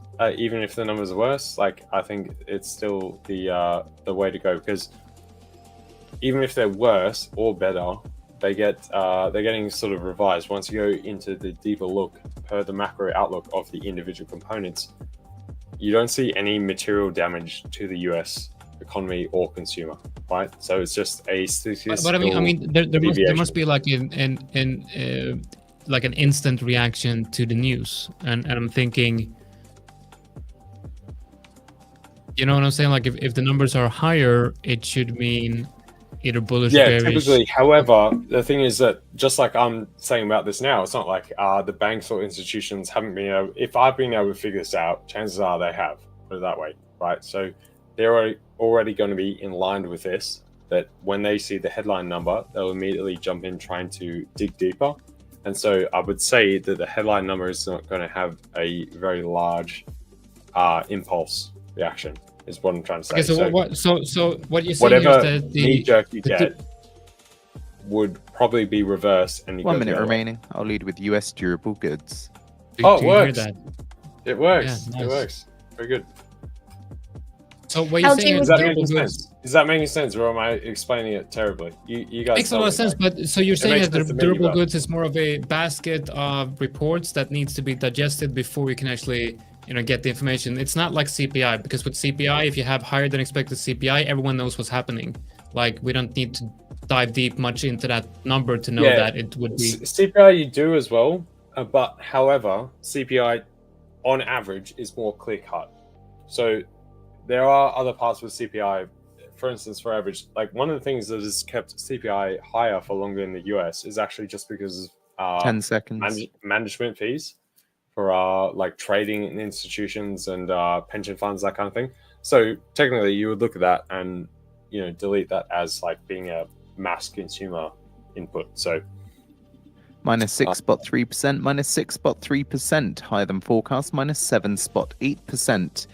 And core durable goods 0.2%, 0.2% higher than forecast. There you go, it's higher, just like I was saying before.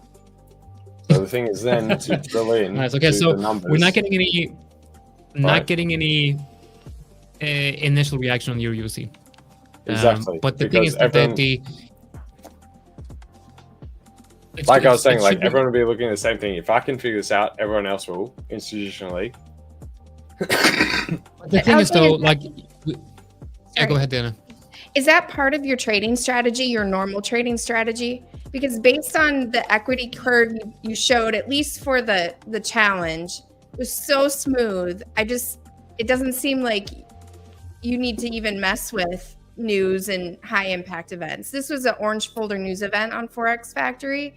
So it's not really, I'm not sure how it impacts Forex, but at least for indices and gold, it really didn't do anything, and it typically doesn't. But I'm thinking that news trading is typically not part of what you do, even though you obviously know a lot about it. Yeah, so how I would put it is that I aggregate all of that stuff, and that's how I plan out my total trading day, right? Knowing that is coming forward. And I do try and anticipate that stuff, and I basically try and front run per exactly like what I was talking about. I've aggregated all the past data myself, added it up the same way that you get the forecast numbers from the various economists, various banks, all that kind of stuff. I try and put that stuff together myself and see where I believe stuff should come out. And then it's also a portion of trying to weave out the bias from certain outfits or whatever, where they might have a certain lean saying like, no, I think this is what the number's showing, but I think that it will actually be a bit worse. And that's how they give their forecast, right? So I often take the neutral point of saying their forecasts are probably wrong because they inject bias. And then I try as best as I can to get the neutral standpoint. And that's where I inject my trades. So like what you were saying, when I take a trade, I always try and trade with that macro fundamental bias. And I trade more heavily in regular size when I'm aligned with that. So continuation of, say, the technical trend and where markets are moving to when it lines up with the macro and fundamental trend. And then say some days you might have some news outputs that will have potential to go against the current prevailing trend. Say if you got Euro, as we've had, running up very strong, and maybe you got a couple US dollar key points that look like they're going to be, you know, a bit hotter than average, then you might go against that. But when I go against that, unless I have full confidence in that number coming out hotter, and hence a reverse, I'll go half size if I don't have full confidence. If I have full confidence, then I will go in full size. But basically, I try and trade the technical stuff lined up with the macro stuff, then I go full size.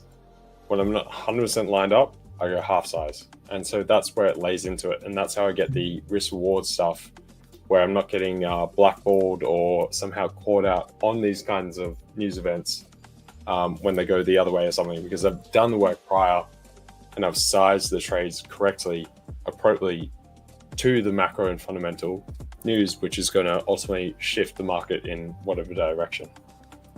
So this is hopefully very that interesting. We have It to. makes a lot of sense. Makes a lot Yeah, I of think sense. we have to have a longer Okay. session, like where you break down also like where you're getting the information, where you're doing your research and things like that, because I think that would be really interesting. We also have tomorrow we have a new host coming on here to join us, and we also have one macro analyst coming in to start a session within this live stream as well. So I think we're going to have sessions where we have fundamentals and macro traders breaking down the market environment as well. So it's very interesting to hear more about that. But I'm going to take a break, because I feel like 4 hours of this is I'm going to take a break. What? No, we'll be back. We'll be back a little bit later, all right? Bye. See you, Jonathan. later. See you later, Jonathan. Yes, I think not only the viewers, but everyone who saw your equity curve, rightfully so, Diana mentioned that it was what we saw was very, very impressive, to say the least. You know, in that little internal competition we had, you blew us away. You basically passed it on the second day. After. Yeah, I'm waiting for it to be activated now. So I'm gone through the first, gone through the second. I'm just waiting for it now. Yeah, exactly. And that is, and I thought I was, on the above average, but You definitely are, obviously- dude. You definitely are. Don't worry. Believe me, you are. You definitely are. You definitely are. Don't discount yourself, Victor. At all. And so I'm very interested as well to see, what can I, and I think that applies to everyone. What can we learn from you? It doesn't have to be the exact strategy, because you may or may not, be able to share everything with us, but even the process, the thought process, the template, the mental template you come into, because, for example, I never look at fundamentals. And I know I'm leaving things on the table there, but it's a deliberate choice that I made, because I want to have be as best as I can on technicals, and that has already my hands full. And I think if I spread myself even more, my quality of my execution, my edge basically will probably suffer for a longer time before I actually see the So in other words, I want to be a specialist rather than a generalist. But obviously, if you are able to do what you're saying, anyone be able to do what the fundamental side and incorporate it either in your risk management, as you're saying, your position sizing, or just the direction. Perhaps sometimes you may have a technical direction and sometimes a fundamental direction, right? And you may have like a fundamental play, and then you look for the technical entry or setup to go with that, and the other way around. Sometimes you have, technically it doesn't look good, and you're looking for that fundamental news to come out to actually be the catalyst, and you go in either before or after, it doesn't matter.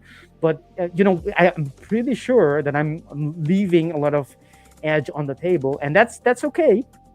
But the question is, what can we learn from individuals who are able to combine them successfully, as you have shown to be able to do so? Go ahead. Yeah, no, I was just going to say, that's exactly the way I view it. So it's like a totalic approach. So you've obviously got your text. You can do that alone. That works. People do fundamentals alone and no text as well. That also works.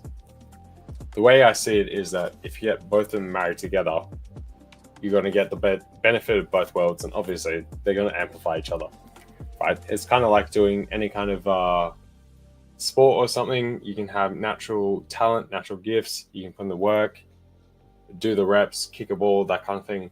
But if you do have somewhat understanding of like, say, biology, health, fitness, all that kind of stuff, you're going to be able to amplify yourself to the best athlete that you can be, and then go on the pitch, and then already do what you're already doing every single day and perform at the peak level, plus being amped up by having good nutrition, good health, all that kind of stuff. So that's kind of the way I see it in that way. So again, the fundamentals as well, you have to realize that most institutions and like the big players that are moving money around, they're not just sitting there with huge swarms of money and just pressing a button because like, oh, this looks cool, I'll just do this, this is fun.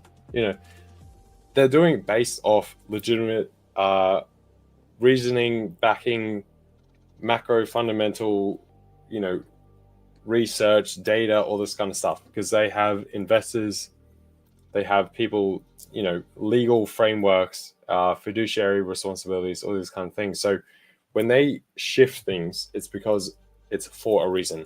Now, this is also one of the reasons why just focusing on technicals does work to a degree, because you're basically observing exactly that happening without having to go into all the depth work, right? Of seeing why it's happening prior to when it happens. And that's why a lot of people just focus on that, because they're going, I'm going to let them figure that out. I'm going to let them start to shift the market and start to pre-position before it fully runs. I'm going to try and observe where they're pre-positioning and then jump in on the coattails of them running the market, right? And that's a fully valid, logical strategy and completely makes sense. However, the thing is that there is a lot of position jostling and a lot of things move very fast in markets. So the question is to when you get in and when you get out. Now, obviously, if focusing on that, you're going to have to rely on being slightly late to then observe what they're doing and then jump in. Same thing when they're getting out, you're going to have to be slightly late to jump out. So hence, if you can yourself do that work to try and figure out, one, think like they are, where they're getting in, where they're getting out, and then do the macro work to see where the overall trajectory of the economy, central banking, geopolitics, all these things are, and line that up together, you'll be able to jump in early. Because the way you make money is obviously jumping in early before everyone else, right? So if you buy, just theoretically, you buy Google stock before everyone else, you make money.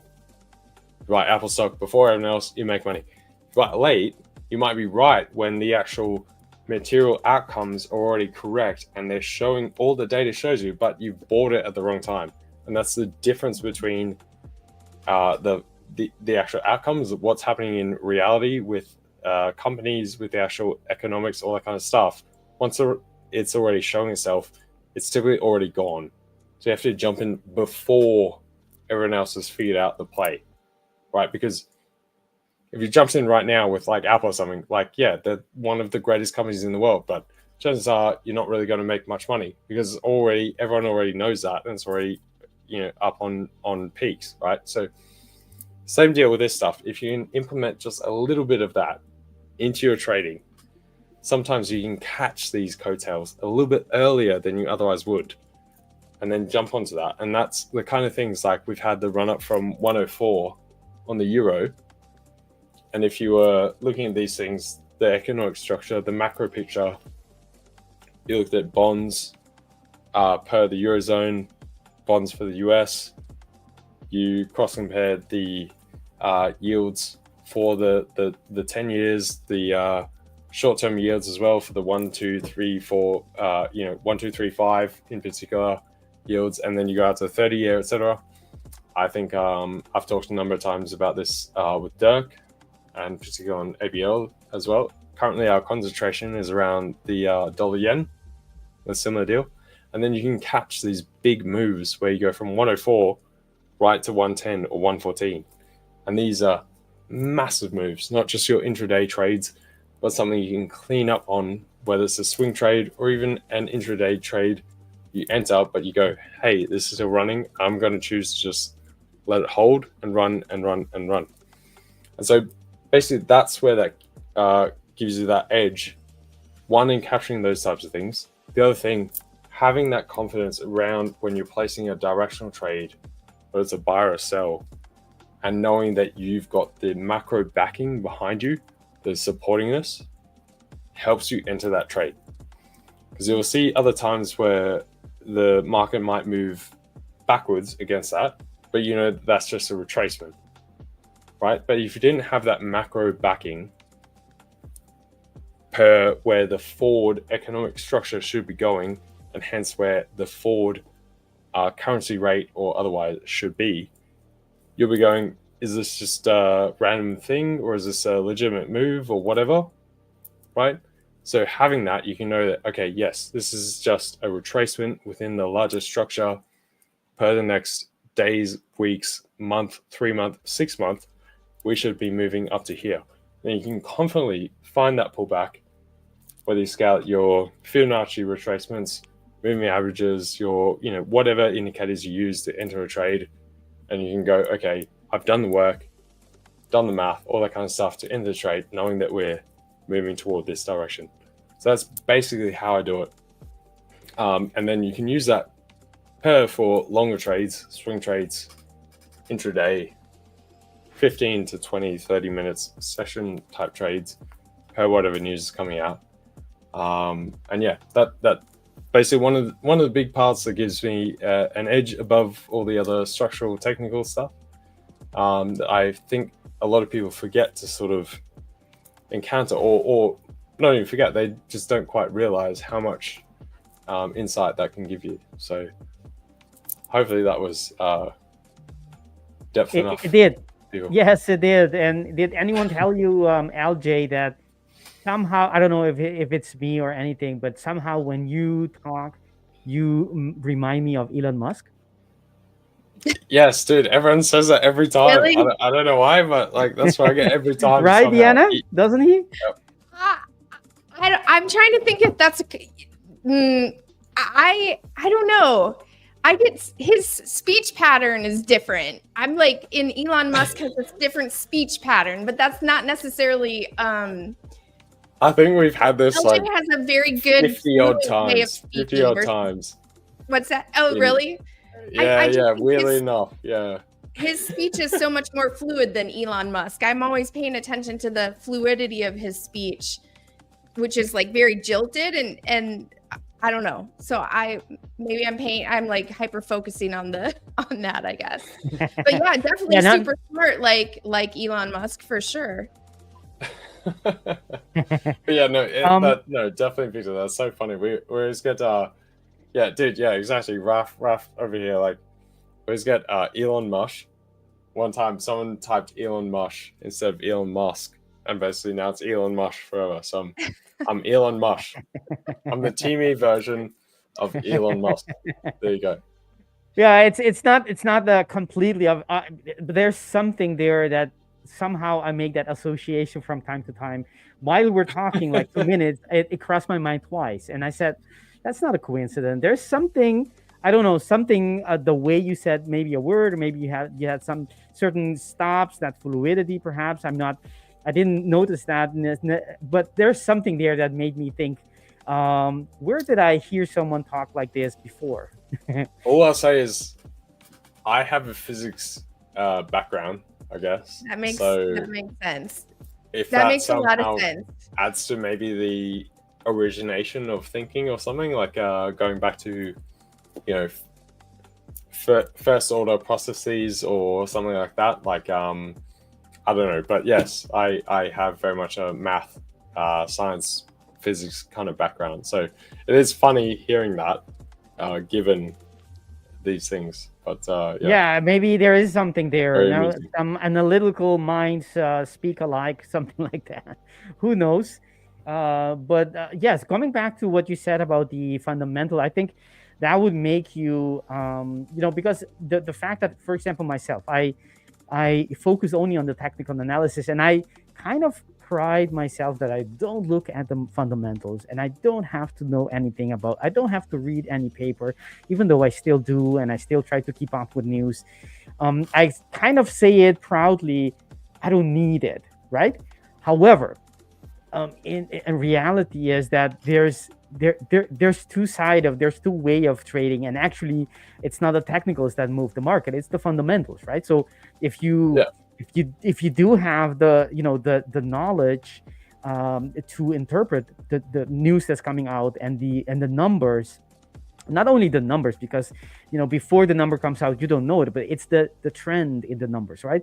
What are they have been doing lately, and what indicates what any other indication do you have as a preview of what the trend would likely be in the next numbers release? Like if there's I don't know, sales of iPhone as an indication of what the company might be doing later, and another, they're not completely related, but they're obviously very related, because one is going to affect the other one. If you can do that on a macro level for the companies, and in this case currencies as well, then you can basically have an idea, okay, it's more likely to be higher or to be lower. And just having that information, and that's my rationale. Obviously, it has a huge potential to it, a huge edge to be extracted.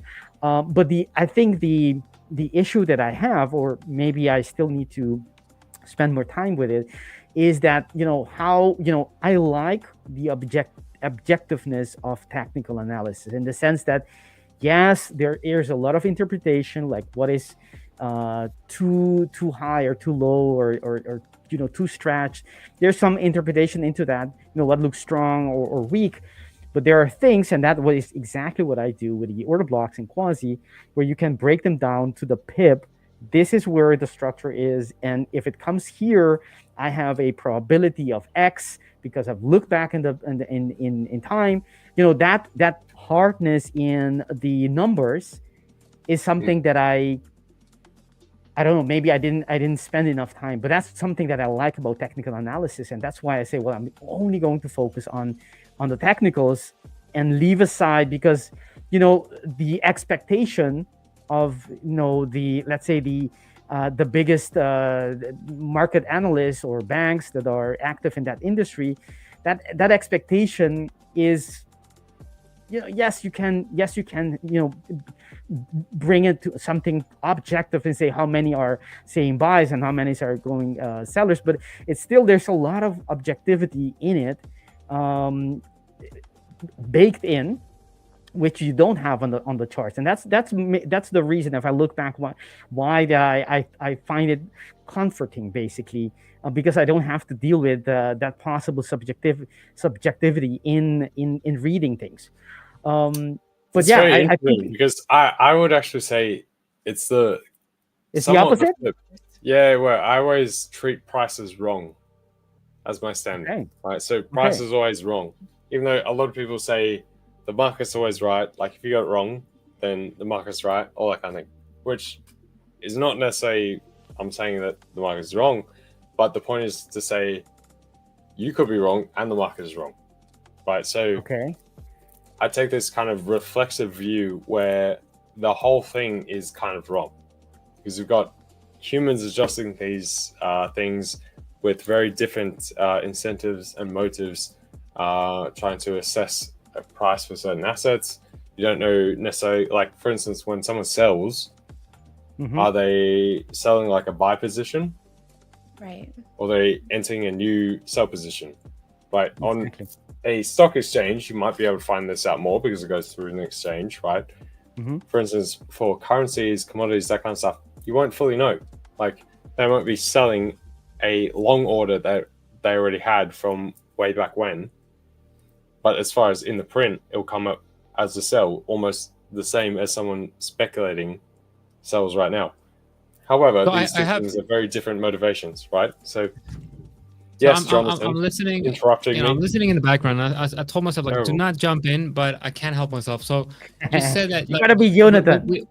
So we talk about price, like we talk about price being being right or wrong, but isn't it more about price, the notion that price discounts everything? So it's not about the price being right or wrong. It's just the fact that price is always, you know, price discounts all known information.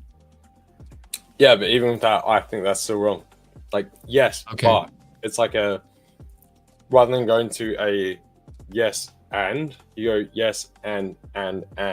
Do you know what I mean? Like, you go through a further couple computations after, right? So I think price is correct, but not correct. Then you go back to correct, but then they're having to correct for the correctness. Hence you go back and yada yada. And basically, larger terms, I can price this stuff out mathematically as well. That's a whole other thing. But basically, that's kind of the way I look at the market. It's almost like, to some degree, there's an element in trading, just like any kind of whether it's poker or blackjack, that kind of stuff. Like, because you're kind of betting certain chips and trying to manage risk, manage your total pot, that kind of thing. So there's an element of that, and how much knowledge you have around what you're missing. And for instance, you have the deck, how many cards are outside the deck, and what you can see right now. So similar to that. And then the part with markets, though, whereas the deck is just plain and simple, like it's either this card or it's not, right? Per markets, it's people's interpretation, okay? And so, for instance, with the macro data, it's their interpretation of the data. So if you can interpret that better, then you're going to create an edge. What you're seeing with technicals is a combination of the macro, just you're not analyzing that yourself per se.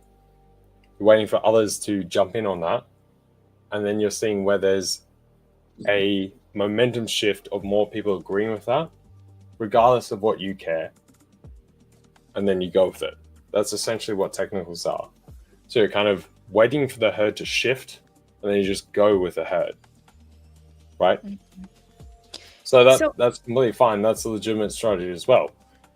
Macros just give you that extra edge of trying to identify that early, and also when it's going to end early. So that's where I see them coming together, where they live synergistically, and you would get good entries and exits. That's so simple. maybe more than price being incorrect, it's that the data is incomplete. You don't have everything. Is that?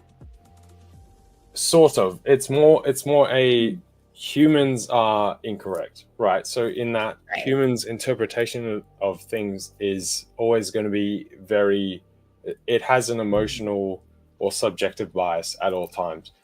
Similar thing we've seen with, for instance, the Trump kerfuffle right now and the tariffs, and everyone's saying it's going to be hell, everything's dead, blah, blah, blah. And if you bet on that, you've lost a hell of a lot of money, right? If you bet against that, you've made a lot of money, right? So, but that was the prevailing narrative. And if you try and say otherwise, you'd be looked as kind of silly or whatever. And that's the thing where humans kind of go with that, because they don't want to be outside the social norms of these things.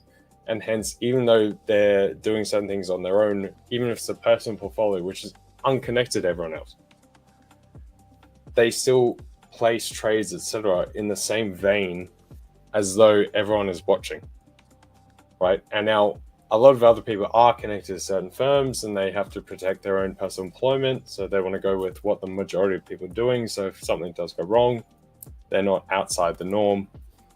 That's another thing.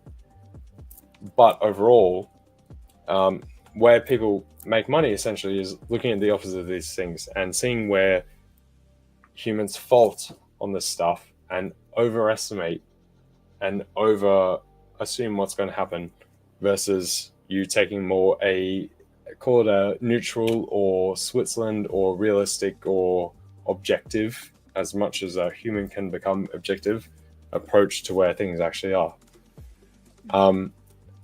So the closer you can get to that drives you to more profit, because then effectively, if the majority are not doing that, and you can do that, you've now got edge in that difference, right? So that's essentially And maybe where I sit. Maybe the question, LJ, for everyone is, how do you learn how to know when the herd is off? Because that's basically what you're saying, that we as humans, we like the comfort zone being in the herd, and for different reasons, it's not comfortable for us to be against the norm, whether it's socially or commercially or whatever. How do we know? How do we hone that skill of knowing when to deviate from the herd? How do we pick that up? What would you say? How did you do that? Yeah, I would say this is one of the things that most people don't like, and it's very hard, which is why most people don't. It often involves a lot of pain in general, in the sense of you having to do work, having to mull through a lot of data, a lot of inputs, really be attentive to the market, to the larger macro data, not just seeing the headline of durable goods and then tossing away, actually going and seeing, okay, is this materially better or worse for the US economy? And then you can even get trades following the next day that flow on from that, of seeing that, okay, the knee-jerk reaction was this, and actually it's not that bad, and then you'll see things rally the following day. You get the same thing with also payroll, CPI, PMIs, all this kind of stuff. So that's where you got to do the work and put that effort really in, right, to get that.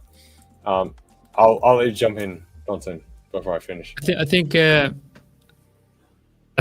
what we can do is we can look at the sentiment data to get an idea, because we talked about when do we know that the herd is wrong or right. Well, most of the time they're wrong at the extremes. So you'll see that a market, for example, is rallying and it's reaching a new highs, new top, and most of the time you will see that at a top of the bull market, you'll see that the public is very bullish. Like every time when you have a bull market top, everyone's going to be very bullish. Like it's not very often that you see people being very bearish at a bull market top.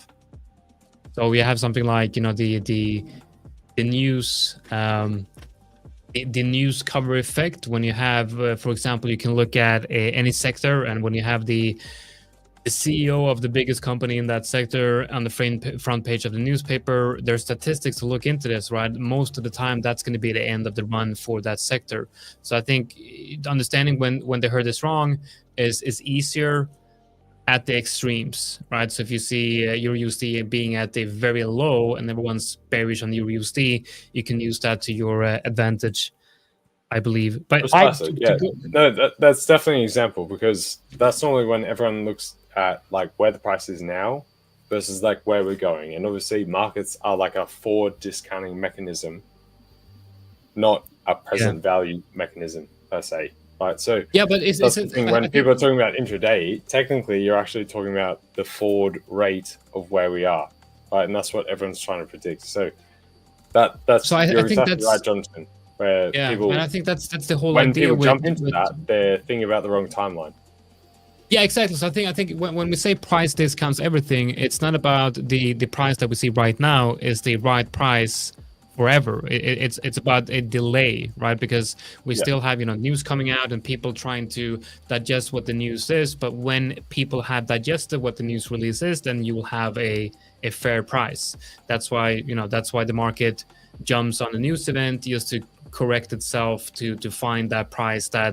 So I'd like to think that the idea that price discounts everything is correct, but there's a delay. And it's delayed. It's that delay that creates the imbalances.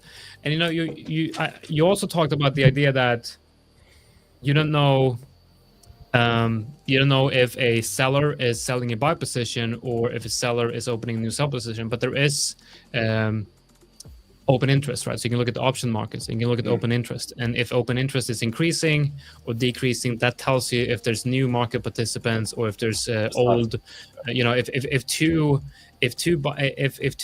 old buyers and old sellers come together on a new position, open interest is unchanged because have no added market participants. I think that can answer that question.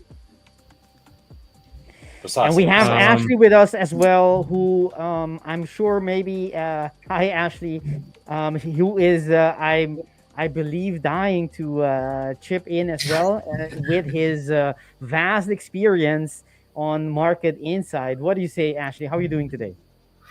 Thank you very much, Victor. It's a definitely interesting discussion, and one that can bring a lot of insight and provide a lot of skill to a trader. However, what I just wanted to add, each of the person's viewpoints, from LJ to Jonatan, and everybody's viewpoints, they actually have some validity. However, what's helped me in my trading experience is understanding the core aspect about how we link in fundamentals to the technicals, and that's the fact that the markets by default, financial markets by default, is a discounting mechanism. So what that basically means, very simply, is the market is always hungry for guidance. The key word is guidance, guiding what that potential future is going to be. When it comes to economic data, it's not necessarily, in my experience and my opinion, not necessarily about the physical figure, but what does those figures or the trend of the figures indicate? And then, just to give you an example, one of your key moments in any interest rate decision, whether it's ECB, FOMC, BOE, is not necessarily the rate adjustment that gets announced. It's the press conference afterwards, because in that press conference, whether it's Jay Powell or any of the other Reserve Bank governors, the market is looking to them for insight in terms of the way forward.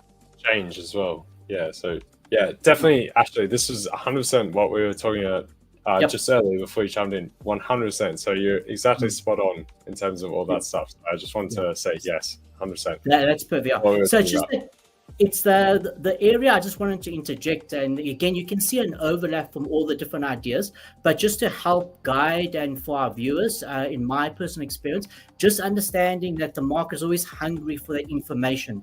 What is the information that the data is telling us about the way forward? And then markets will start to discount that in the price. And that's what markets are always looking ahead, never behind. And just another classic example, you might find that a company lists their report, their quarterly report, and the actual earnings are great, but the stock tanks. And it's not necessarily the earnings that came out, but the guidance given for the next quarter. So, for example, the last quarter that the US companies reported, majority of the companies pulled their guidance for the next quarter because they're uncertain about the Trump's tariffs and the effect on their businesses. So the market now is kind of in not no man's land, but they're seeking, they are very hungry for information. So right now, if any information comes out that is going to be either positive or negative, the market's going to react and exaggerate that movement because there is a lack of guidance from the companies. Yeah, precisely.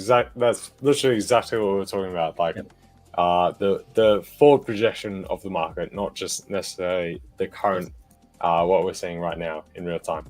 I will have to jump out now, guys. So I will say goodbye. I will say good afternoon, good evening, good morning to wherever you are, and I will see you guys tomorrow. Don't Thank forget. you, LJ, and thank you, Diana. Thank you. We'll be there. Come to AVL. Come everyone. see us. Mark should be back Bye, sometime Diana. soon. Probably not tomorrow. But I'll see you guys. And I might be around. Actually, no, I won't tomorrow. But see you guys Thursday. All right, take care, LJ. See you later, guys. Thank you for Have a good one, staying longer than you initially intended to. Thank you. That's right. That's right. Anytime. But yes. Thanks for the insight, LJ. Sorry? Thanks for the insight. Good Yeah, insight. definitely. And Victor, I will close that. We will finalize what exactly you're saying because you're on to a good track. So another time we'll get the whole way through it and make something else of it. All right. Certainly. All right, Let's you guys. do it Ciao. sometime. See you. Bye-bye. Enjoy. And I'm going to take a quick break as well, and I'll be back in a little bit. We're going to have Michael, the CEO from Trader Pool, coming on as well. So I will see you guys in a little bit. See you soon. Cool. Alrighty. Thank See you. Jonatan. Thank you, Jonatan and LJ. And I did notice Diana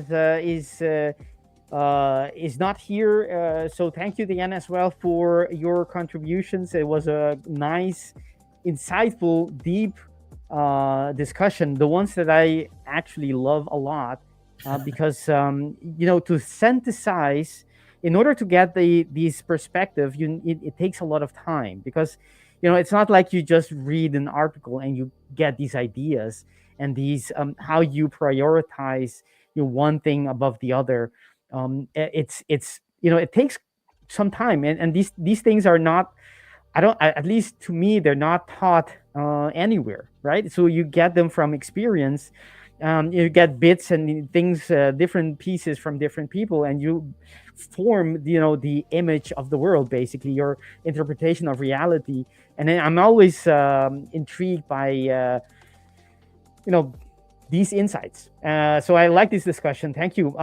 So Ashley, we're back together. Ashley, you are here with us. Before we continue, we will take a little look at EU, because we have some news coming out. It was durable goods. Let's take a look at, we had durable goods that came out. It was an orange calendar news, and we have consumer goods coming out in about 50 minutes or so. We didn't expect a lot of fireworks, as we said before, but I'm gonna talk a little bit about the market structures before we continue. Today, this morning, when London opened, we had previously already. Actually, I have to switch, zoom out a little bit. We have on the higher time frames, I'm not gonna say a whole lot about it, but we did take out a swing high on the weekly time frame. We closed above it, basically telling everyone that at that level on the higher time frames, on the monthly, we're likely to keep on holding this level for some time because of that close on the monthly time frame above that level. That resistance level, which is on the weekly time frame, is that level we talked about very often. We did close last week bullishly, meaning that I'm looking for a possible, I don't think it's very likely, but if it does come back all the way to that demand area, that would be a very great place to be buying. Perhaps what is more likely to happen is that price makes a little bit more, somewhat a shallower retracement into some structure, maybe this one perhaps, as it goes out, because the prevailing idea or the momentum actually is to the upside, right? You see the market structure, you see the higher time frames. Bulls are clearly in control. And if we look at the lower time frames, what we have is after we created this on the daily time frame, we created this structure on the daily, right? That's the daily order block. We almost very tight. We came into a quasi. We haven't touched it yet, but that order block, look at this. This is the order block on the H4. It's not a daily order block, so it's not something that will change my view, my macro view, not macroeconomic, but macro technical. This case, it will not change my view because it is an H4 entry order block on the quasi.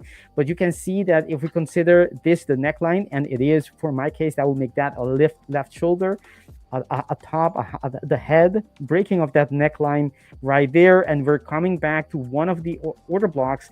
We had two previous one which price did react to. You can see it here. One, it didn't react, almost didn't even flinch at, but the other one, it had a very nice reaction. You can see that was the other entry order block on that H4. We had that retracement that came out of it, but it wasn't enough to reverse price for much longer. And this is the last order block on that reversal. We don't have anything on the H4 above us on the head. So that tells me that the likelihood that this could actually go to that daily and perhaps even push somewhat more is that possibility is still open. But let's zoom in a little bit before we can discuss some more good stuff Ashley brought to us today. So this is the narrative. That's the story behind it. So we have a structure that on the quasi, on the H4, remember, a quasi to form a quasi, it takes many candles. So basically it's a higher time frame structure that we just interacted with. and the reaction was clear. We had a bearish reaction from it. Price did create a bearish order block. The first time confirming that this structure is something significant, price comes back to retrace onto it and then creates another bearish order block, meaning it's, confirming upon confirmation that this structure is something significant. And then you had that sell-off that happened today on the beginning of London, which I happened to catch a very nice trade, which I showed you guys earlier. After that, so that's that to me, that was the move of the day, right? To me, that was the move to be caught. However, the next thing is what we left in H4 and we went to another H4. So basically, the market kind of evened itself out for the time being, right? Of course, it's gonna probably retrace some more, but for perhaps the rest of the day, that is what I'm trying to say. It kind of did what it was supposed to do, and now it might just go sideways, maybe drift a little higher, drift a little lower, but at the main move of today, it has already happened. So that is basically the story of today, at least from my point of view. And we had the news coming out. The news came out right when we were at the only structure. There weren't anything in between or after this break. You can see how the market very quickly goes to the next structure, and that's how the market moves all the time, from one structure to the next one. And that was very clear to me today, even though it's not a trade necessarily, or you could trade these structures as well. I mean, as a scalper, you could be waiting for that reaction or that breakout and take a little scalp here and there, which I do from time to time. That's EU, and these arrows, as we were having that good discussion, these arrows to me are the reaction of price reacting with that H4 order block, right? They had a first reaction, it comes into that again. You can see it rejects it with a pin bar. This is on the 5 minute, on the 15 minute, but you can see it on many time frames, and you can see how price, right? All these wicks, what are they telling us? Price was unable to close and stay below those levels for a long time. What is there? That's the order block. That's the structure, the technical structure that I trade. But that makes a lot of sense to me. Like, market was rejecting this, and eventually, if you go to the lower time frame, you can actually see quasi in here, right? So you only see pin bars here, but if you go to the 1 minute, to the 2 minute, you will see actual quasi being created here, meaning the market reversing. We don't have time to go in, that granular right now, because we have Ashley here who is with us. So let's go back to Ashley. How is your day, Ashley? How are you doing in your place? Good, Victor. All good. It's nice and sunny today, so it's good. Temperature's a bit lower, but a fairly good day. Awesome. We have someone here, Miguel, asking about the giveaway. Miguel, we are giving away accounts today, a lot of them. We're celebrating 70K subscribers, 70,000 subscribers today, and for every 100 likes, there will be one account given away, right? So if you want to get an account or have a chance of getting an account, your best chance is to just hit that like button if you haven't done so. Subscribe to our channel.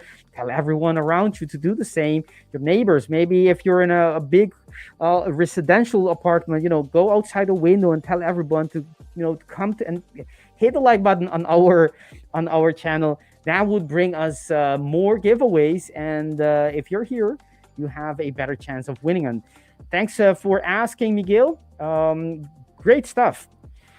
So how are Ashley, what is it that you would like to discuss? Is there anything specific, or would you like to let's say, I don't know, continue perhaps on that discussion we had? A little discussion in my mind, right, or in my perspective, even though it's not important for my trade plan, what I consider price to be is it is a reflection of all the information known that is public, not known, but what is public, but not everything that is known is public, but everything that is public but there's also there's something else baked into it. It's basically the same thing as others have said before me, but I say it a little bit different. Yes, there is that, you said guidance, which is, obviously the same, but what I say is there's that expectation of what's going to happen next baked in price as well. And that expectation, since it's in future, it's uncertain and changes with, ever-changing world. So depending on whatever happens out there, it changes what we expect as a collective of the market. At least that's the way I see it. It changes the collective expectation. And that's why you see the market overreacting or doing some weird stuff, because you don't see it in the price, because it's the expectation. It's not visible. The expectation hasn't happened yet, and that makes trading more difficult, right? It's not as simple, and perhaps it's our blessing as well, because that's where we have edge. We can see, right, when price is going one way, but something is not adding up, right? It keeps on going, let's say in a bull market, but the fundamentals are not there anymore, right? And you see that frenzy, and you see, okay, something is not right, and it's likely to come in and correct itself sometime, and then you can take the, similar to what I trade on the ATR, which is based not on expectation, but it's based on what is normal and how, normally price, what kind of range it would have. And once I see that going into extremes, while there isn't any reason for it, if there was NFP, then there is a reason. But sometimes we catch these trades where there isn't an obvious reason, but the market is doing 150. Something, either I'm missing something, or the majority of the market has been misled by their expectation of something that I can assess that probably will not come true, meaning you can go against the market in that case. That's how I see price, right? It's a kind of a balance or a dance between, what's known and how much or how little expectation is baked into that news, right? How would you react to that? Perfect. Thank you, Victor. Firstly, you're quite correct. The expectation word that you use is the discounting part, is how the market discounts. The market moves ahead now, or let's rephrase it this way. The market moves now in expectation of a future reward or future outcome. So that is the expectation, number one. Number two, from your statement earlier, is I think as traders, we need to be very, very aware that markets will always overshoot or over exaggerate to the top and the bottom, always. That should be a expectation already built into a trader. So don't, in a sense, also expect the unexpected. So markets will always overshoot. Why? Because of exactly the process that from the discussion earlier, and LJ mentioned that herd mentality, and basically you could say also the smart money and the easy money coming in and out and the flow of the market and that discounting mechanism. It's also about the dissemination of information, etc. And that's where like insider trading came from. And well, we don't really have it too much often in modern times now, but that's the areas that disseminate information where market participants react, and they react not based upon what's happening now, but what that information is telling us about that future. So for my personal view, I have a very relaxed view on how to match the technicals and fundamentals. And what I mean by that relaxed view is that even if you take a financial institution with all their different research departments, they're not going to exactly get it spot on or know all the exact figures and data that comes out and expectations. And I think it's unreasonable to expect any financial institution or group of them to know. So from that basis, when I'm saying relaxed, allow the market to dictate what it wants to interpret from those results. And as a trader, you move with it. So with that data that you might gather on your own personal front and your own personal view, which you're entitled to, you have an expectation of maybe what a symbol that you're trading, or currency pair, or a stock, or an indice, or commodity, or crypto, that you have an expectation of where it may go to within the near future, or however long it is. But if it changes, if it alters, be dynamic as a trader to move with the market. So flowing with the markets are quite important, and don't hinge on your own opinion, because your own opinion is not going to move the market. But understand how the market interprets, digests, looks at data, and what's the key information they're looking for? They're looking for that guidance. They're looking for, always hungry for information to say what's going to happen.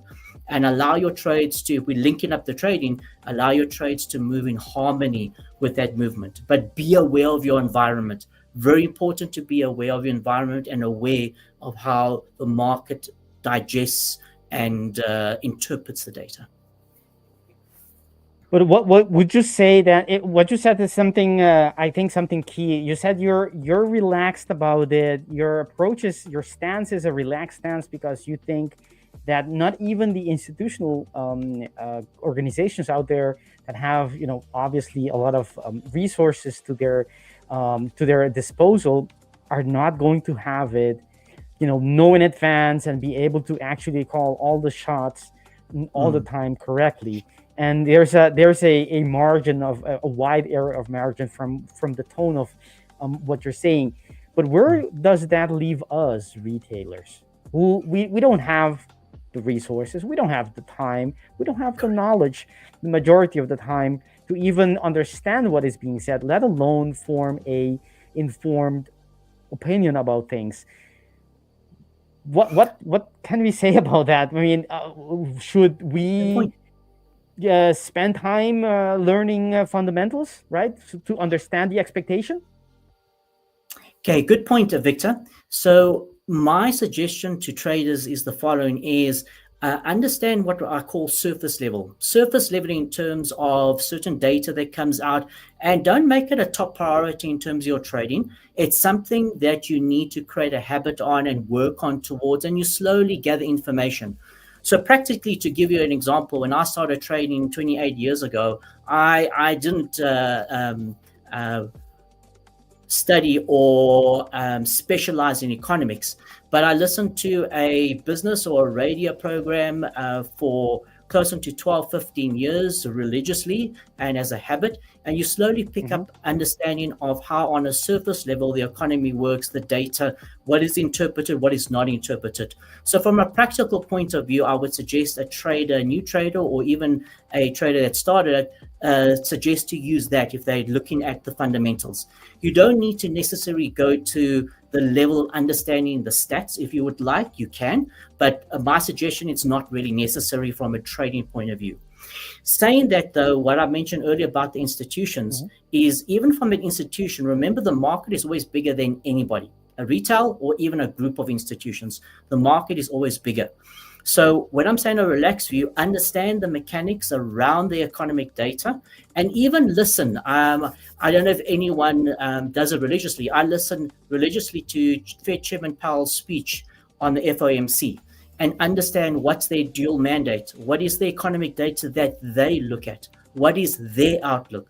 Because I'm not an expert in terms of economics, but it's important as a trader to understand the people or the roles or the role models in those organizations. What are they looking for?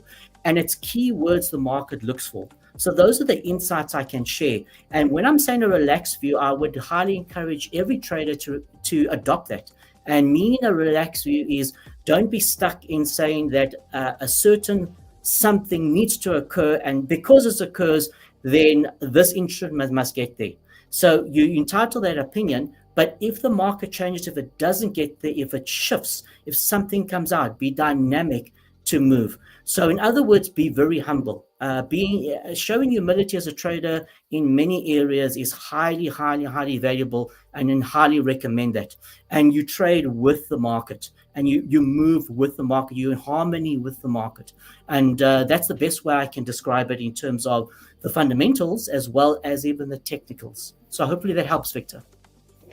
And that is from someone who trades EAs, right?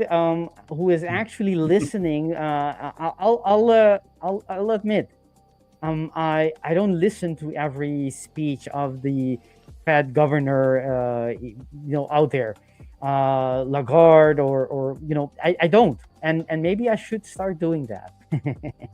Thank you for those. Perfect. Just on that thought, Victor, I would highly recommend, if you do, start with Fed Chairman Powell. And just to give you some insights, the way I'm actually when I watch Fed Chairman Powell, the way he responds to the press conference questions as well, just in terms of how they try to edge him on the Trump issue and his role and the independence of the Fed, he's very diplomatic, but he's also in terms of having the Fed's independent, which is good. Not only that, you understand that the FOMC is one of the only major reserve banks that has a dual mandate in their monetary policy, and that is price stability, inflation targeting, as well as job growth. The ECB, the BOE, and most other first world economy central banks, their primary mandate is price stability, inflation targeting.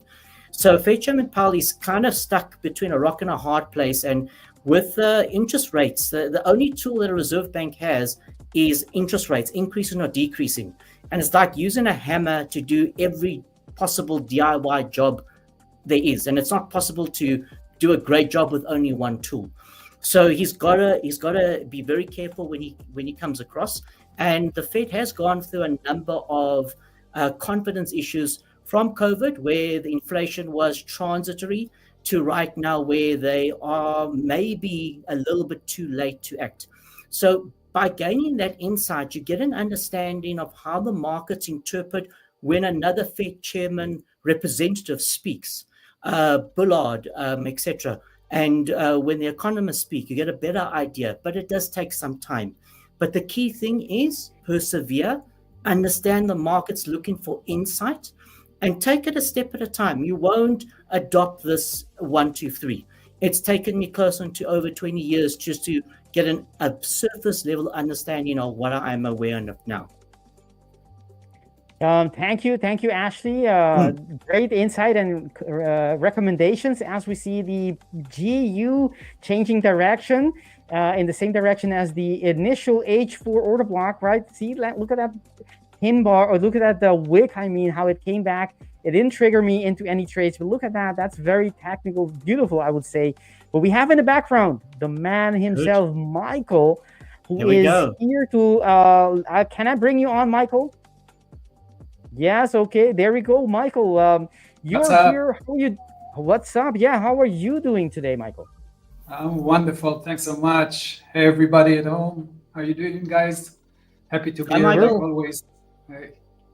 We're great, and we're delighted you joined us. I understand you have some exciting announcement to give or to make on for our viewers. Would you like to unveil those announcements? Yeah, for sure.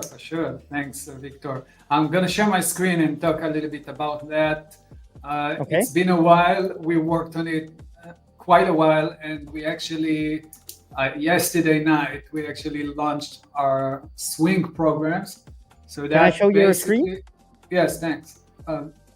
So the swing programs is basically designed for those of you who wanna hold your position a little bit longer. So we have the day trading programs, the evaluation programs for the day traders, which we will liquidate at the end of the day. Or like you, most of you guys that trading Forex are familiar with, you can actually hold your position overnight. So this is something that we just launched. The new programs that we just launched yesterday night. So you can hold your position overnight right now at Trade a Pool. And we have two programs. I'm going to show you how it works. If you go to traderpool.com, you can click on swing. And then we have 4 different sizes or that you can manage, or capital you want to manage. Let's say the 20K. You will choose between a flexible and a disciplined. Basically, it's just how you define yourself, what the type of trader you are. So let's go with the flexible. And that's the parameters that you need to go and actually achieve if you want to become a funded trader. See that the trading period is unlimited time. Now, I know maybe for those of you guys in the Forex side, it's kind of common that the program is unlimited, but something that we didn't have before. In most cases, our program for swing traders was actually for 100 days, and now it's unlimited. So you got tons of time to pass the evaluation, and you can easily do that because we also decrease or lower the target to achieve that.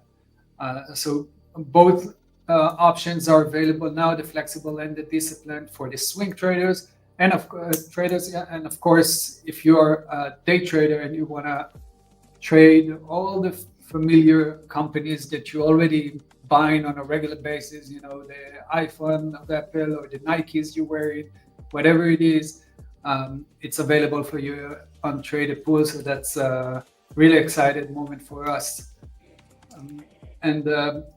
Besides that, we also have a great event that we are hosting tomorrow on our Discord, 7 hours of live content.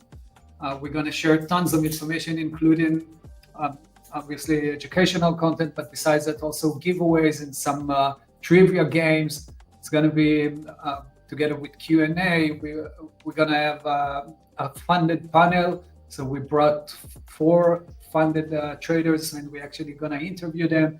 It's going to be a blast. If you want to join to the event, just go to the link that I will share in a second, or to our Discord. Well, let me put the link and send it to you in a second, Victor. Perfect, Michael. While you're doing that, did I just hear that the targets has been lowered? Yep. That's a major news. Yeah, for sure. I mean, creating like a 3,000 out of 20,000. Again, on a swing level, for those of you not familiar, you know, stocks are pumping up and down like crazy every single day. It's not like trading a currency when it's actually ranging, right? I'm gonna share my screen just for the heck of it, right? Even the NASDAQ right now on a 2-minute chart, just dropping, melting down. So if I'll go to, you know, I'll look at NVIDIA, for example, right? NVDA, a classic one that everyone knows. And I'll go to the 4H, the 4-hour chart. From like a month ago, right? The 21st, 22nd of April, up until the last few days, it made 45% move. Wow. Right? So basically we're looking for 15% on that swing account. But again, 45% in just a month, even less than a month. And we can easily see that in many stocks. You know, take Tesla, for example, same concept. For the last month, made 60%, right? Most of these companies that you will take, especially when the market is moving like crazy, you will see an incredible return. Look at that, for example. What's that? 130% on that move. So stocks are moving like crazy, especially the last few years, actually from COVID. And of course, in the last year or the few last months when Trump joined, the market is super volatile, meaning you can fairly easily can reach those target. We're expecting a lot of guys, you know, becoming funded on those swing accounts, because at the end of the day, it's much more easier than day trading, because you can hold your position not just overnight, but for a few months, right? So if you catch the right trend, you can make great profits. What you're basically saying is that the equities, the trendiness of the equity market, and especially in individual stocks, can be harvested or can be captured with this account, because this is for trading stocks, not Forex, where we have on the higher time frames between intraday. Of course, Forex does have momentum play, but on the bigger picture, it's usually ranging in comparison to the equity market. And with this account, it's very easy to reach those targets, to get funded, basically. I mean, here, Netflix, right? Only today, making like 1%, which is 12 points, $12 of a move, right? Now you're taking 100 shares on $12, that's 1,200, 1,200 in the profit. So we see a lot of those movements. WIGN. I'm just looking at my scanner right now and just watching some of those stocks that popping up or down. MSTR, right? Dropping from 387 to 367, like $20 in one day, half of a day. So those movements, you can definitely expect those movements when it comes to trading stocks. This is why everyone is enjoying. If I may add just some insight as well, just for the viewers as well, just in relation to between the FX and the indices and the stocks. The indices, which is obviously on the 5ers, the NASDAQ, the S&P, the Dow, etc.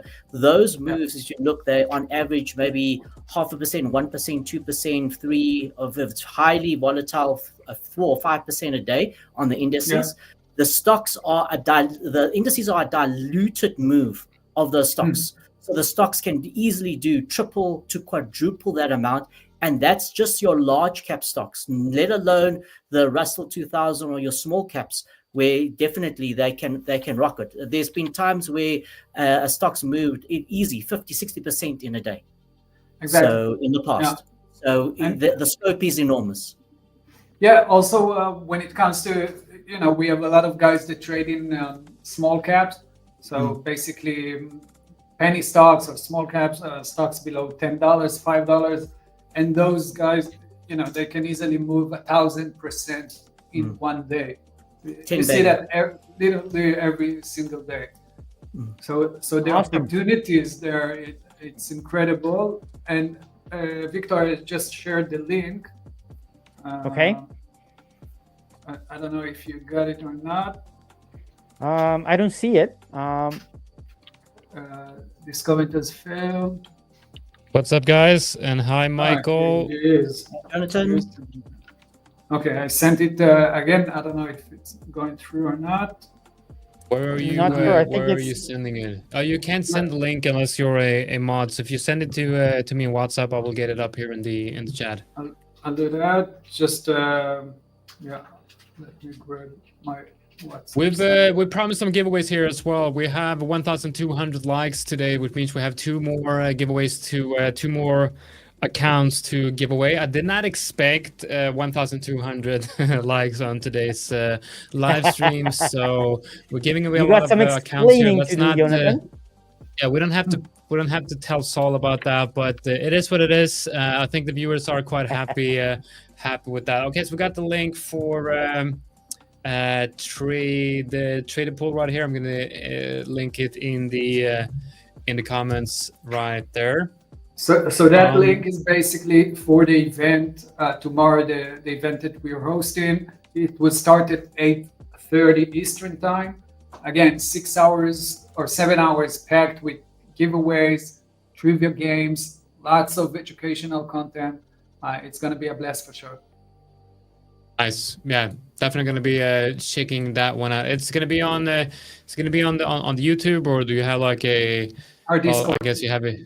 Okay. It's going to be on our Discord channel, yeah. On Discord, yeah, right. Okay, so you got to go in and you're going to register for that, get into the Discord, and join that event. Nice. I like your landing pages look so good. Your design is so nice. I'm a bit jealous on that. Like so much cooler than the 5ers.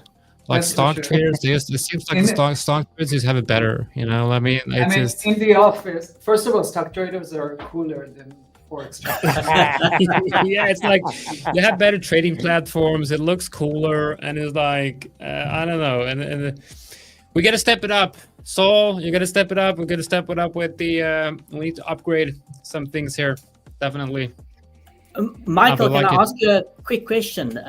Is there any scope for Trade the Pool to offer trading on MetaTrader 5, or no scope? Not at all. We actually, when we started, Gil, the founder, of course, we thought about that. But once we started to talk, I convinced him otherwise. Unfortunately, MetaTrader is not really capable to stock traders, right? We need the level 2, we need the time and sales, the scanners, stuff that MetaTrader doesn't offer. Okay, understood. Thank you. Sure. Alrighty, guys. So I wish you best of luck. And again, go check us out also on tradethepool.com. Try the swing or the day trading program. Tons of opportunities. That's what I can promise you when it's come to trading stocks. And of course, guys, I'll see you the next time. Thank Awesome. you. Thank you for joining, Thank you, Michael. See you, Michael. Next time Thank we you, do another challenge. Thanks so much, guys. You versus Saul. Yeah. We're gonna do a. We need to do Mike, that. Do that for sure. By the way, Michael, Yep. you're very courageous coming into our YouTube stream. After what Victor wants to say after that humiliating loss, it's very great to have. I don't remember it. I don't know what you're talking about. Thank you, Michael. Alrighty. Very kind of Bye, you. guys. Appreciate it. Bye. Bye-bye. Bye-bye. Awesome. As you can Alright, see, let's do we the- at The5ers and our sister company, we're not sitting still. We're constantly working into events and ways to bring you to a higher level, to elevate your trading to a higher level, whether it be Forex or stocks. As you can see, we're playing around, teasing each other. We're just one big family. We're all traders. Our passion is trading the markets, price action, and this is just another proof. This is the company where you want to be trading prop. This is the real deal. We are the authentic guys in the industry.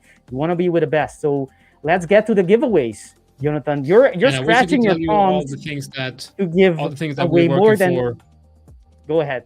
I wish I could tell you all the things that we're working on here at the Fibers. Really big things coming up in next few weeks, maybe next month or so. It's big thing happening behind the scenes. So happy to. I wish I could tell you all about it, but I can't. So I'm just going to leave it at that, and we will run the giveaway. All right, 2 winners as we reach 1,200 likes. We're going to do 2 extra winners, and we have Moses F and Norlan K. I'm never going to be able to pronounce these names, but it doesn't matter. You're going to win an account anyway. So the email that you have associated with the account that you signed up to Gleam, you will get an email to that email address with a coupon code or a link where you can use to get yourself an evaluation account. All right, so today we've given away 12 accounts. Pretty insane. And we got 1,230 likes. So 70 likes left for another account. Can we make it in the last 14 minutes? Probably not, but we'll see. I say we can. You guys, viewers, you can make it. Not even 1. I think even 2. Why not hit those like buttons and let's be ambitious at it. As I said, get your head out of if you're living in a residential complex, and tell everyone to like our to our channel, do whatever it takes to get those giveaways, not just 1, but 2 in the round.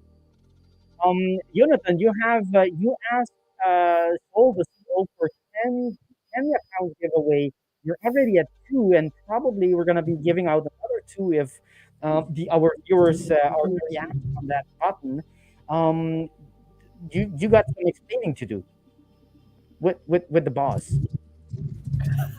Yeah, well, it's he did send me a message like, congratulations on 70K, we can do some celebration, and I said, yep, okay. And that message got to me in the middle of the live stream. And I'm thinking, yep, good, because we're giving away a lot of accounts today. But it's okay. It's okay. You know, we got to give the audience what the audience wants, and the audience wants free stuff. But it's it's been a good experience here. We're gonna good. You know, we're gonna have to give back to the community. I mean, the viewers.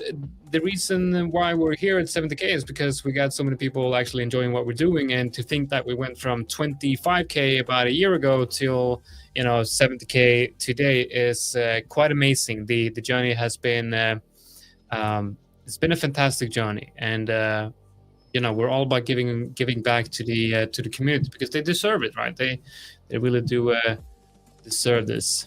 So we got about 65 likes left till that potential last giveaway, and let's see, maybe we can make it, maybe not. We'll see. We got about 10,000 views on the live stream already, so that's pretty cool.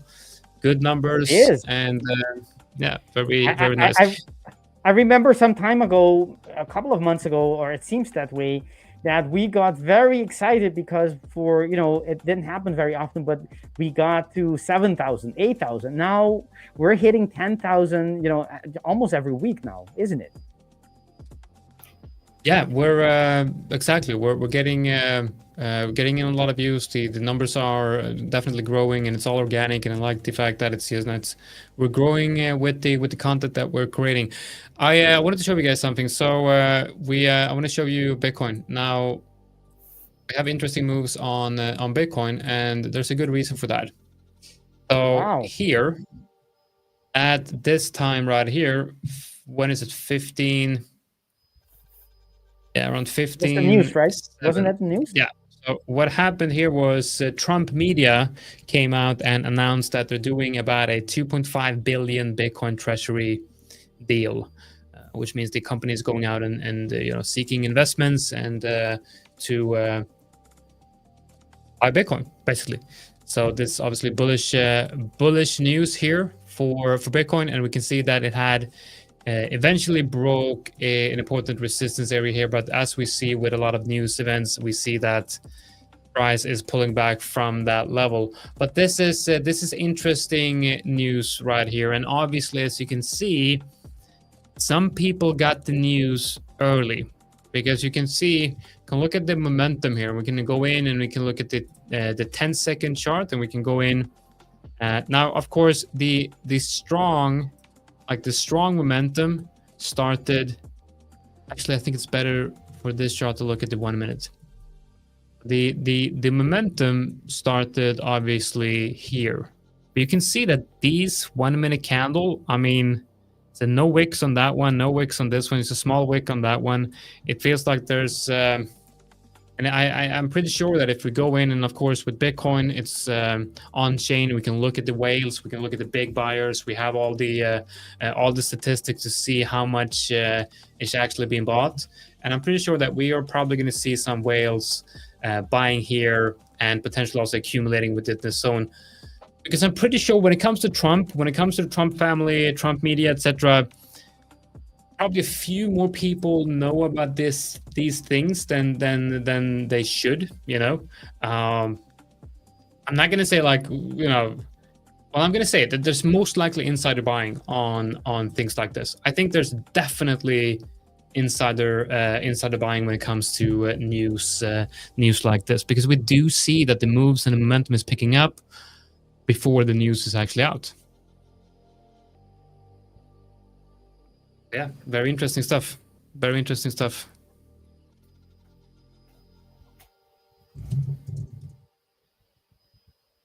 All right, so awesome. Yes, I think there's certainly we see this in all kinds of markets where it seems to be that there are market participants that somehow they have either an indication that something is going to be released, and they bet on it in ahead of time, right? And it seems like they actually know what's going to do, and maybe they do. Who knows? We don't know that. But in a lot of times you can see, I don't know what they use, but they have like indicators, not technical indicators on the graph like we do, but they have other things that they keep an ear on that I see like big volume coming into the market because of, you know, either some activity, institutional activity that is not normally present. And they might not know where the market is going, but they know that there is a move coming. And since the market is already quite bullish, nearing that all-time high, they're gonna bet, you know, it's gonna be to the upside. So I'm gonna get in before this news because, or even if they didn't know the news, they see those indication coming into the market and they go in, and it, you know, market does what it does. It's awesome to see when that happens.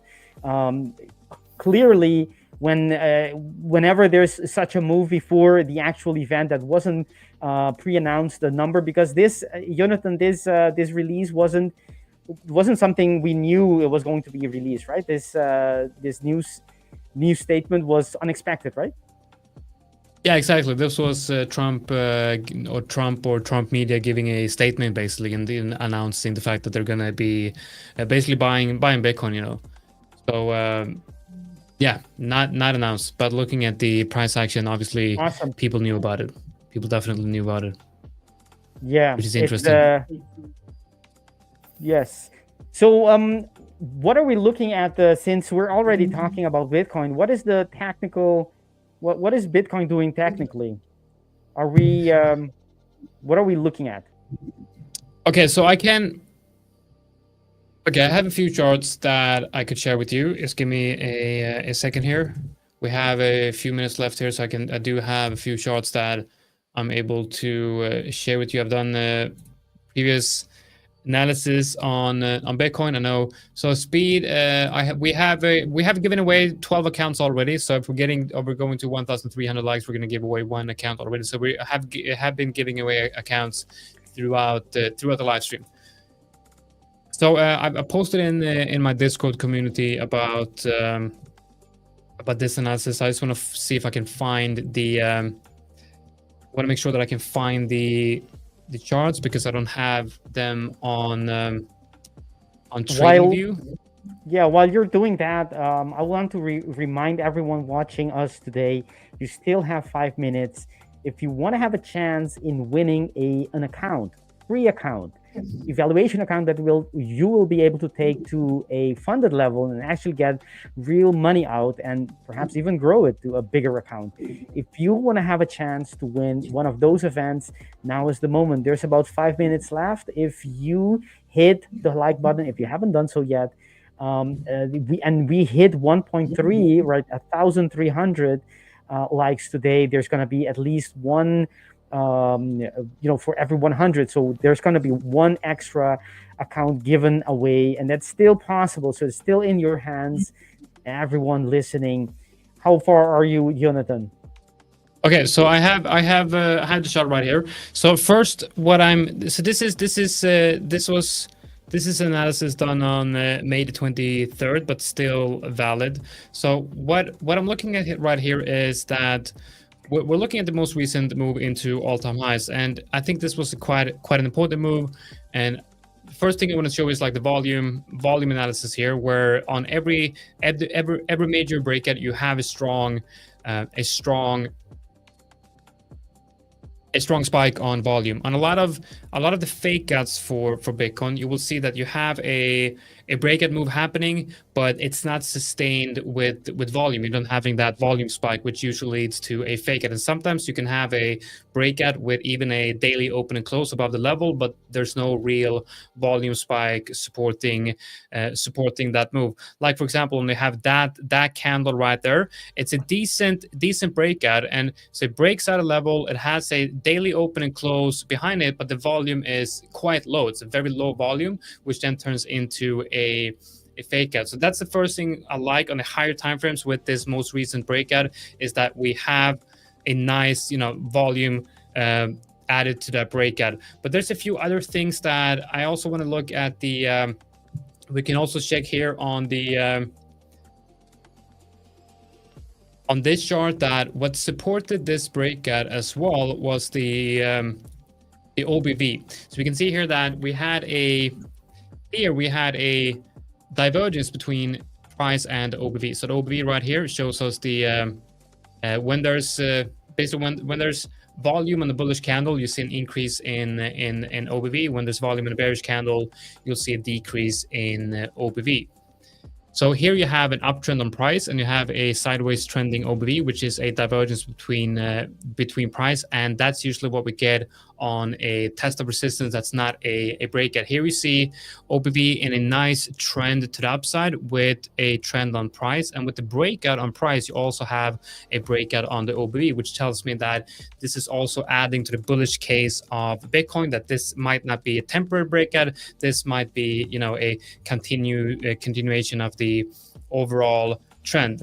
Another thing that adds to the strength of this breakout on the higher timeframes is the ADX. Okay, so here we can see, doing some analysis on the ADX, we can see that it's important, first of all, to understand that this is a lagging indicator, but you see that some of the most explosive moves on Bitcoin has first of all happened when the ADX is instead of using the traditional level 20, you want to use the area between 20 and 25. So when the ADX is above 25 or above that 20-25 area, and you get a breakout move and ADX is above that level and it's beginning to slope to the upwards, a lot of times the beginning of a big move and the beginning of a big trend. And that's exactly what we were seeing on Bitcoin and ADX on this breakout, which tells me that the trend is very much alive and it has room to go to the upside. But there's one thing that I want to show you here that goes against this bullish idea, and that is something that I've analyzed going back for Bitcoin, and it actually gives us pretty good statistics. So the MACD, now what you can do with the MACD is you can isolate the histogram. So what we have here is a MACD histogram indicator. It's only showing us the histogram without the MACD and the signal line. And this is actually incorrect. This should be green. You can see here that you have a bullish divergence. You have higher lows on the MACD histogram and lower lows on price. Bullish divergence here. You have a bullish divergence here. And a lot of times for Bitcoin, these divergences on the histogram, especially at the major lows and the major highs, are very good indication for Bitcoin. And what we're seeing right now is lower highs on the MACD and higher lows on price. There is a bearish divergence right now on the daily, which could signal that we have some type of weakening of the trend. So should be at least a little bit cautious for a retrace until this bearish divergence does get invalidated, because the win rate and the success rate for this is quite good on Bitcoin. I don't know if we have time to go through this, but we're out of time. Yeah, we're out of time, but this is the interesting analysis on Bitcoin, but we can go through that tomorrow instead. So tune back tomorrow and we will break down because they kind of go hand in hand. And here we have, I think that's a great cliffhanger, Jonatan, inviting everyone to join us tomorrow. Remember, we're 4 times a week from Monday to Thursday, so there's plenty of information like this analysis on Bitcoin. Bitcoin is very popular, and I'm not going to talk a lot because we're out of time. Bitcoin is obviously, crypto in general is very popular. Now we're hitting all-time highs, so you want to be here tomorrow to see this analysis. Yep. And if Jonatan doesn't start with this, you remind him in the chat that you're here tomorrow, that is, for the analysis, among other things. So thank you all. Do we have any giveaway before we go? Did we reach 1.3? We did not, so no more giveaways today. I would like to thank you, Victor, here today. I would like to thank you, Ashley, as well, for joining here today. And we will see the rest of you all tomorrow. Take care, everyone, and have a great Tuesday. Thank you, Victor. Bye-bye. Thank you, Jonatan. Thank you, viewers. Take care. Bye-bye. Take care. Hi, guys. So thank you very much for watching the video. Now, make sure you like and subscribe. And most of all, go into the YouTube and check our other content that we provide here at The 5ers. We'll see you in the next one.